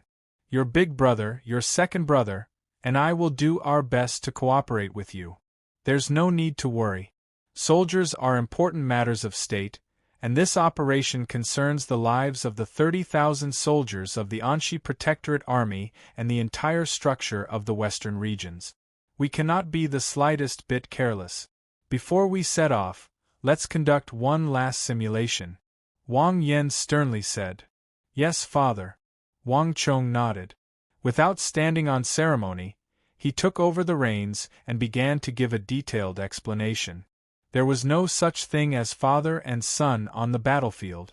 This war concerned the lives of more than 100,000 soldiers, as well as the fortune of the Central Plains for the next 1,000 years.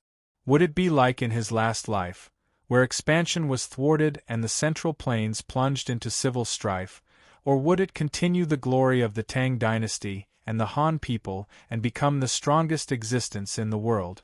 Everything would depend on this battle. A few moments later, the final simulation concluded, and Wang Chong finally walked out of the hall. A fierce gust of wind blew past Wang Chong's face, causing his hair to dance in the wind and his mind to calm down. There are still 7 days before the fall of the great general. In other words, the city of Talas will fall in 7 days. 7 days is more than enough. Wang Chong stood at the door, a harsh light in his eyes as he quickly walked out. Beat the drums. Soon, loud thumps echoed throughout the city of Steel. The ground rumbled and trembled as the city of Steel was like a massive beast that had suddenly awakened. Countless soldiers were gathered in well-organized ranks, gathering toward the imposing city of Steel from all directions. The Qixi Protectorate, the mixed infantry and cavalry, the Annam Protectorate, the Wushang Cavalry, the ballista squads, the Gonka people, the mercenaries of the western regions, the regular armies of greater and lesser valor, more than 100,000 soldiers had all gathered here, creating a grand spectacle. Next to these troops, countless caravans of iron and steel, caravans of grain, craftsmen, and herdsmen of various tribes were also gathered here. The aura of war clamored in the dust. As Wang Chong ascended the City of Steel's tower and appeared in front of everyone, countless gazes instantly turned to him. In the sunlight, Wang Chong's tall figure became the most dazzling existence in the world. There's no need for me to explain why everyone has gathered here today. I want to use this chance to tell those who harbor evil intentions and make enemies of the Tang dynasty that offend my Tang dynasty, no matter how far away, they will be executed. With these impassioned voices, clang! The clear cry of a sword resounded through the air. Under thousands of gazes, Wang Chong unsheathed his sword and pointed it west. Move out! Roar! A heaven-shaking roar resounded through the world, accompanied by the rumbling of the army. Tensome foreign and Han soldiers surged out of the City of Steel like a surging river, surging along the cement road toward the distant Talas. Rumble! The earth quaked and the heaven-shaking momentum of this army shook the entire western regions. The largest and largest western expedition in the history of the Tang dynasty had begun. Han, I'll leave the matters of Qixi to you. Wang Chong held his hands behind his back on a massive tower that soared into the clouds as he gazed at the vast army of foreigners and Han stretching out to the horizon. All was quiet, and just when everyone was about to think that Wang Chong was talking to himself, a cold and emotionless voice finally came from behind him. And then all was quiet again. Wang Chong inwardly chuckled at this icy voice. As expected, it's still that Su Han's Han. Who could have imagined that Su Han's Han, who had only been at the true martial realm the first time they met, would break into the imperial martial realm the next time they met, accomplishing what others could not even achieve in 5 or 6 years. No one knew what had happened to him in the past year, nor how he had reached this level of cultivation. But to Wang Chong, he might have been surprised if this had happened to anyone else. But Wang Chong was not surprised that it had happened to Su Han's Han. As a genius who was publicly acknowledged to have the makings of a great general and who had once reached the brigadier general level, Wang Chong was not surprised that Su Han's Han had progressed so quickly. Su Hanshan's strength might not have reached the level in Wang Chong's memories, but there was no doubting his intelligence, strength, and strategic vision. Moreover, after more than half a year of training in biting, Su Hanshan's body had become much thinner, but he was also like an unsheathed sword, sharper and more composed. This was why Wang Chong had summoned him. The Battle of Talas is of great importance. Once I leave, Qixi will be left defenseless, and the Uzan and the Western Turks are certain to move. I only left you 8,000 Hu, 1,000 Han, and 8,000 bandits and brigands. This is the greatest help I can give you. No matter what, you must hold them. Qixi is the gate to Longxi. If it falls, the gates to Longxi will be wide open, and all the people will be exposed to the iron hooves of the enemy. The consequences will be unthinkable. And on the front lines we will also be threatened. Wang Chong continued. In order to fend off foreign aggression, one had to first stabilize the interior. If the rear was unstable, Wang Chong found it very difficult to imagine how he could fight in peace on the front lines. Thus, the rear had to be stabilized. Relax. Nothing will go wrong. Su Han's Han finally spoke. As he spoke, he walked up from the back and stood shoulder to shoulder with Wang Chong.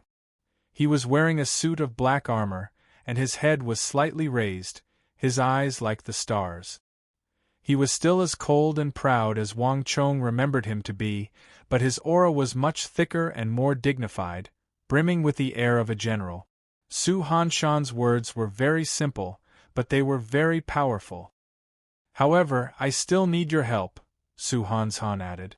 Oh! 50 ballista teams, Su Han's Han indifferently said. Fine. Wang Chong smiled and agreed without the slightest hesitation.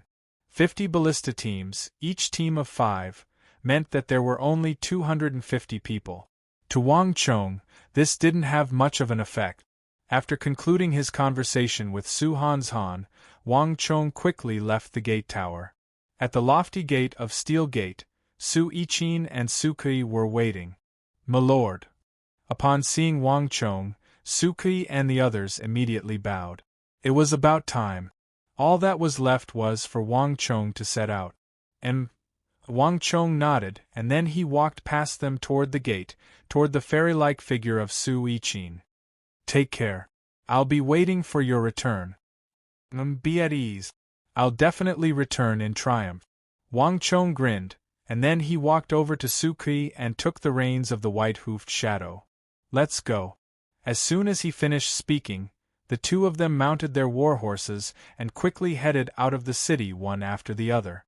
Behind them, Su Yiqin stared at Wang Chong's back, the smile on her lips slowly fading, her eyes suffused with deep concern. This was not the first time Su Yiqin had seen Wang Chong leave like this. If she had no understanding of Arabia or Talas, Su Yiqin might have believed this to be a simple campaign, but even an imperial great general like Gao Xianji had been trapped in Talas and had still not broken out. From this, one could easily imagine the strength of the Arabs. But Su Yiqin did not want to burden Wang Chong in any way, so no matter how worried she was, Su Yiqin always maintained a smile in front of Wang Chong. A cool breeze accompanied by a gust of sand blew by. Su Yiqin narrowed her eyes and lightly coughed. "Young lady," a voice came from behind her. Su Yiqin's personal maid, Xiao Zhu, had at some point appeared behind her, worriedly gazing at Su Yiqin's back. "It's fine, don't tell anyone else." With these words, Su Yiqin quickly vanished from the city of steel. The hundreds of thousands of soldiers surged in the direction of Talas, one batch after another. At the very back of the army, Wang Chong called over Su Kui. "We're still moving too slowly. Su Kui, take a group of cavalry and set off first. I have something for you to do." Wang Chong rode on the white-hoofed shadow as he looked into the distance. "Marquis, please give your orders. Take this letter with you. Everything you need to do has been explained in the letter. Do as I say. I'll only give you 2 days. You don't need to worry about us. Once you're done, wait for us at the Anxi Protectorate headquarters." As Wang Chong spoke, he took the letter from his bosom and handed it over. "This general will go." Su Kui took the letter, but without even reading it, he quickly turned around. You, everyone, follow me." Speed was of the essence in war, and a few moments later, Su Kui had pulled out 5,000 cavalry from the army of more than 100,000. Stirring up a cloud of dust, he left the army and shot away. "Gao Xianji, hold on. Until we reach the battlefield, this is all I can do to help you. Be careful of the Karluks. The people of the other races are not trustworthy," Wang Chong said to himself as he looked in the northwest in the direction of Talas. The situation at Talas was getting more and more perilous. If everything went as expected, the Karluks would rebel once more. History could change, but people's personalities would never change. In truth, Gao Xianji's tactics had a major weakness. He liked to use the Anxi Protectorate army in the front and the mercenaries in the rear. If he won the war, this was fine, but if the war did not go smoothly, just like at Talas, this was the shackles of death that Gao Xianji had placed on himself. Chapter 873. Flap, flap, flap. As Wang Chong's army of more than 100,000 soldiers rode out of Qixi, countless carrier pigeons and rock eagles took off in every direction. This large-scale mobilization of soldiers had attracted the attention of countless people. On the distant Tibetan plateau, some Tibetan horsemen looked down from their vantage point, saw that dense mass of soldiers, and immediately turned their horses around. "They're finally moving out?" Next to the Uzun royal capital, in an underground prison that no one could see, there was a creaking sound as the steel bars opened. As Huashu Wuzong and Dusong Mangpoj watched, a figure slightly combed back his hair, raised his head, and slowly walked out of the prison. Buzz! All was quiet and nothing happened, but in Dusong Mangpoj and Huishu Wuzong's eyes, the entire world seemed to rumble and tremble with that person's footsteps. After a long time, the Uzun, the Tang dynasty, and the western regions were finally about to usher in a new wave of change. Awo! As the Chishi army departed, on the border between Chishi and the western Turkic Khaganate, a massive blue wolf stretched its neck and howled, its shrill howl traveling tensum li. The wolf howl continued to spread from the edge of Chishi all the way to the depths of the Turkic steppe. Gallop! A few moments later, 20 to 30 li from the Chishi border, 5 western Turkic soldiers suddenly turned their heads and called out. Then, each of them riding a giant wolf, they hurriedly galloped off into the distance. A few hours later, neigh! The neighing of a warhorse resounded from the main peak of Mount Sanmi, the seat of the western Turkic Khaganate's court. Following the loud neigh of the horse, a burly figure slowly appeared on top of Mount Sanmi like a deity. Everyone's eyes were glued to him. At that moment, the sky darkened, and even the sunlight seemed to be obscured by this figure. Urgent! All the Turkic cavalry immediately lowered their heads, expressions of respect and submission on their faces. In the Turkic language, Urgent was an honorific given to a person of extremely high status. Other than the Western Turkic Emperor Ishbara Khagan, there was only one person who could earn the respect of so many Turkic soldiers around the Khagan's court, Great General Dewusili. Just like the Tang dynasty of the Central Plains, although the Turks were brave and skilled in battle, only a handful of them could be called great generals. Dewusili was one of them. The surroundings were so quiet that one could hear a pin drop. Dewusili stood at the top of Mount Sanmi, his disdainful eyes shining like the sun in the sky. Dewusili did not say a word. He only sat on the divine sun chariot. His cold gaze was like that of a god. He looked down from above and slowly scanned the land. Waving his right hand behind him, Dewusili leaped into the air, crossing the 20-some zhang to descend the mountain. Rumble! The warhorse landed in a cloud of dust. At the same time, thousands of warhorses neighed and galloped behind Dewusili.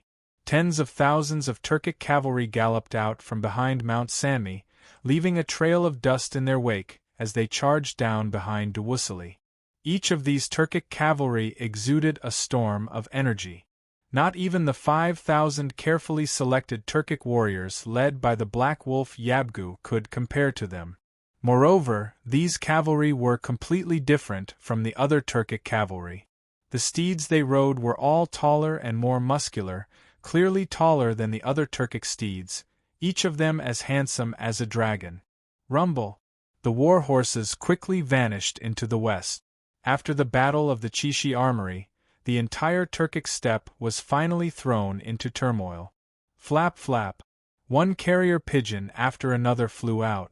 The Uzun and the Western Turks were far from the only ones to react to Wang Chong's expedition. These two sides were not the only ones paying attention to this war. In the skies of Chishi, countless birds were flying toward the interior of the western regions. Gaochang, Lulan, Yu, Danhuan, Gumo, Wusun, all the kingdoms of the western regions, large and small, were paying attention to this war. A fire at the city gate will bring disaster to the fish in the moat. Although this war was a clash between the Tang dynasty and Arabia, two great empires of the East and West, it also concerned all the kingdoms of the western regions. Each country of the western regions needed to make its own choice in this war. The influence of this war was not limited to just the east of the Tsong Mountains. "Have you found out everything?" Whispers could be heard in the darkness. It was not the language of the Central Plains that they were most familiar with, nor was it Arabic, but a minority of the Hu language that no one understood. "We've found out everything. Gao Xianji has already given the order.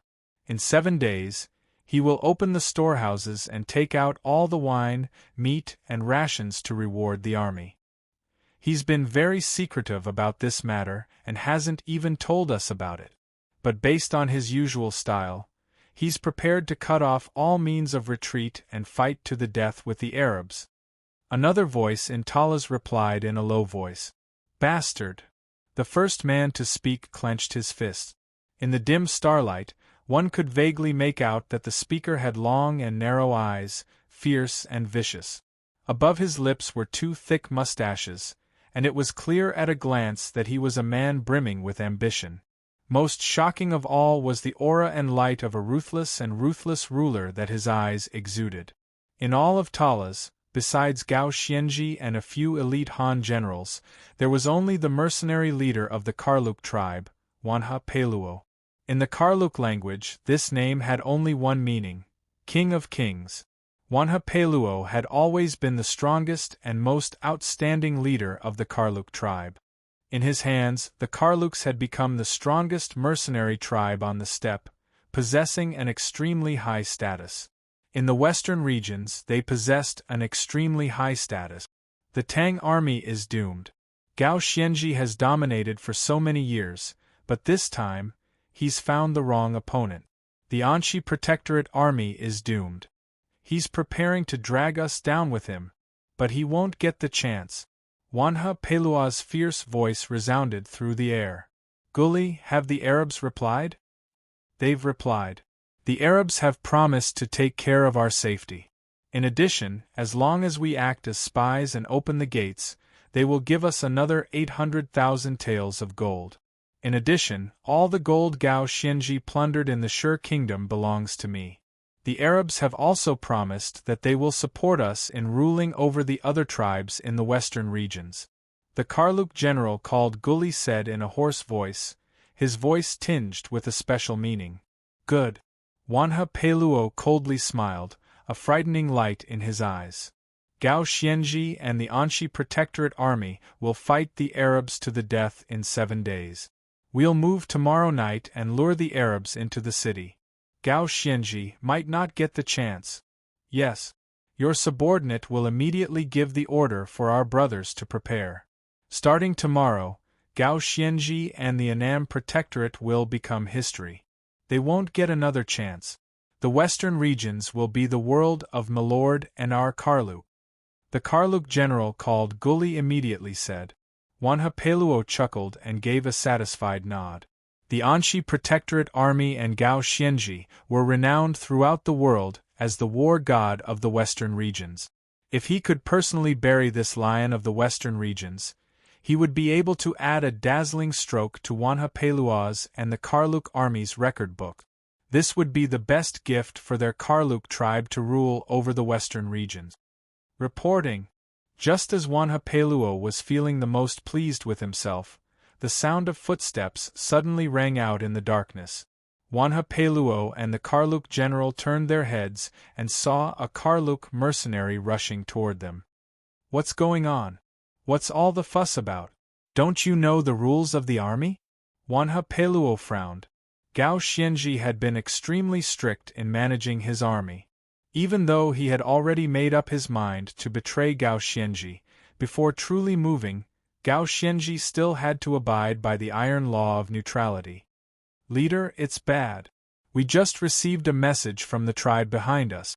Our tribe has been surrounded by the Chishi Protectorate, and all the women, children, and the elderly have been captured. Even the tribe's cows, sheep, and warhorses have been brought to the Tsong Mountains. The Karluk mercenary's breathing was ragged, his expression one of extreme panic. What? Wanha Peluo and the general at his side widened their eyes, their bodies trembling as if they had been struck by lightning. Bastard, how could such a thing happen? Give me the letter. Wanha Peluo was enraged as he snatched the letter from the tribal soldier's hands. The Karluk tribe had many people, and the majority of the men would usually leave the tribe to fight in the field, leaving the elderly, women, and children to stay in the rear. This was also for the safety of the Karluk tribe. In this way, no matter how many men the Karluks lost in the field, the tribesmen in the rear could still reproduce and receive compensation from their employers. In addition, for the safety of the rear, Wanha Peluo had left a special eagle in the rear. This was a mutant beast that he had purchased from an Arab merchant at a high price. Could fly extremely fast. If something happened in the rear, this eagle could be used to notify Wanhapeluo at the front as quickly as possible. In this way they could take care of each other and avoid being ambushed in the rear. But this sort of thing had never happened before, given the prestige and illustrious fighting power of the Karluks. Yet Wanhapeluo had never imagined that while he was with Gao Xianji and the Anxi Protectorate army, his home would be attacked, and it would be the army of the Tang dynasty. When he opened the letter, he saw that it was written entirely in Karluk, and it was marked with a symbol that only his tribe knew. Bastard! A thunderous roar resounded through the skies, shattering the tranquility of Talas. Wanhapeluo threw the letter to the ground, his entire body seething with rage. Get ready. I'm going to see Gao Xianji. Chapter 874. Rumble. On the road to Anxi, the earth quaked and the heavens swayed. 18 or 19 people stood on each carriage, pulled by 4 horses as they galloped along the cement road. Unlike ordinary carriages, each of these carriages had a white folding sail attached to them. The sail was around 6 feet tall and 8 feet wide. When the wind was in their favor, the sail would be unfurled to increase the speed of the transport. And when the wind was against the wind, the soldiers on the carriages would fold the sail as quickly as possible.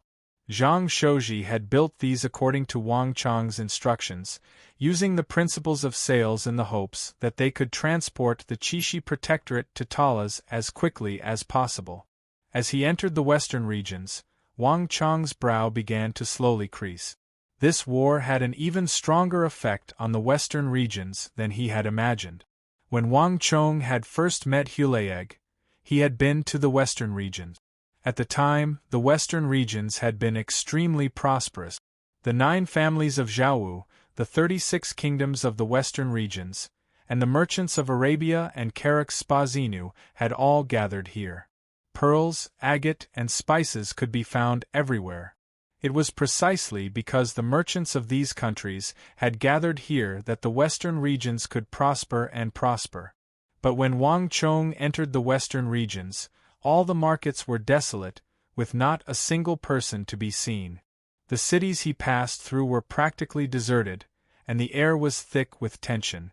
It seems like the war between the Tang dynasty and Arabia has had an even greater effect on the western regions than I imagined. All the Hu merchants sensed the danger and retreated ahead of time. As Wang Chong rode on the white hoof shadow, he looked around at the tall and short buildings around him. The streets of this massive city were empty, and Wang Chong could see only a few people. Moreover, they were all nervously watching from a distance, not daring to approach. The scout only glanced in the direction of these people, and a moment later, bang bang bang. All the doors and windows were tightly shut. Zhang Ke, what's the situation? Wang Chong asked. Replying to Marquis, all of the birds have already spread out in a 50-kilometer radius, and there is nothing out of the ordinary. In addition, General Suki sent a letter saying that the mission has been completed. They are about 100 miles ahead of us. General Suki asked if they need to wait for us and meet up with us. Zhang Ke rode his horse and quickly followed from behind. There's no need. Tell them to hurry up. None of the Karluks are to be left behind. Wang Chong said. When he said the last sentence, Wang Chong's voice suddenly became incomparably cold. The Hu fear might but not virtue. The Karluks were the key to this battle, but Go Xianji had been too conceited, so conceited that he thought these mercenaries would never betray him.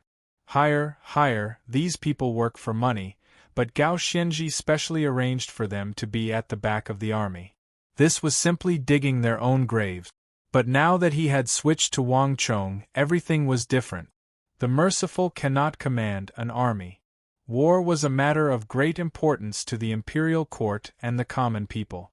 Any kind of mercy was a woman's benevolence, not something a commander could accept. If the Karluks betrayed the Tang dynasty, they had to be prepared to pay the most grievous price. In addition, pass on my order. Have the horses for the transport carriages be swapped with the horses for the cavalry. Increase the speed of the march. Wang Chong said. Yes, Marquis. Zhang Ke bowed from his horse and quickly left to carry out the order. Once Zhang Ke was gone, Wang Chong's eyes flashed as he turned to the vast army in front of him. Unlike the haste of the First War of the Southwest, Wang Chong had made the most preparations this time. More than 100,000 soldiers were working together, and all the supplies were in place. Wagon after wagon flowed along the newly constructed cement road between Anxi and Qixi. But the speed of the march was still too slow. The infantry, craftsmen, axemen, and spearmen could not compare to the speed of cavalry. Moreover, Wang Chong's army also had a considerable number of ballistae. Ballistae were also known as bed ballistae, and each one was extremely large. Moreover, because they were forged from the finest steel, they were also extremely heavy. Each transport carriage could only carry 2 or 3 ballistae. This fact alone made it impossible for Wang Chong's army to move quickly. But Wang Chong was already doing his utmost to increase the speed of the march. Whether it was by adding small sails to the transport carriages or by swapping out the horses for the carriages with the cavalry's horses so that the horses could rest and conserve as much energy as possible, all of this was to increase the speed of the march so that they could reach the city of Talas earlier. Days passed, and the closer they got to the northwest, the thicker the atmosphere of war became, the more desolate and somber the cities became. Around 3 days later, a sandstorm howled up ahead. Beneath the dark clouds hanging low in the sky, a vast and majestic city, clearly built in the style of a strategic military fortress, gradually came into view. This city was completely different from other cities. On the city walls there was a beacon tower every 10 feet or so, as well as an observation tower. This was something that only the military would use. This is the 4 garrisons of Anxi? Wang Chong quietly said to himself. In the western regions, the most famous garrisons of the Tang dynasty were the 4 garrisons of Anxi, Suya, Kucha, Khotan, and Shul. This was also where the Tang dynasty's Anxi protectorate was located. If one wanted to travel from Qixi to Talas, Anxi was a place that one had to pass through. In his last life, although Wang Chong had heard of the 4 garrisons of Anxi, he had never had the chance to go there, much less meet them. Hiya! Wang Chong suddenly urged his horse forward, galloping from the rear of the group. Behind him, Suki and the others exchanged glances and hurriedly followed. The buildings of Anxi were not as refined as those of the Central Plains, and they had a crude air to them. As Wang Chong led his men forward, he finally got a clear view of the 4 garrisons of Anxi. This massive city was crudely constructed, built from massive blocks of stone and then covered in thick layers of mud. Only then did this ancient and massive city come into being. After standing in Anxi for so many years, the surface of this city was covered in the scars of war and swords. Many places were charred, and there were even a few places where one could see the remains of catapults. The frequent wars had also dyed the city in a layer of black and red. Sueye. Wang Chong raised his head and immediately saw the 3 mottled characters on the gate. Wang Chong's heart trembled at the sight of these 3 characters. I didn't think that it would be this city. Of the 4 garrisons of Anxi, the one that Wang Chong was most familiar with was this legendary city of Sui. The reason was very simple. In another space-time, this was the birthplace of an immortal poet, and it was also the birthplace of many famed frontier generals. The farthest frontier fortress of the Tang dynasty was precisely this city of Sui. The army advanced slowly and majestically all the way into Suiya city. With the departure of Gao Xianji and the 30,000-some soldiers of the Anxi Protectorate Army, this heavily guarded fortress had become a defenseless fortress. The gates of Suiya were wide open, and there was no one standing guard. Marquis, there's a stone stele here. When they were still several dozen zhang from the gate, Zhang Ke suddenly pointed to the side of the road. Wang Chong suddenly stopped. This was a huge stone tablet. after being exposed to wind, sun, rain, as well as a long period of time, it had become very mottled. If one didn't look carefully, one would think that it was a brown rock about 2 men tall lying on the side of the road. But with just a glance, Wang Chong couldn't help but widen his eyes. Patrolling on behalf of the heavens. Wang Chong recognized it at a glance. In his last life, before the emergence of his clan, Wang Chong had never left the capital, much less the western regions. Even in his wanderings, he had never been to the western regions. In the western regions, the 4 great garrisons of Anxi had a thunderous reputation, but there was something even more famous: the stele of patrolling on behalf of the heavens. When Wang Chong was still learning to read, he had heard of this stone stele. In truth, there were probably very few people in the capital who didn't know of this stele. This was because it had been set up by a very special person. Ban Chao, the first true Anxi protector general in the history of the Central Plains. Although it had been Zhang Qian who had opened up the western regions for the first time in the history of the Central Plains and expanded the power of the Central Plains into the western regions. But it was Ban Chao who truly ruled and wielded influence here several hundred years later. The successive dynasties of the Central Plains had constantly gained and lost in the western regions, even losing contact with each other for several hundred years. Countless western regions' protector generals had emerged in the intervening years. But when one truly traced back to the past, the first protector general of the western regions was Ban Chao, a scholar of the great Han dynasty more than 1,000 years ago. Although the western regions is far, it is still a land of the kings of the Central Plains. The Son of Heaven finds it difficult to attend to. As a subject of the Son of Heaven, I will patrol on behalf of the Son of Heaven. Forever guard the gates of the country. Back when Ban Chao was stationed in the western regions, he had spoken such words that even the deaf could hear, inspiring countless generations of people with lofty ideals to advance and expand into the western regions, resulting in the Great Tang's current situation in the western regions. The place where Ban Chao had set up this stele was said to be the place where Zhang Qian had left the fortress for the first time, the furthest place Zhang Qian had ever reached. This stele had always been heavily guarded by the successive protectorates. But later on, after the defeat of the Tang dynasty in the Battle of Talas and the annihilation of Gao Xianji's 30,000 elite soldiers, the Arabs had come east. They had passed through the Tsong Mountains and advanced into the 4 garrisons of Anxi, and the first thing they had destroyed was this stele.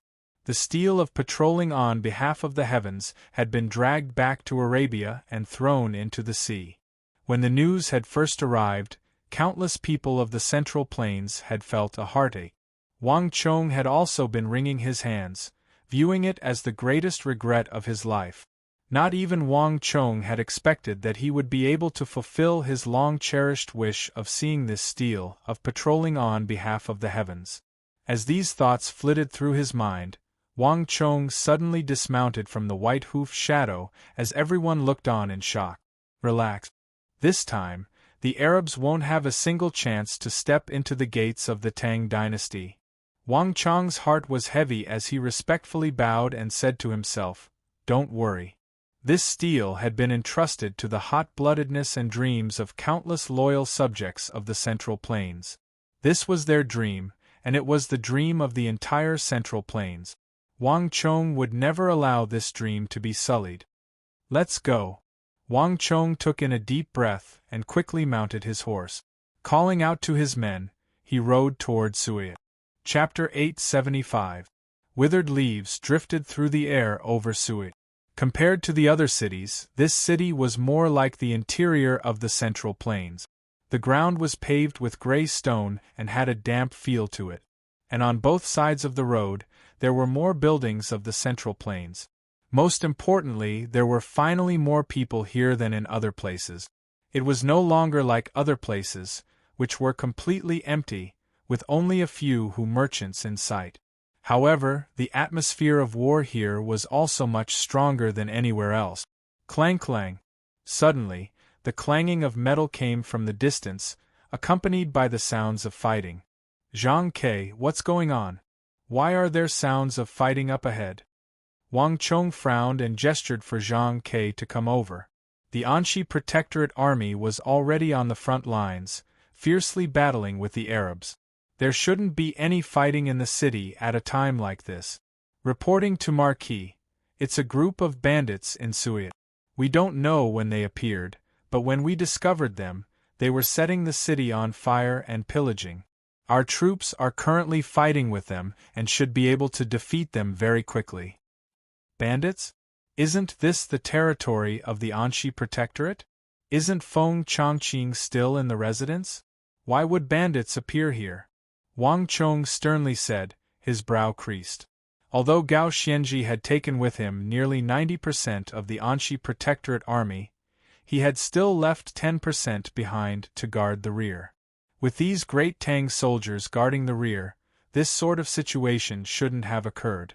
Moreover, one of the twin walls of the empire, Feng Chongqing, was holding down the rear. I'm not sure.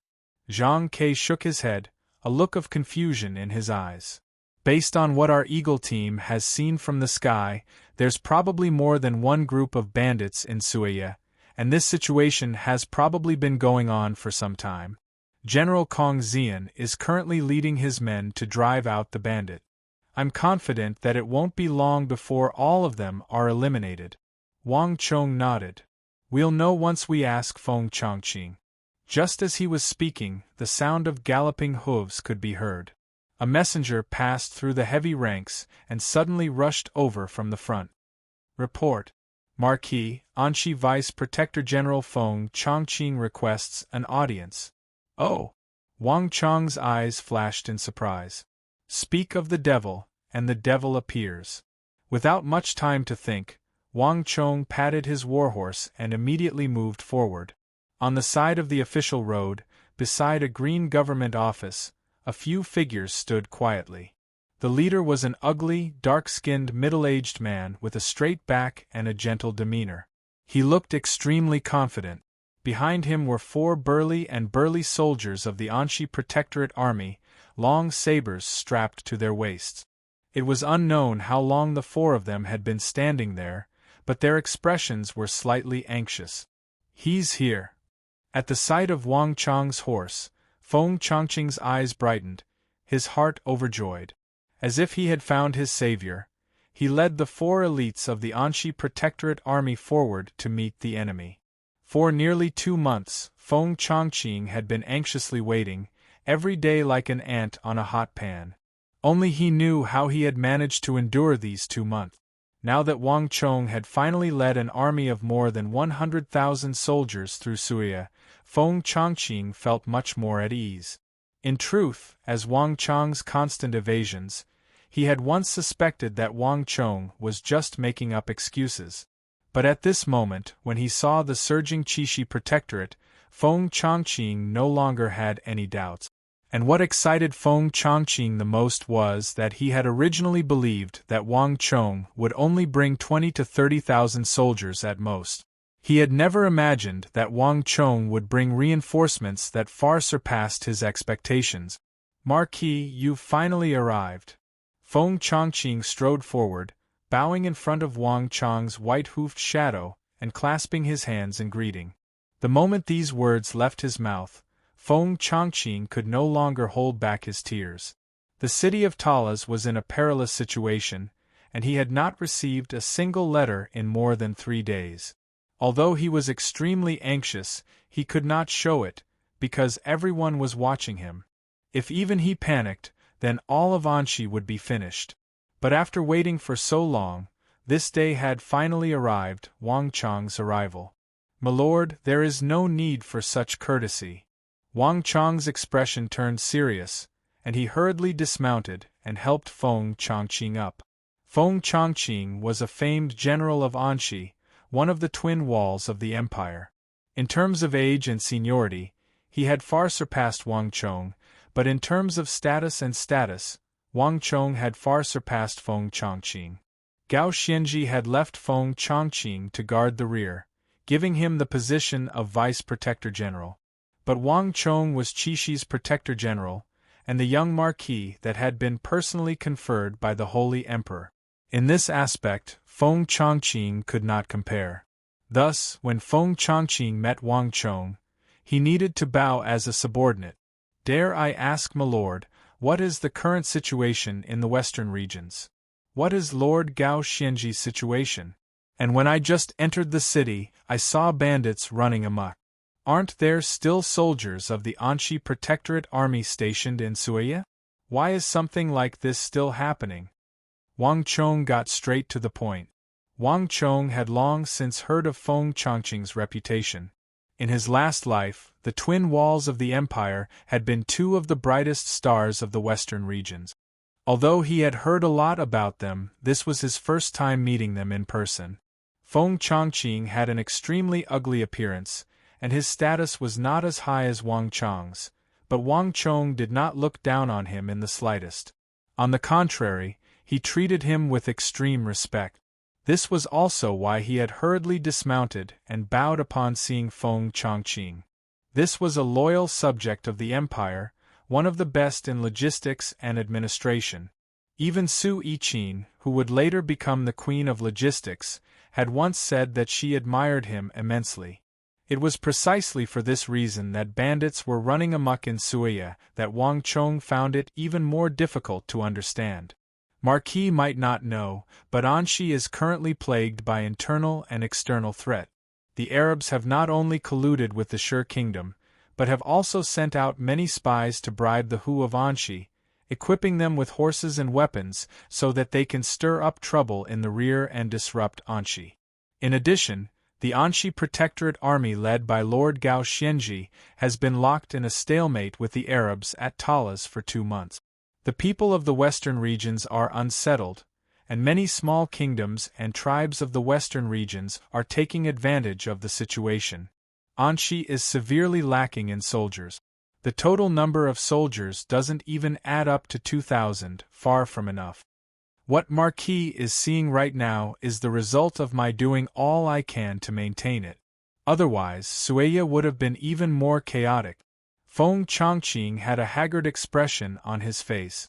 As one of the twin walls of the Tang dynasty, besides Gao Xianji, Feng Chongqing was the most dazzling figure in all of Anxi. Feng Chongqing truly could not escape the blame for Anxi's current state, but only Feng Chongqing understood just how difficult his situation was.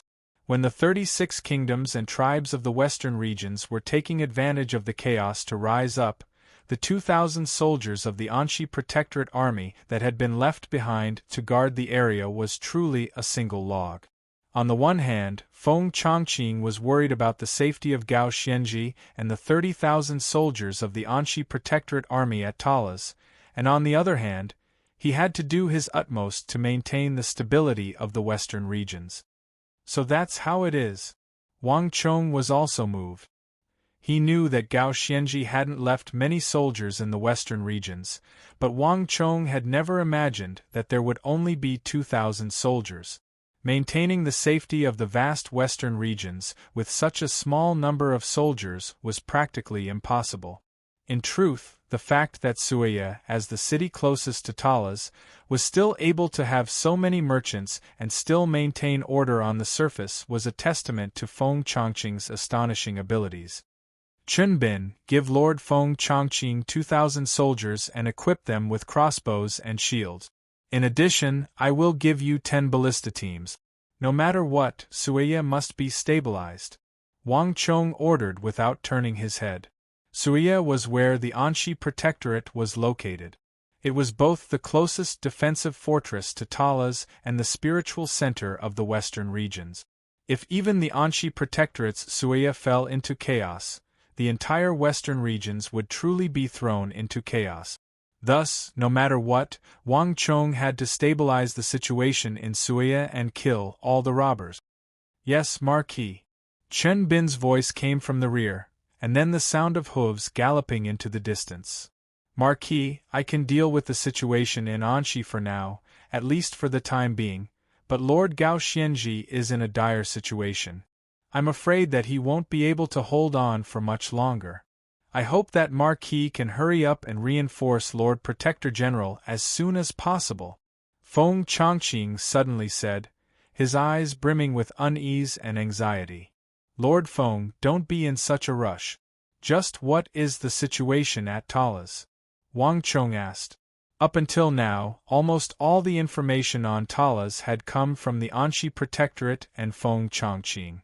No one knew the situation at Talas better than Feng Chongqing, not even Jean Quebec. The situation at Talas is extremely bad. When the Arabs first arrived, they didn't have many soldiers or sufficient preparations, and there were no trees around Talas that could be cut down. But now, the Arabs are gathering more and more soldiers, and their attacks are getting fiercer and fiercer. Based on the information I've gathered, the Arabs are already cutting down trees in the rear and bringing them to the front lines, where they are building ladders and other construction equipment. This is clearly the intention of an all-out assault. In a few days at most, Talas won't be able to hold out. The Arabs are currently focusing all their attention on Talas. If Talas falls, Anxi will quickly fall. The entire western regions will fall into the hands of the Arab. Feng Chongqing's expression was extremely agitated. Marquis, Anxi and the Tang dynasty have no more soldiers to use. We can only rely on Milord. Chongqing requests Marquis, no matter what, you must rescue Lord Protector General and the Anxi disciples in the city. Please. Chapter 876.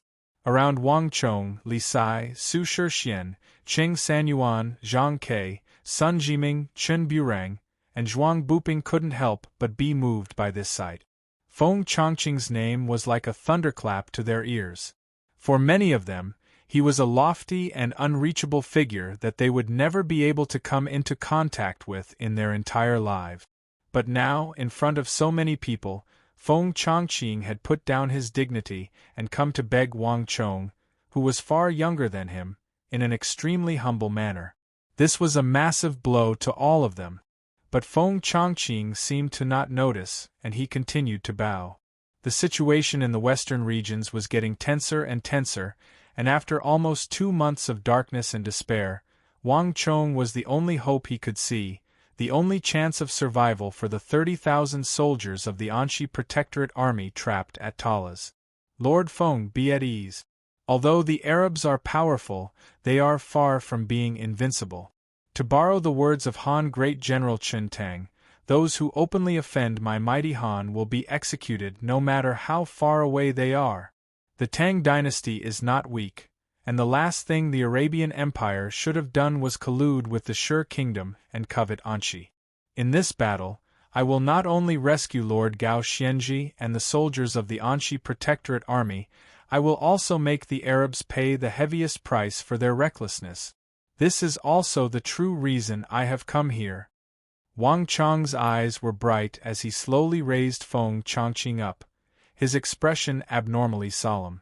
Each of Wang Chong's words was like a heavy weight, causing Feng Chongqing and the surrounding Anxi Protectorate army soldiers to tremble in shock. Feng Chongqing had been bursting with anxiety and unease, and when he saw Wang Chong, his eyes turned red and tears almost came out. But at this moment, he inexplicably felt at ease. Slowly, Feng Chongqing raised his head. For the first time, he was carefully examining the young Protector General before him. This was a youth of 16 or 17, with sword-like eyebrows and starry eyes. It was easy to associate him with the scions of the great clans of the capital, but he exuded a steadiness that no scion of his age could possess. His expression was wise and his manner was calm, causing others to unconsciously pay attention to every word he said and deeply believe him. Not only that, but Feng Chongqing could also sense an extremely strong military aura from him. He was no ordinary general, but a top-notch general who had been through mountains of corpses and seas of blood. He had a wealth of battle experience and was extremely qualified.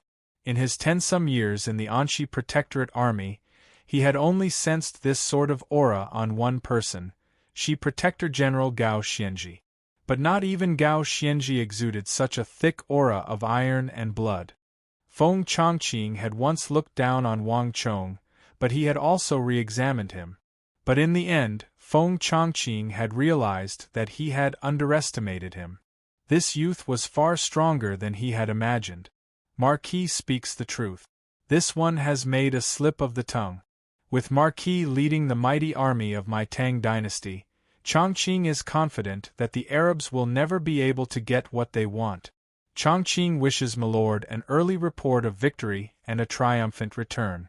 When the time comes, Chongqing will definitely hold a banquet for Milord in the Protectorate headquarters to welcome you and celebrate your achievements. Feng Chongqing's expression also turned serious, and he turned to the side of the road and once more gave a deep bow.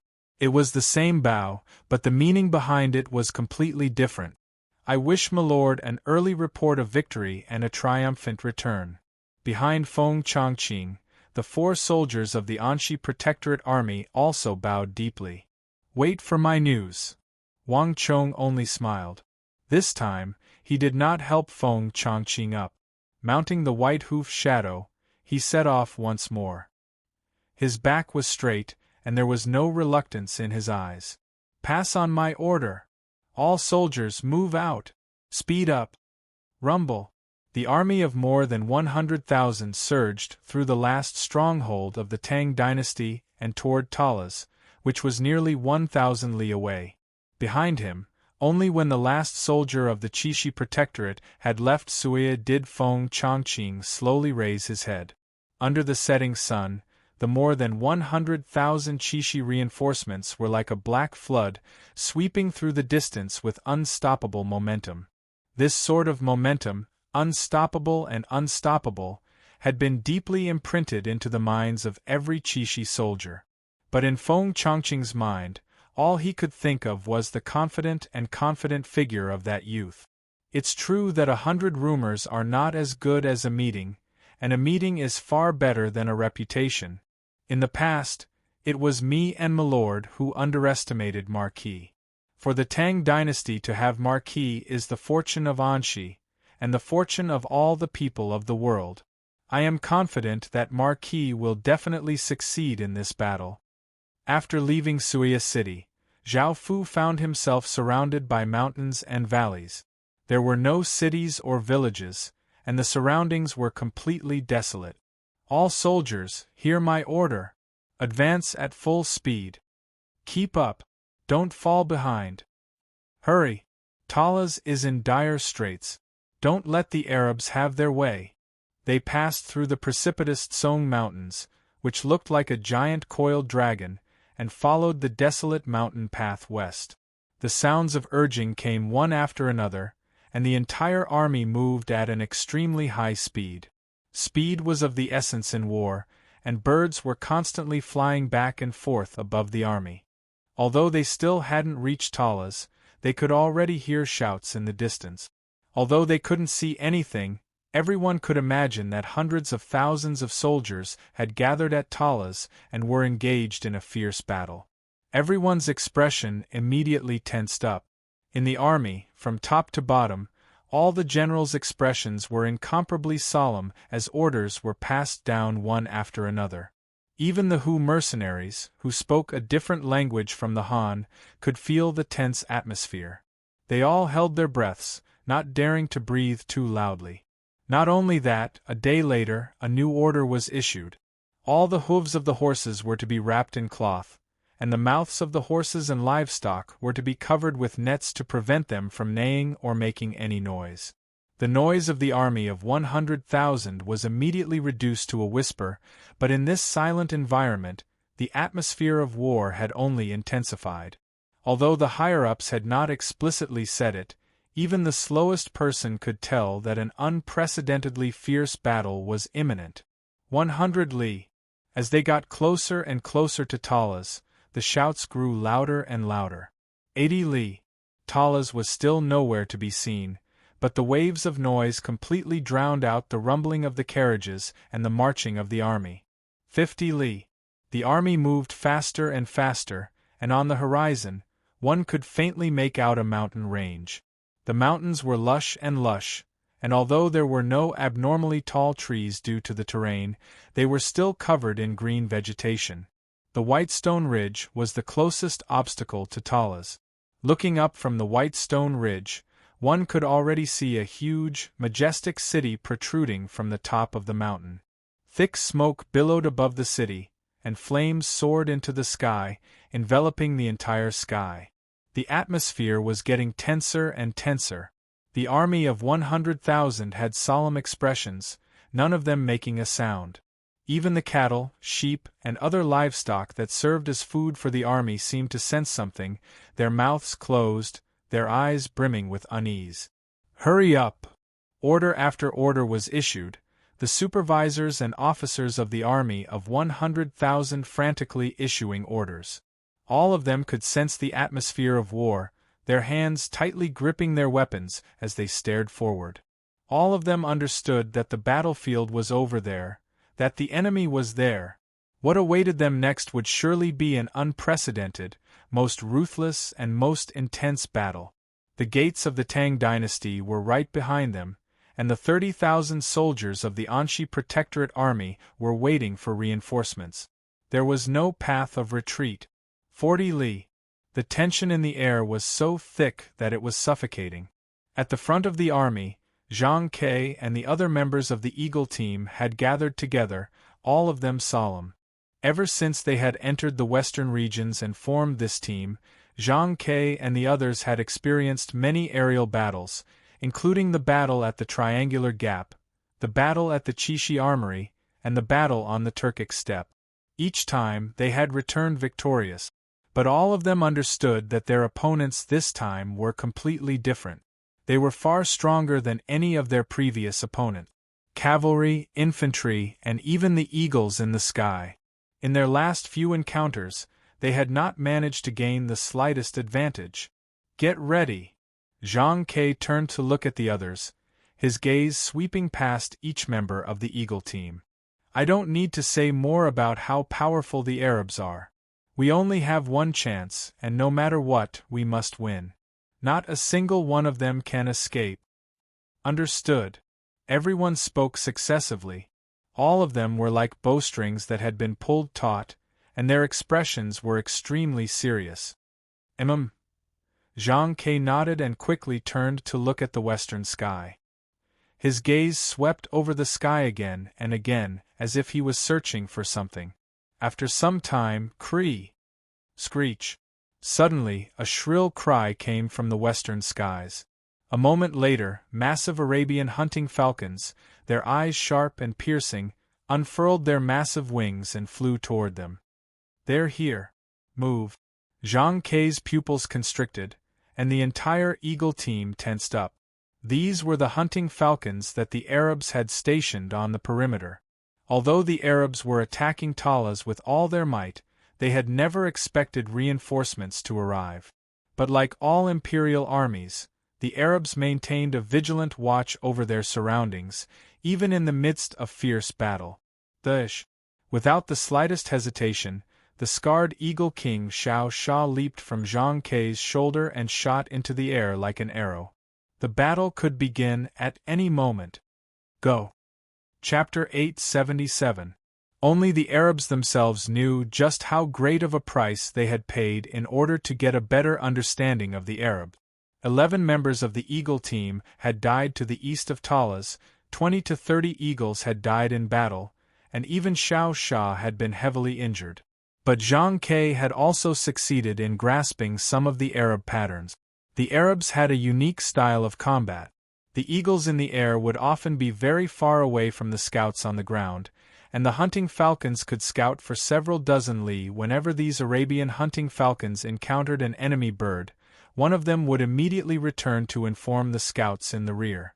In order to avoid being discovered by the Arabs, the scouts could only return to the ground.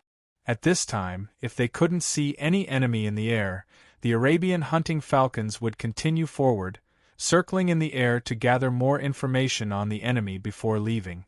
If they wanted to avoid being discovered by the Arabs and make preparations, they had to exterminate all of these enormous Arabian hunting falcons that were skilled in aerial combat.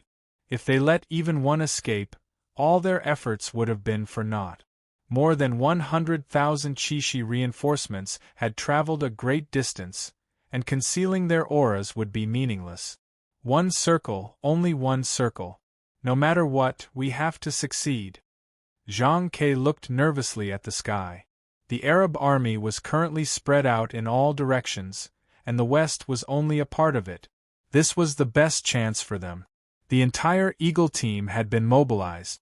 This battle would determine the success or failure of the entire army, including the armies of Qixi and Anxi.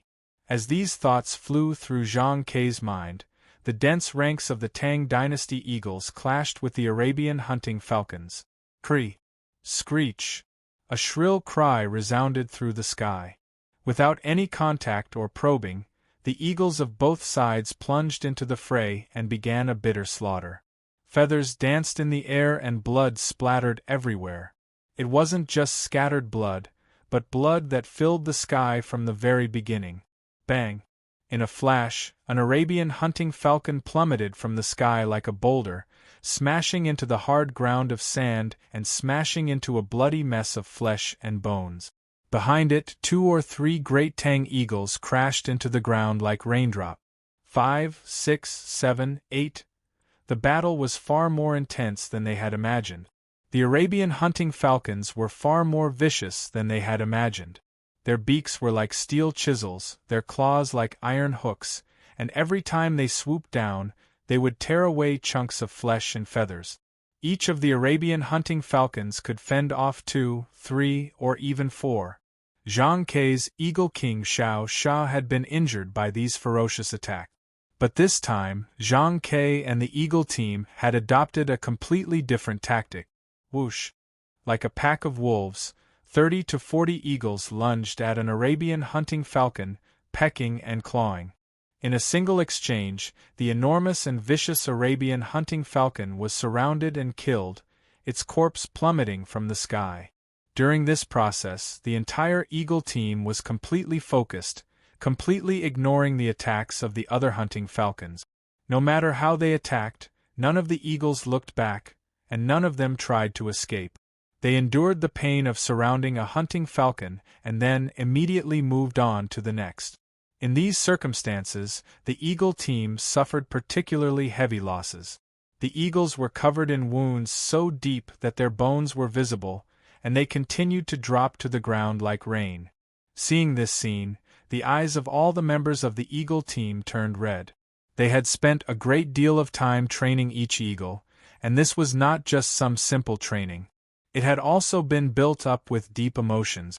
Each time an eagle fell, it felt like their hearts were being torn apart, but they could only bury this feeling deep in their hearts. 1, 2, 3. Zhang Ke's tactic was proving effective. In just a few seconds, a large number of Arabian hunting falcons were dropping from the sky. Not even the fiercest hunting falcon could stop the attacks of so many eagles, but Zhang Ke's heart was still tense.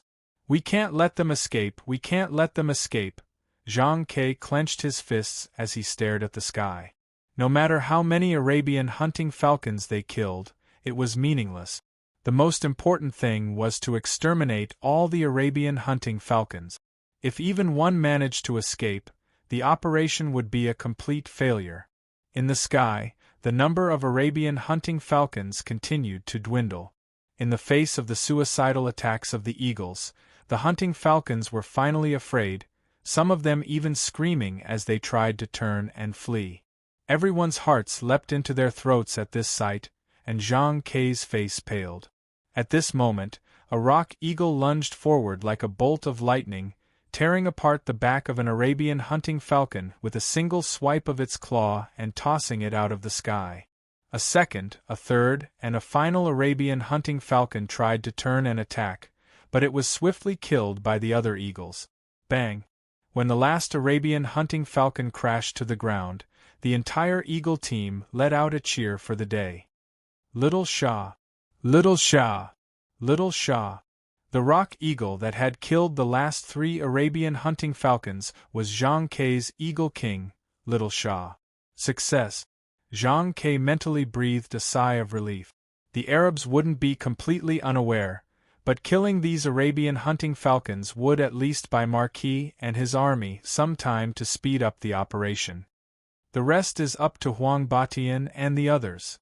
If they wanted to get close to the Arabs without being discovered, there were at least two obstacles. The first was the hunting falcons that the Arabs had scattered around the perimeter of the army, and then there were the scouts on the ground. Each hunting falcon corresponded to a scout on the ground. Although they had won this aerial battle, they could not let their guard down. The scouts on the ground would come to investigate if they noticed that the hunting falcons had disappeared, but this was not within the scope of Zhang Ke's abilities. "Ready!" A loud shout came from up ahead. Zhang Ke turned his head and saw that Huang Batian was riding a large reddish-brown horse, calling out to the elite scouts in preparation to move out. As they got closer and closer to Talas, the army began to move faster and faster. All of them knew that they didn't have much time left, and all of them were on edge. 30 li later, all the Arab scouts on the perimeter had been eliminated, giving Wang Chong and his more than 100,000 soldiers some time to march. 20 li, 15 li, 13 li. The army could be discovered at any moment. Everyone was racing against time. Everyone understood that for every meter the army advanced, their chances of victory would increase by 1 point. All of them were silent, their expressions solemn. The only sounds were the uniform footsteps and the rumbling of wheels. Only the last step is left. In the rear of the army, Wang Chong rode his white-hoofed shadow, surrounded by many experts and generals. His sharp eyes were constantly peering into the distance. Whether it was Zhang Ke's Eagle team or Huang Boshan's scout team, everything was under his control. It was impossible for an army of 100,000 to remain undiscovered by the Arabs, but they could push the army to the closest point and gain the greatest advantage. Wang Chong had once used a model to study the terrain around Talas. Although the city of Talas was surrounded by a vast expanse of plains, to the northeast was a series of low hills. If they could reach those hills before the Arabs discovered them, they would be able to catch them off guard. A small ship could easily turn around, and a group of tensome soldiers could easily change their strategy. But when hundreds of thousands of Arab soldiers were attacking the city of Talas, changing the direction of their assault was not so easy. This was also the opportunity for Wang Chong and his Chishi reinforcements. Rumble!